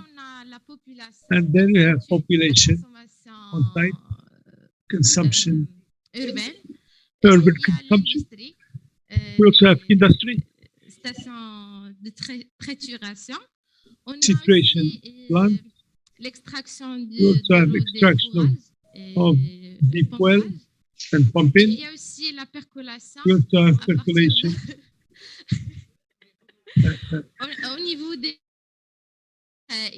Within irrigated fields. That's it. So let's give the group if they did well. Let's see if they did well. Well, they have good colors here. Bright colors. It's just colors. All right. So let's go here. Come over here. Quick, guys. Alors, vous avez qu'à lever votre... So please raise your flip chart.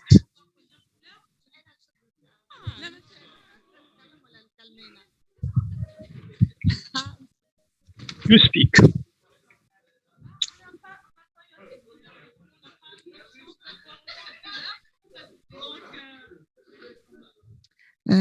Voilà, donc pour nous. D'accord.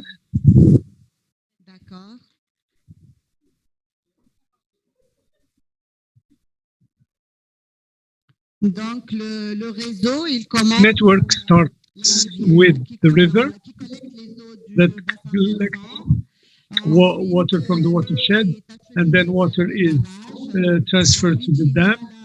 Then we have the canal of La Rocade that feeds the agricultural lands irrigated. We also have plots that are non-irrigated. We have also rainfall as an entry. Water resources. So we have evaporation here, evaporation of irrigated areas, and also evaporation of non-irrigated areas. And we have infiltration of water to the water table. We have also runoff. So for dam water, that also feeds urban areas with drinking water. We also have industry, and we have cattle that can also be fed through the pumping and river. That's it. Give her a big hand. This is another conceptual framework. It's not like the one here. They have an overview. You have pilot's view from top. Now we're going to move on to the next place. Make sure you don't walk over the wire. So very quickly, the team here, do you have?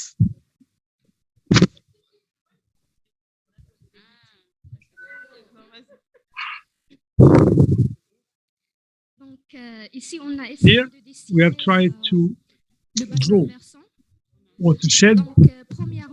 First, as entrance, we have rainfall. On a les précipitations. Il y a aussi le ruissellement. Runoff also. Donc,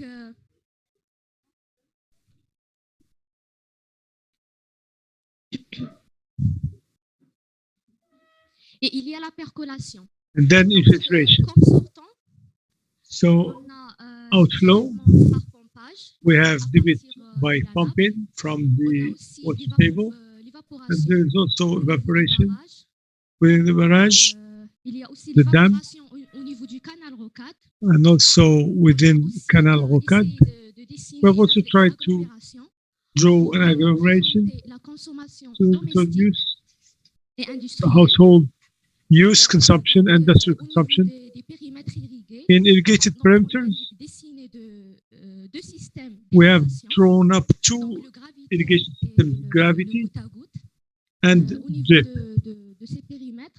In these perimeters, we have evapotranspiration of crops. Et oui, et on a aussi essayé de dessiner des pertes par percolation. We've also drawn losses by infiltration, and at the end of the basin, we have actually something goes up to the something coming from the water table. We are drawing here what comes from the water table. I think that these are the major entrance and output. Good, congratulations. Thank you. We're going to vote afterwards to see who is the winner. And then we keep the best for the end. So, ils avaient que la couleur verte, alors ils ont They had green color, so they were limited in their color.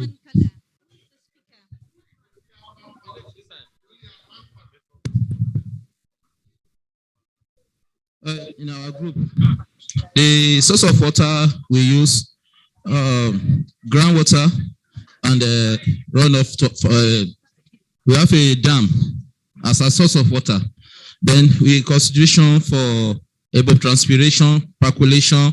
We consider as then within our reservoir dams, deep percolation seepage are considered. Then vegetation cover too, losses from the evapotranspiration. Within our schematics, the water infrastructure we have there, we have the well, we have the reservoir, we have the irrigation feed, we have the pipeline, and the canals. Our canals are lined so that we are able to minimize losses. So from our canal bed, evaporation, then from our feed too, we consider evapotranspiration from the some of the crops. Then within the basin too, the vegetation cover too, we're able to give moisture to the ground. The losses was reduced. What else again? Then sediment. Yeah, these are reservoir too that take water from the reservoir, transfer to the feed to irrigate hectares of farmland. So in that place too, source of water to the farm too, where there's a runoff into the farm, then the runoff too, and the losses a bit. So which contribute to our source of water use in the farm. Then domestic use within the farms, we have the farmhouse, which we consider as a domestic water use, which takes source of water from deep well and shallow well.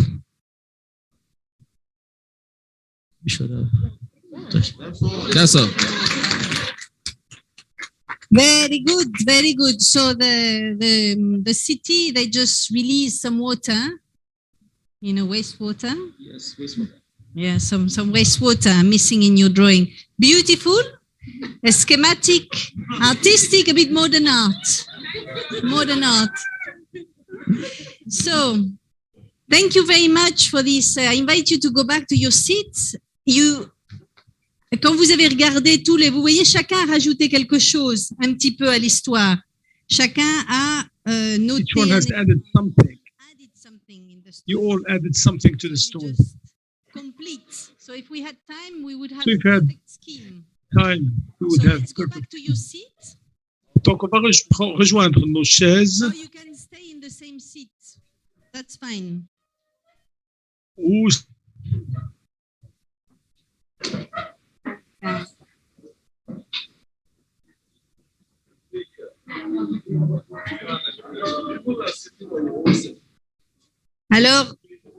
Alors voilà, en fait.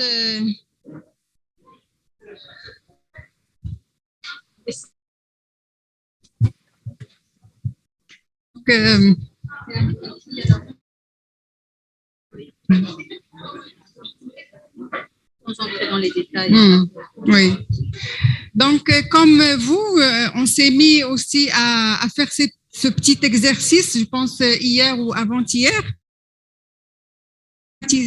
Mais vous voyez, quand on travaille ensemble, la richesse que peut apporter chacun de nous pour conceptualiser. Donc, moi, je me suis mis à cet exercice, à ce jeu de conceptualiser. Voilà mon résultat. Et tout à l'heure, on verra le cas de Borchit. C'est un autre type aussi de schéma. Quelqu'un qui se met en avion comme notre collègue tunisienne et met le schéma en dessous, mais on peut le faire de cette manière. Donc, on suit un peu. On a tout ce qui est précipitation en amont du bassin, en amont même du barrage. Donc, ça, parce que ça influence sur les apports et le stockage du barrage. Et puis, à chaque fois, on met les pluies intermédiaires. À chaque fois, parce que c'est un grand bassin quand même, on a des pluies au niveau de chaque bassin intermédiaire. Et si on a des stations météorologiques, pluviométriques, on peut avoir du détail, des informations détaillées. Donc, rapidement, ici, dans ces blocs, on met tout ce qui est évapotranspiration, donc consommation. En amont, on a tout ce qui est végétation, forêt, consommation des bassins amont. Dans l'eau Atlas, on a également la fonte des neiges comme apport et comme ruissellement. Nous avons l'évaporation des retenues de barrages, donc rapidement les zones irriguées également qui prélèvent le long du canal, l'eau potable qui prélève également au cours du barrage. On a l'évaporation des retenues d'eau, des bassins agricoles, des stockages intermédiaires, les bassins qu'on a vus hier, les bassins de régulation, de décantation. Il faut comptabiliser ça dans notre système de comptabilité et le schématiser ici. On schématise tous nos ouvrages, on essaie un peu de schématiser le long de notre schéma conceptuel les infrastructures. Et puis ici, on a les types de percolation, d'infiltration, que ce soit des percolations des eaux de pluie, des eaux de ruissellement.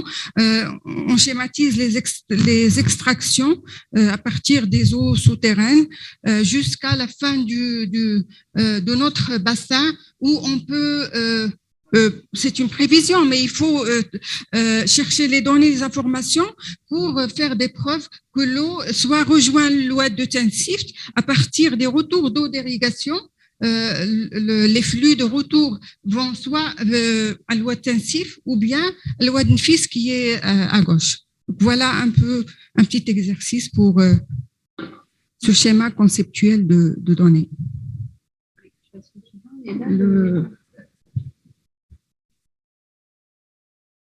Donc, on a celui sur le bilan. Le bilan, je peux le faire. Et puis, comme ça. Voilà. Comme ça. Voilà. Alors, on n'aura pas le temps là de faire l'exercice. On va peut-être quand même vous distribuer les feuilles qui sont. Mais alors, une des parties importantes de la comptabilité, c'est de faire ce bilan, que bilan hydrologique, bilan d'eau. Donc, en fait, là, l'objectif, c'est qu'on va vous présenter un peu les caractéristiques. J'ai déjà introduit vous le savez d'ailleurs ce qu'il y a dans votre bilan d'eau, mais ce qu'on a fait là, ça nous prépare à faire le bilan d'eau et vous allez voir pourquoi. Donc, on a déjà vu, on a schématisé ici dans ce magnifique graphique vert les ressources, par exemple. Donc là, vous avez vos entrées, les entrées de votre système, la précipitation, les eaux de surface qui entrent dans ma zone d'étude, l'eau souterraine qui rentre dans ma zone d'étude, mais comme des flux latéraux. Si je désalinise l'eau, si j'importe des eaux usées traitées, ça va aussi d'être dans mes entrées. Donc, alors, si en plus vous développez pas uniquement en fait un bilan annuel, mais aussi des bilans historiques, vous regardez comment votre bilan évolue dans le temps, vous pouvez comprendre aussi comment ont évolué les ressources et les demandes dans le temps. Et ça, c'est intéressant pour comprendre ce qui s'est passé. Donc, quand vous faites l'exercice rapide de comptabilité de l'eau, c'est pas grave si votre compte de l'eau n'est pas fermé. Vous pouvez accepter un compte de l'eau qui est encore incomplet. Ah, voilà, vous avez réussi.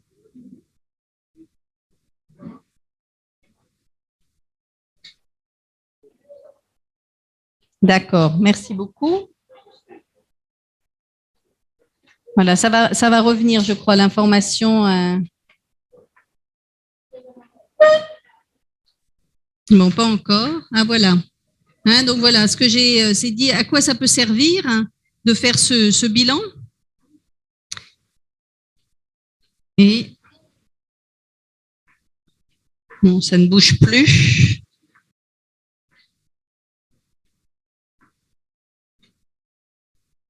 Donc là, j'arrive plus à bouger l'écran. C'est normal,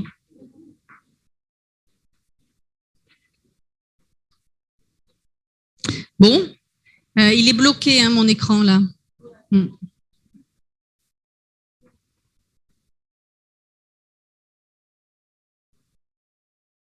Désolé. Hein, donc, on vous a distribué là cet exercice, mais on va pouvoir le regarder ensemble. Alors, cet exercice, c'est un cas de la Californie. C'est un cas qui vous montre, en fait, c'est un peu pour construire un bilan d'eau. C'est en fait la rivière de Sacramento en Californie. C'est un système assez compliqué où, en fait, il y a énormément de rivières et un delta. Ce delta est un delta qui a une valeur écologique importante. Donc, c'est important de maintenir des flux écologiques dans ce delta. Il y a des rivières qui arrivent et qui, en fait, il y a des activités agricoles. Il y a... Ah, ça y est, j'ai récupéré mon écran. Donc, je vais revenir à l'exemple après. Hein, donc, voilà, en fait, ça, c'est l'exemple. Donc, avant de... Là, on a le bilan d'eau. Voilà, donc là, j'ai cette étude de cas là qui est présentée ici. Donc, vous voyez ici donc ce bassin versant. On va juste le présenter, on va pas faire l'exercice. Enfin, on va le faire ensemble au fur et à mesure. Donc, vous voyez un peu le bassin versant. Il y a un système de transfert d'eau qui est assez complexe. Hein, vous le voyez, vous avez, je pense, une figure dans votre tableau qui vous montre un graphe. Je crois qu'il y a une carte. You have a map. Maybe before, here, this map that shows the complexity of the system. Donc, vous avez l'eau qui est exportée aussi dans d'autres régions du pays. Donc, l'eau est pompée dans le delta et elle est transportée, voilà, dans différentes régions. Le delta, donc je vous l'ai dit, était important pour des espèces endémiques, rares, aquatiques. Donc là, c'est une représentation, ça va arriver, mais voilà. Donc, comme nos collègues là qui avaient fait le schéma. So, as our colleagues have done the scheme on the perceptualization of this is your scheme. This is, you see the rainfall that comes here. You have some evapotranspiration that's at the secondary river, and you have the water that is exported towards other basins. You have water that goes to reservoirs. You have water that goes towards agricultural land. You have urban land, and you have exportation towards the delta. So here you can see that it's a perceptual scheme that sums up the characteristic of this basin. So it's the view of our basin, of our delta is here. So now I'll ask you to have a look at your the table that we have distributed. You have tableau that is here. I'm going to leave you that. It has got many columns, and it does list you the data. If you have collected the data, for instance, you have the entry data in your basin. You have the water that comes from the Sacramento River beside San Joaquin. You have rainfall. You have you also have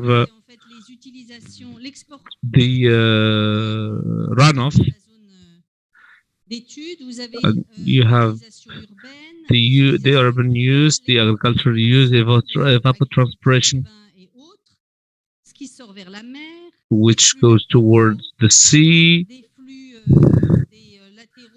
inflow, lateral inflow, extraction of underground water, and a change of reservoir. My question: have a look and maybe discuss between you, or as you are at the same table. Tell me, and I'm going to what are the entries in my delta? Based on the data, what are you going to be considering in your water budget as an entry? What comes in my delta?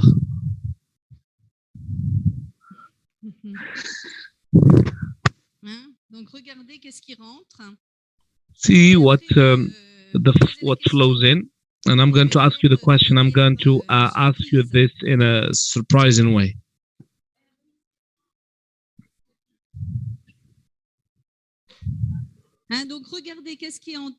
So look at what comes in, what comes out.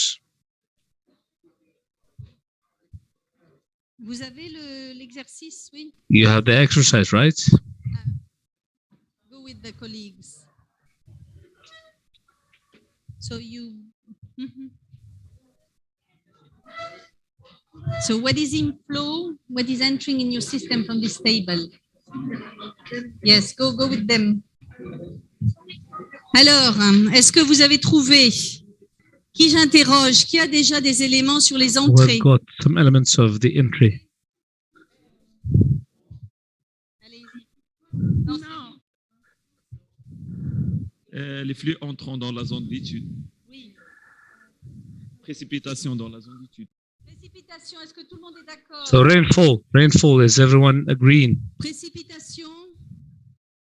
Voter. Vote. Rainfall. Avec les précipitations comme entrée, Do you agree? Rainfall. Ils sont d'accord. Ensuite. On passe sur ruissellement, non? Entrée, entrée. Les entrées.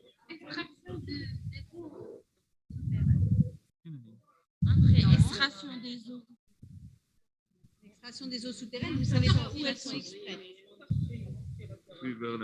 Entrée latérale, exactement. Entrée latérale, oui. Alors allez-y, dites dans votre micro. Entrée latérale d'eau souterraine. Entry in the in this land. Autre entrée.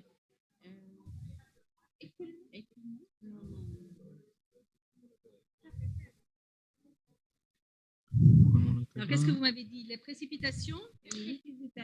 So rainfall. Les flux entrants, vous avez dit? Les flux entrants, les précipitations. Rainfall.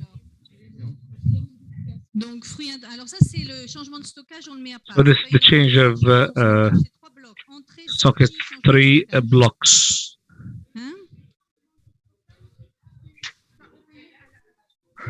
En fait, un bilan d'eau, entrée-sortie, le changement de stockage, Water, conservation de masse. it's to obey to the law of conservation of the mass. Donc, on a soit des entrées qui sont So we have entries that are superior to the outputs. So the difference between these two is the stockage. We calculate it later on. So the entries, what are the or inflows? Inflows. Ruissellement de surface. So runoff, surface runoff. Exportation dehors de la zone. Exportation beyond the zone. Use water in an agricultural and urban milieu.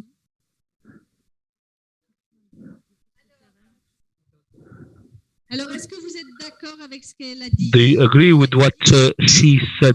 Utilisation ici, ils sont pas d'accord. Alors, dites-moi. Pour les sorties, on a fait exportation de la zone d'étude. So we have use of urban water, use of agricultural zones, and runoffs.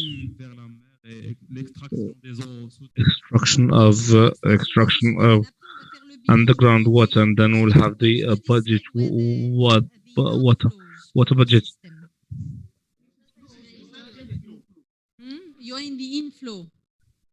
So what were you into the system? Yes. Stream flow, precipitation, surface runoff, and groundwater storage change.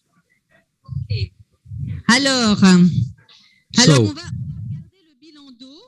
we'll see the water budget, and I'm going to show you the water budget, and we'll see that all together. voilà le bilan d'eau. This is the water budget.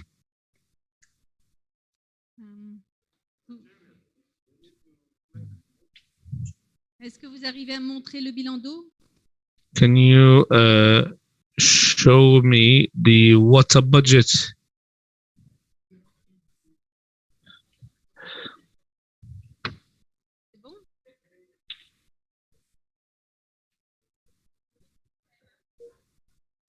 Ah, voilà le bilan d'eau. Alors regardez. So this is the water budget. Have a look, please, because you are going to. This is going to clarify what you have said. It's in English for the English-speaking people here. So the we have rainfall and the inflows, Les sorties. the outflows. Vous avez les sorties qui vont. So we have in outflows that go toward delta. You have evapotranspiration. Ce qui est une sortie, ça va être l'évapotranspiration. Evapotranspiration, you have to. Les sorties, c'est de la consommation. So the in outflows, it's the consumptive or consumptive. Des utilisations, mais que vous savez pas que. So if these are consumptive and non-recoverable. Donc ici, en fait, on a So here we have evapotranspiration, agricultural and urban. In natural zones, you have a category of evapotranspiration in your table, and you have evaporation of reservoirs and so on, and you have evapotranspiration of zones of mountains. So this is, and you have the exportations towards the exterior. So runoff will remain there. Et en fait, après, vous avez le changement de stockage qui peut être vos eaux souterraines ou le sol, où il y a enfin, les réservoirs et aussi l'eau du sol. Mais l'eau du sol, en fait, so the soil water is reserved, and we estimate it by difference. And as you have told me in the tables, in your table, you have the inflow in the zones of studies. Rainfall is an inflow as well, and then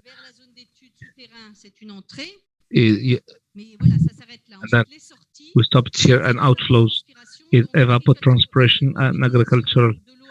In the use of agricultural and urban water, these are not the outflows. They become outflows when it is evapotranspiration, and runoff is that comes out of the study zone. So the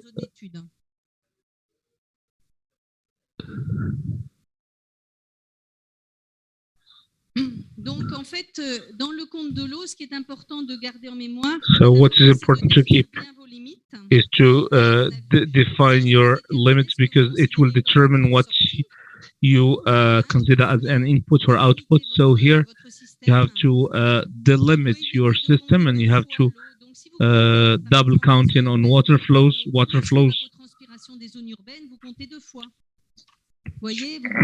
So normally output will be the consumption.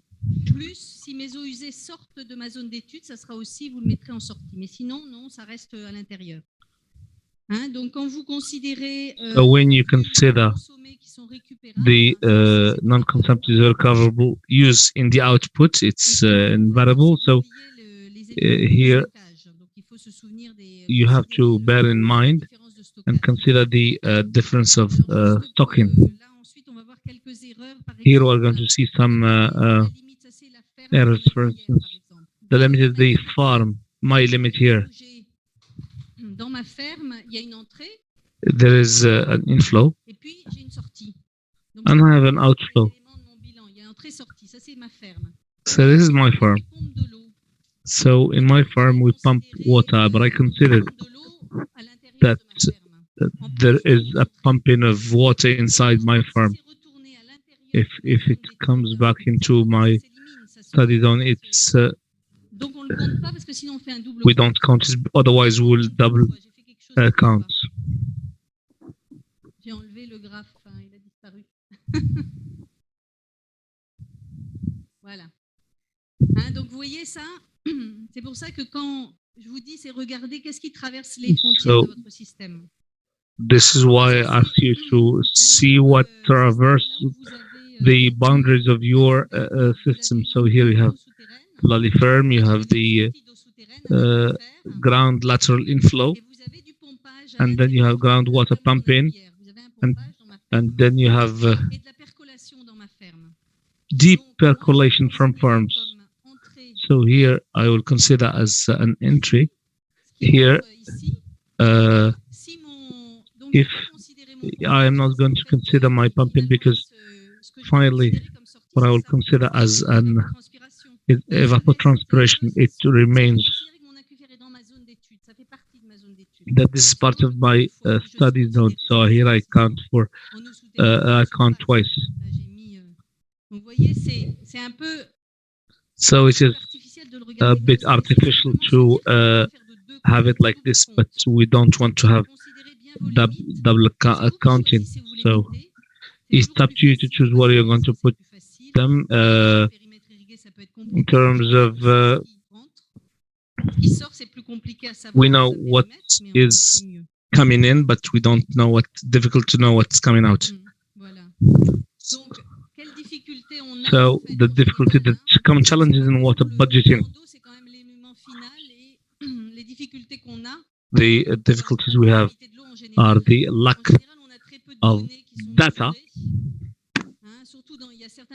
or metadata engorged and ungorged catchments where there is we can have runoff, so we can have rivers where we don't have any measure, we can have inadequate or poorly maintained hydrometric networks. L'hétérogénéité, je l'avais déjà dit.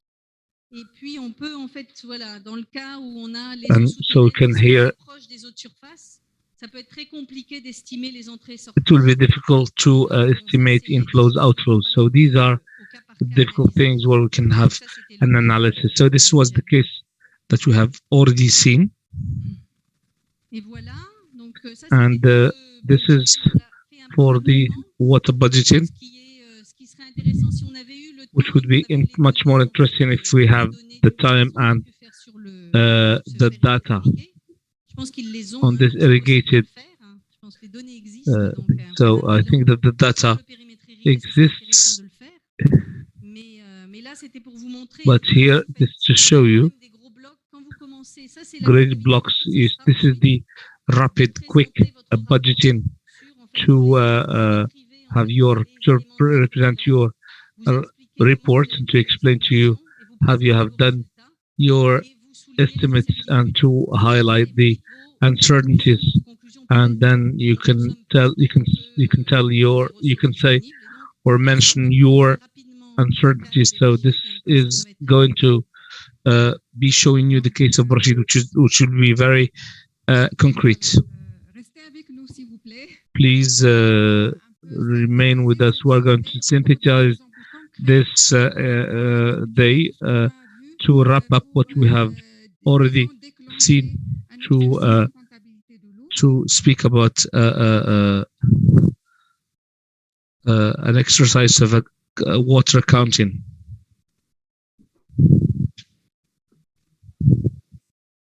Donc, c'est le cas de la plaine de Barchid. So it's the case of the plain of Barchid in Morocco. I'm going to have some slides here.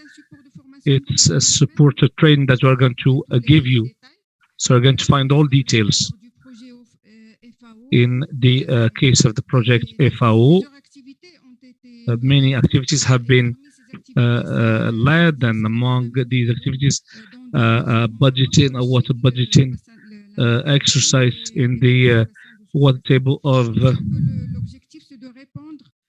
objective is to enter to participate in the agenda 2030 for the SDGs.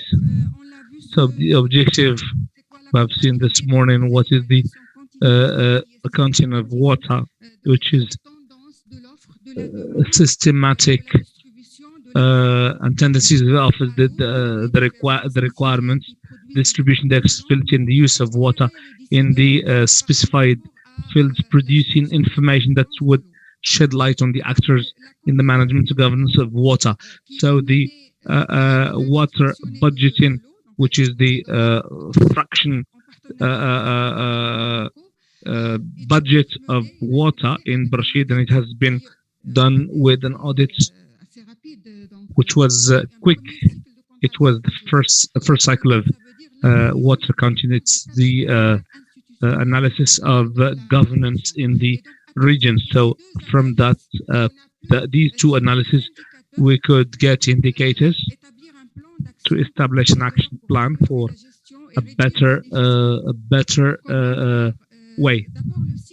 So here we can have the cycle of water budget. You have seen the start off in implementing the teams, asking questions. We have to ask all questions, and then we can start by a quick exercise in water budgeting, and we'll put the radar sample model to find the opportunity. It's like a feasibility study, as a matter of fact. So we have to have an accounting system. Otherwise, we can start from now here, and we can say that we can continue with an accounting system to regulate at the level of partners, to have a better trust in information, and to help them work together to develop productivity resources, and to answer this problem of water shortage. This is somehow the global context. Today we cannot just work in a vertical way, sectoral way. So among the solutions is to put the actors to better manage the resources.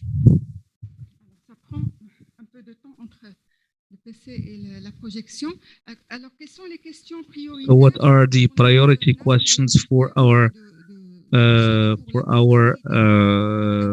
water table, the aquifer of Rashid? What are the tendencies now? We know that the deficit.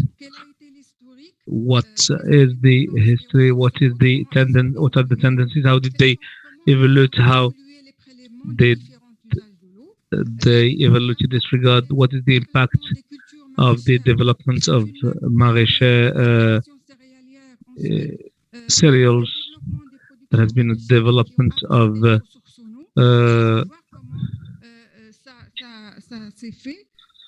we have to understand how it was done,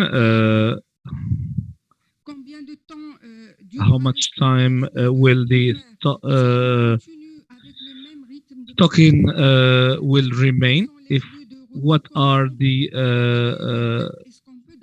water inflows, how can we retrieve them, are there any potential economies there, how can we save water, how institutionalize, and how to convince the actors to use these tools to develop governance.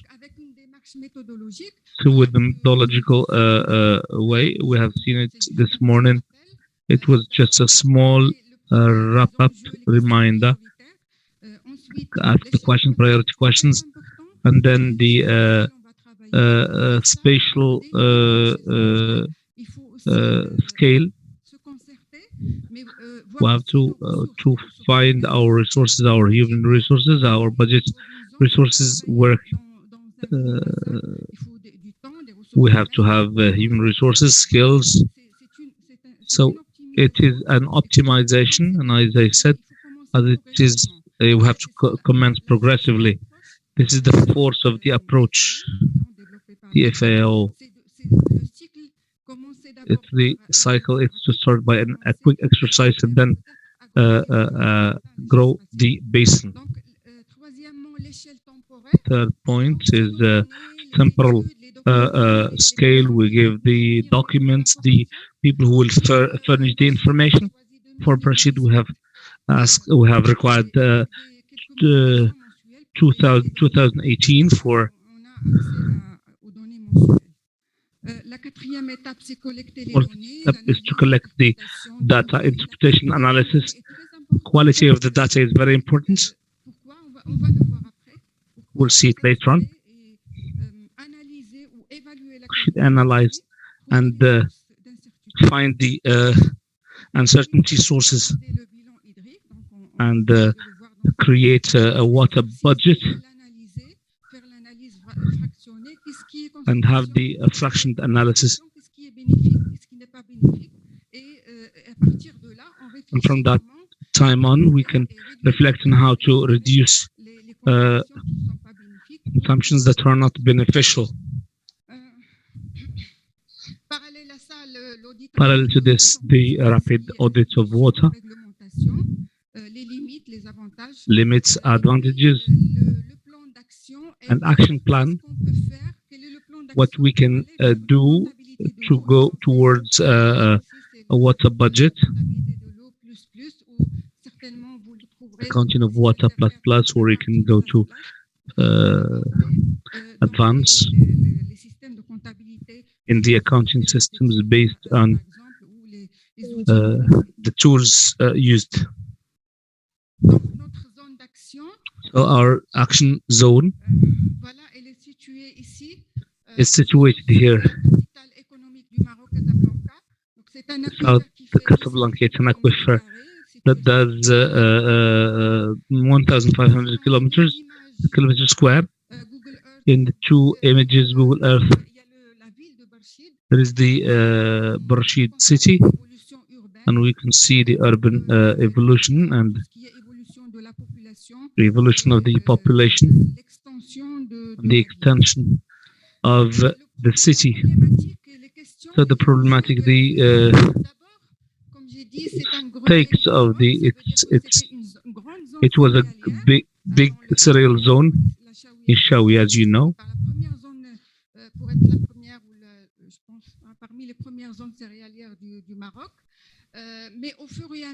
But along the time, we have seen the development of the irrigated cultures.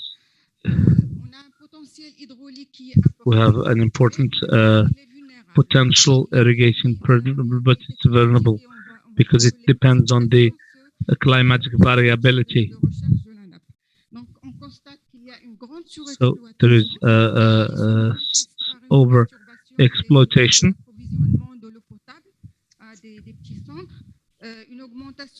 an increase in pumping costs because each time they have to dig, the quality of water is deteriorating. The productivity of some works. This is somehow water table. This is threatened. So in this,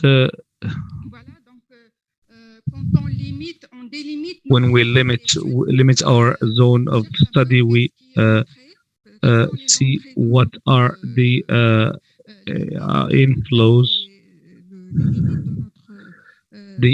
of our water table. It's a homogeneous. It is the first exercise. We have to look for a zone where we have enough information. We have instructions here, so we have the topography that is diminuted, but we don't have. It's a plain, but we have feeding here by the basins surface water.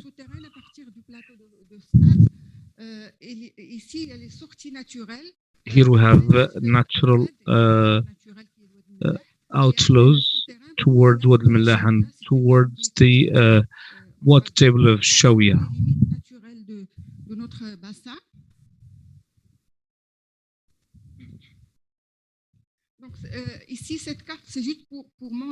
So this card is to show us, this map is to show us the three dams that are constructed to protect the city of Rashid against floods. We are going to see them.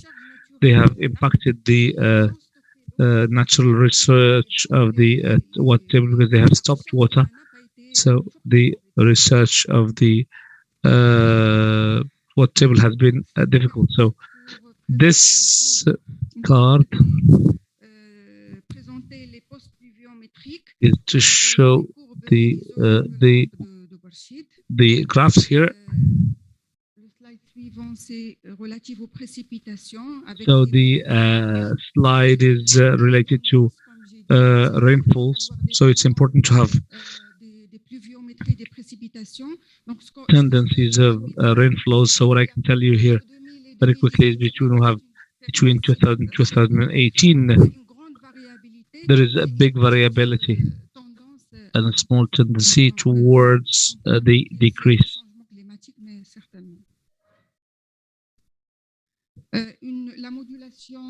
So modulation of rainfall.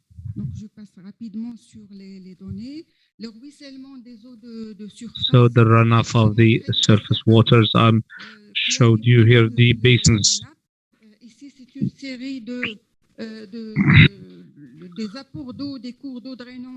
This is these are in helping the water table.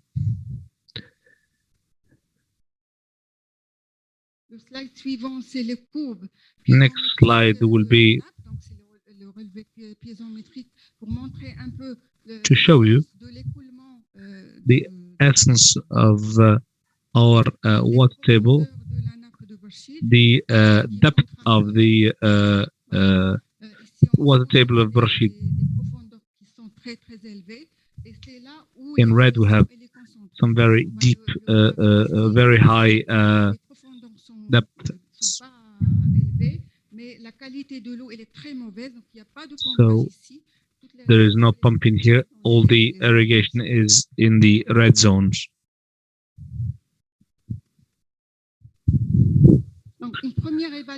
The first evaluation of water resources in inflows and outflows in our water table. It's part of the rainfall that comes with a coefficient of it goes up to 5%. So we have a volume of 20 million cubic meter. So the basins helps with 2 million cubic meter. Drainage and the natural resources from the water table. We have natural recharge of 36 million. So in this scheme, there is no human intervention.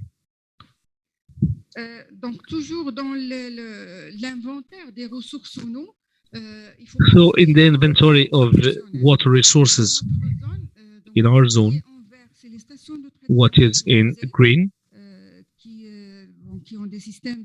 it's the epuration. They have epuration system, and they contribute as additional water resources. So we have 13 million cubic meter. We have a project of reuse of used water.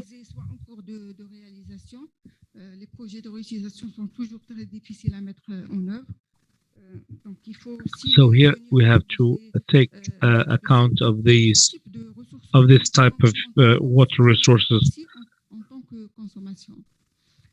as resources and as consumption. So I said that our water table is in the deficit, so it's there has been a part of underground water.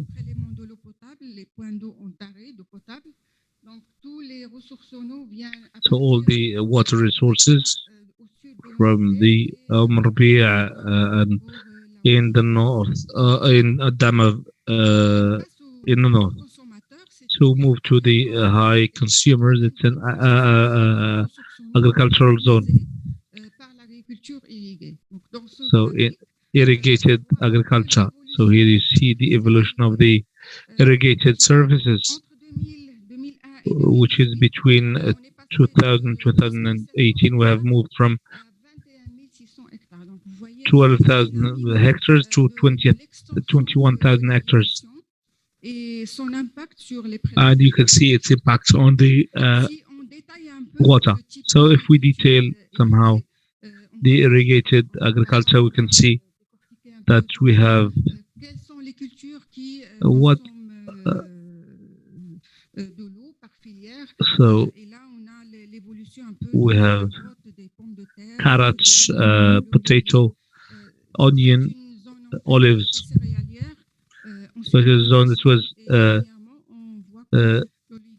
cereal, but we see that olive is growing. And it's a bit dangerous for a zone which is living in deficit. So graph which is important is this one.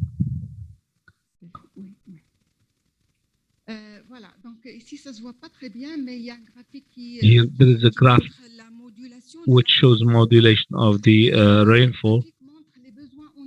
The other graph, what we see here is that it is a plain that was cereal, and with these cultures we have moved on to another type of culture. So this is a problematic that we see, that we face. And among the solutions, we will see an introduction of cultures of carrots in winter time to profit from rainfall. So we have seen the irrigated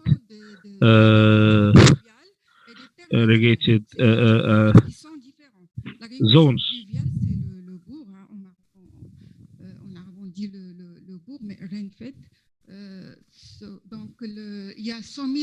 We have 100,000 hectares in cereal. So we evaluate the consumption in water in the water budgeting. So the usage of the other sectors,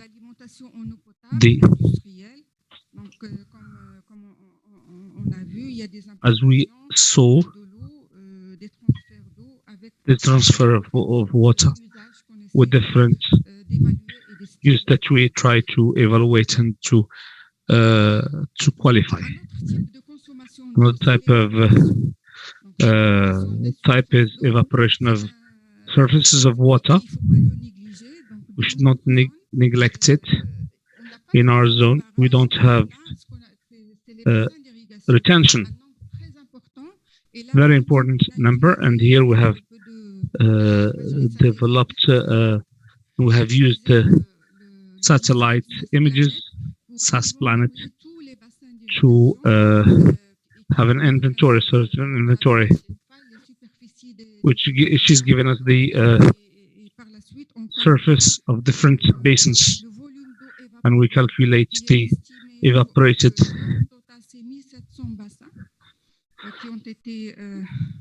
So they have been in inventory in 2017, an evaporation of 1 million cubic meter per year. So it's 300 meters square per basin. So if we transform this volume in beneficial, the idea from here is to what we have seen is that there is a over dimension of basins and maybe benefits from the subsidies. So the idea that has got an impact on water resources. Another type of evaporation is the stations of treatment of used waters. So these are big basins, the evaporations that are good.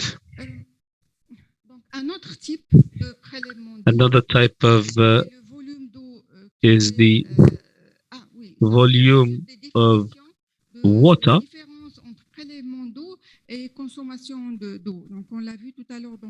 So we have seen it in the budget, because the difference between prélèvement and the actual consumption is big. So in our action zone,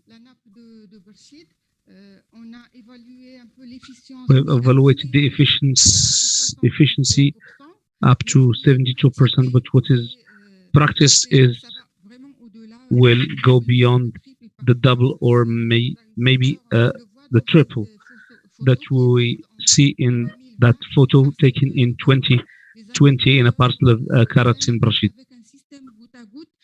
Even with a dripping system, it leaves the system open all night long, which creates percolations and the water leaks. So another type of consumption of water is specific to the region of Rashid. It's not very well spread in the zone. It's a carrot zone. It's the first zone or second zone of carrots. We don't have iced units after the maturation of carrots. They leave it on the soil and they irrigate it step by step. So they do the culture progressively, and this stocking of carrots creates loss of water, because it does only help stock the carrots on the soil.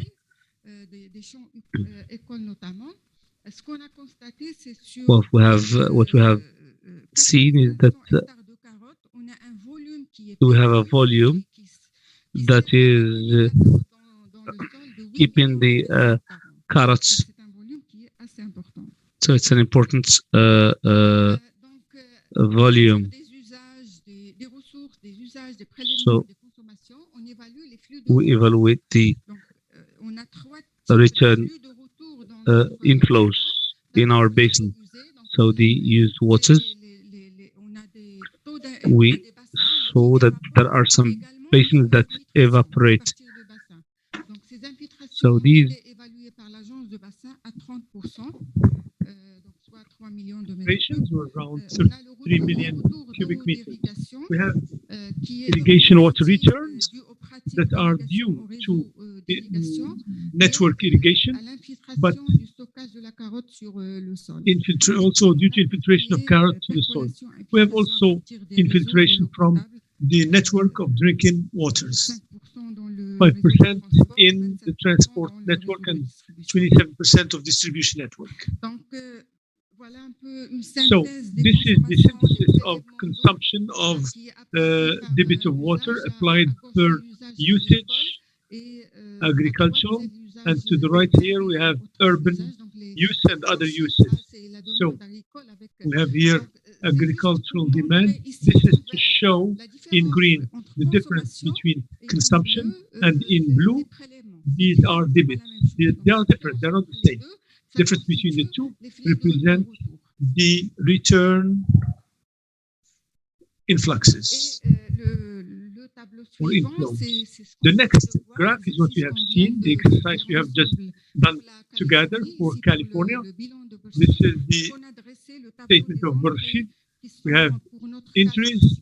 For us here, we have rainfall, imports, contribution of external underground water, and also debits to the stream and the Shawia, evapotranspiration, urban, industrial, natural lands, and evaporation of water of surface.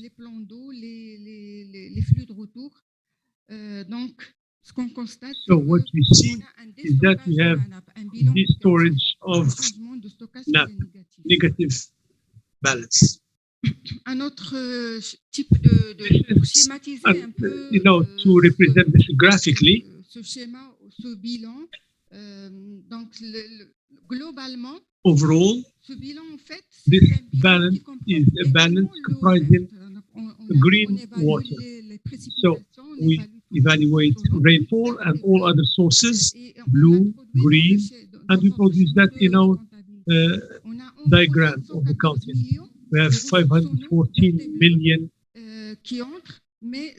green and blue, but 546 that goes out. So you have here on one side 514 and 546 as outflow. This is our famous conceptual model, another form of our presentation of aquifer. It represents the resource in water and the consumption of water in form evaporation, evapotranspiration, flows, outgoing and incoming. The interest here is that when we talk with farmers, we are now called upon to work with local actors. We can quickly translate this in Arabic and have a workshop of dialogue with farmers. So in the past, we are the old generation perhaps, but we had technical documents and big studies, and we could not get into dialogue. This kind of plan, diagram, shows us better see things visually and engage in dialogue with partners. The fractional analysis, as we saw earlier, for our for Burshid case, we try to see which one has got most use of water. We evaluate at 546 fraction consumed and non-consumptible, non-consumptible. What is consumptible is agriculture and AEPI with volumes of water that are beneficial to the other humans, especially irrigated crops, evapotranspiration of rainwaters, drinking waters, and one part is not beneficial. So these are natural land, and here this depends on our area. If we work, for instance, in the east, we have areas. These natural lands will be advantages. So we challenge system where we work to put the type of consumption, whether it's beneficial or non-beneficial. So the diagram is not universal. We need to analyze and say what is advantages, what is beneficial, what is not beneficial. So we have seen the types of evaporation, what is not consumed. Non-consumptible is divided into two. What we cannot retrieve, these are natural outflows below the underground. We cannot retrieve that. But what we can retrieve is the return flows and the storage of carrots. We have 8 million cubic meters, 28 million cubic meters, and farmer, they leave water in soil. These are volumes of water that can be saved. We can have an action plan to recover these sources in water and cancel the deficit we have in our water table. So this is the type of analysis we can conduct to target actions and seek areas where and levers where we can work on to reduce deficits.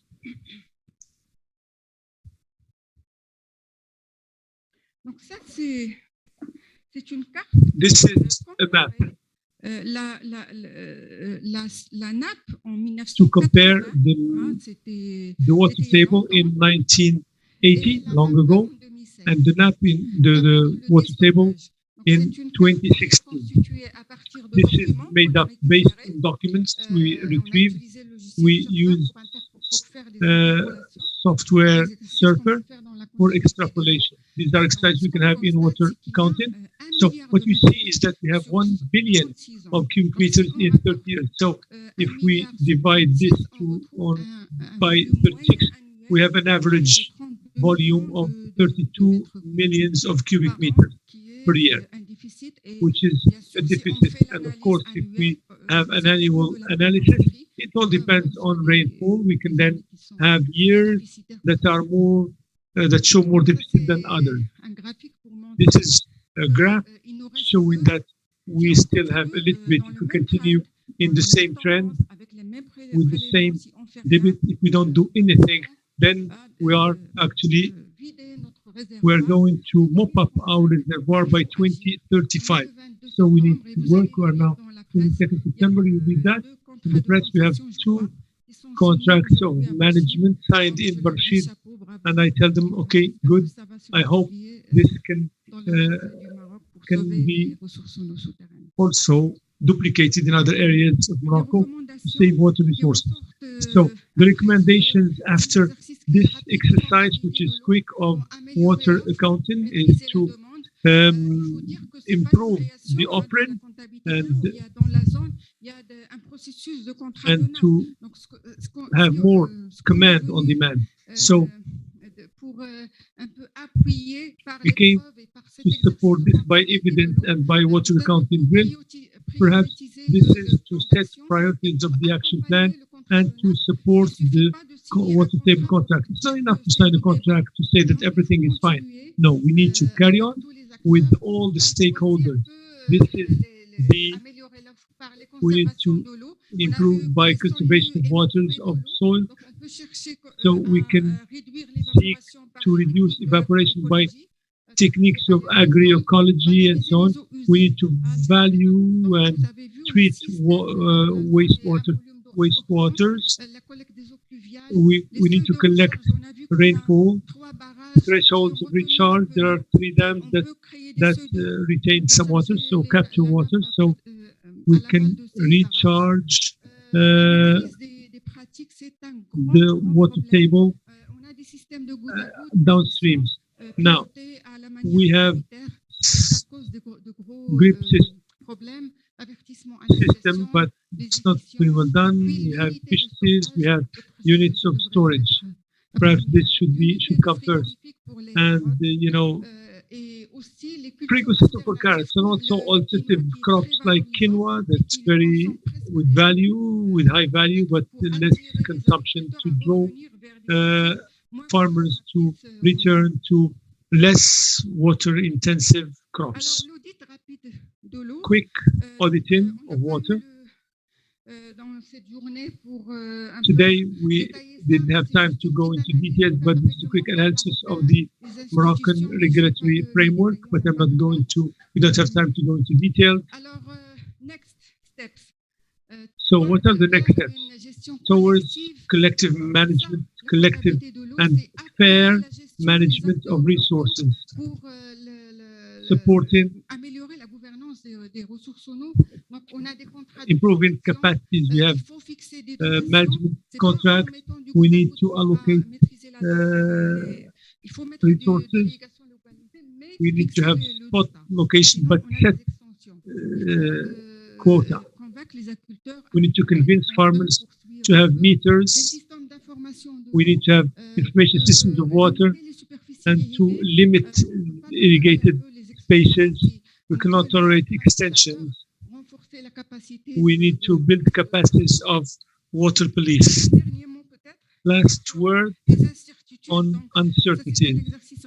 This is a quick exercise, but this has allowed us to see that some data have to be revisited. These are recommendations to put in more meters in boundaries, more meters and so on. Ce genre d'expérimentation, on l'a mené à Barchid également pour mesurer l'évapotranspiration. We did this to gauge in Barchid efficiency. So we need to improve dialogue among partners of quick accounting. We need to have committees for water table management. We need to inform, data are scattered. When we put everything in one accounting system, that creates some trust and transparency and improve governance of water. That's it. Thank you. لا مش عالت واقيلة ما لا مش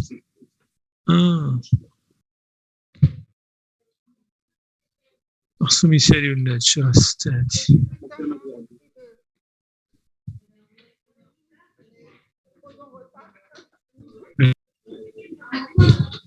On est en retard, hein. On a consommé trop de temps. Donc, en fait, je crois que c'était la fin. En fait, on voulait avoir un peu plus de temps pour discuter de tout ça, mais il fallait choisir entre une bonne alimentation et une longue formation. Donc, on a choisi de s'alimenter. Là, on est à la fin. On espère que ça vous a donné une vue d'ensemble en fait de la comptabilité de l'eau. Si vous allez dans votre Mentimeter, parce que je suis sûre que vous avez envie d'aller dans le Mentimeter, so go back to Mentimeter. Vous allez nous dire rapidement. Alors, je vais traduire pour les anglophones. On a essayé d'aborder certaines thématiques, et donc on veut savoir. Qu'est-ce que vous avez donc, comme je ne l'ai pas sous les yeux, quel est votre niveau de confiance maintenant, après une journée intense, sur les sujets suivants? So for the Anglophone, what is your level of understanding of the following topics? The first one, to do a schematic, schematic of the area that you want to focus on water accounting. So what we have done now, what is your feeling of, are you confident about it? The second is identify the actors to involved. The third one is to use the RIDA framework, so the resource, infrastructure, demand and use and access, sorry. The next one is to define the fraction that are consumptive and non-consumptive. Then to do a water balance for the basin. And then if the last one is if the objective of water accounting is clear for you. So I think you have strongly agree on the right and strongly disagree. So it's just your feeling now after you have seen these different things. Do you want me to repeat for the Anglophone? Yes? So let me repeat. So the first one is, how confident are you to do a perceptual scheme? So the scheme we did, the very nice green scheme you did. The second one, to identify the actors to involved. The third one is how to use the RIDA framework. The fourth one is to identify the fraction of consumptive, non-consumptive use. The fifth one is to do a water balance for a basin. And the last one is the objective of water accounting are clear for you. So or you agree or you disagree. It's okay for the Anglophone? Yes? The number, the passcode. Let me put it for you. You have it? Oh, yes, okay. I have to go and check.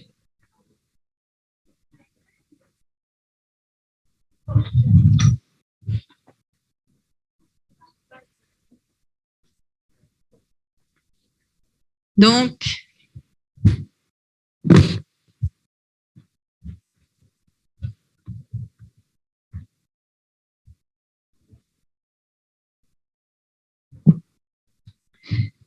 je vous laisse remplir ça rapidement. Donc, où est-ce que vous êtes dans l'échelle? Et après, j'ai une dernière question pour vous. Donc, I have a last question for you then. We'd like to thank the interpreters who have been patient with us, so patient with us, who have been able to bear with us, although we went beyond the time allotted for us. So give them a big hand. Thank you, guys. alors, est-ce que tout le monde a fini? Has everybody finished? Or can I move on to the next question? Are you finished with this question? I have just a last little question for you.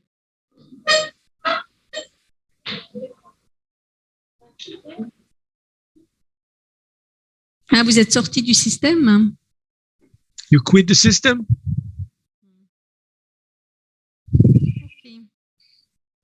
Bon, alors, on va considérer, je vous enverrai les résultats. I'll send you avec les the bonnes results réponses. with the right answers. Avec les bonnes réponses, je vous les enverrai. I'll send you that. Voilà, les relativement bonnes réponses.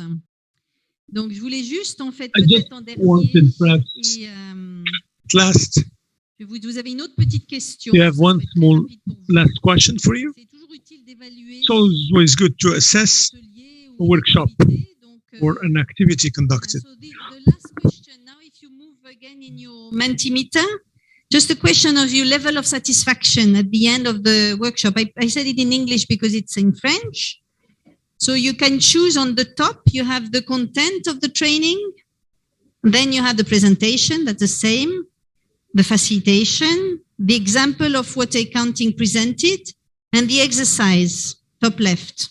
So you can just put your level of satisfaction on these different things. Et voilà, et on va considérer que notre we'll consider that water accounting work has been finished, and then we're going to ask who would like to engage in water accounting in the future. Raise your hand. Raise your hand. Raise your hands if you like that. If you like to engage in water accounting, or perhaps you never want to see us back again once you leave this room. Who is interested in this kind of work? Tout le monde. Everybody. Donc les young professionals. So young professionals, we have a task for you.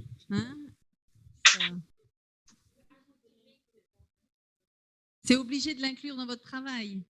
Voilà. So she said it has to be included in the work of the young professional.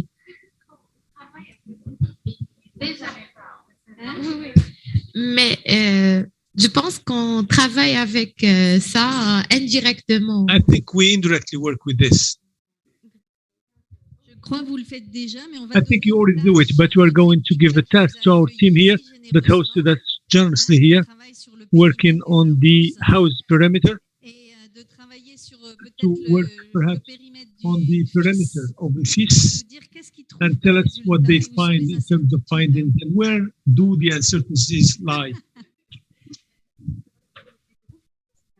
Oui, pour les intéressés. For those interested, you are going to receive all these documents and you have the link to have access to the group.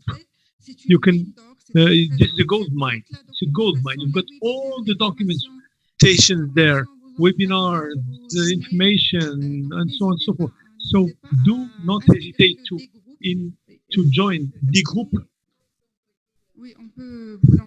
We can send you that. You know, that's the key to carry on with this training sessions. Even if you work in other areas, it's always good.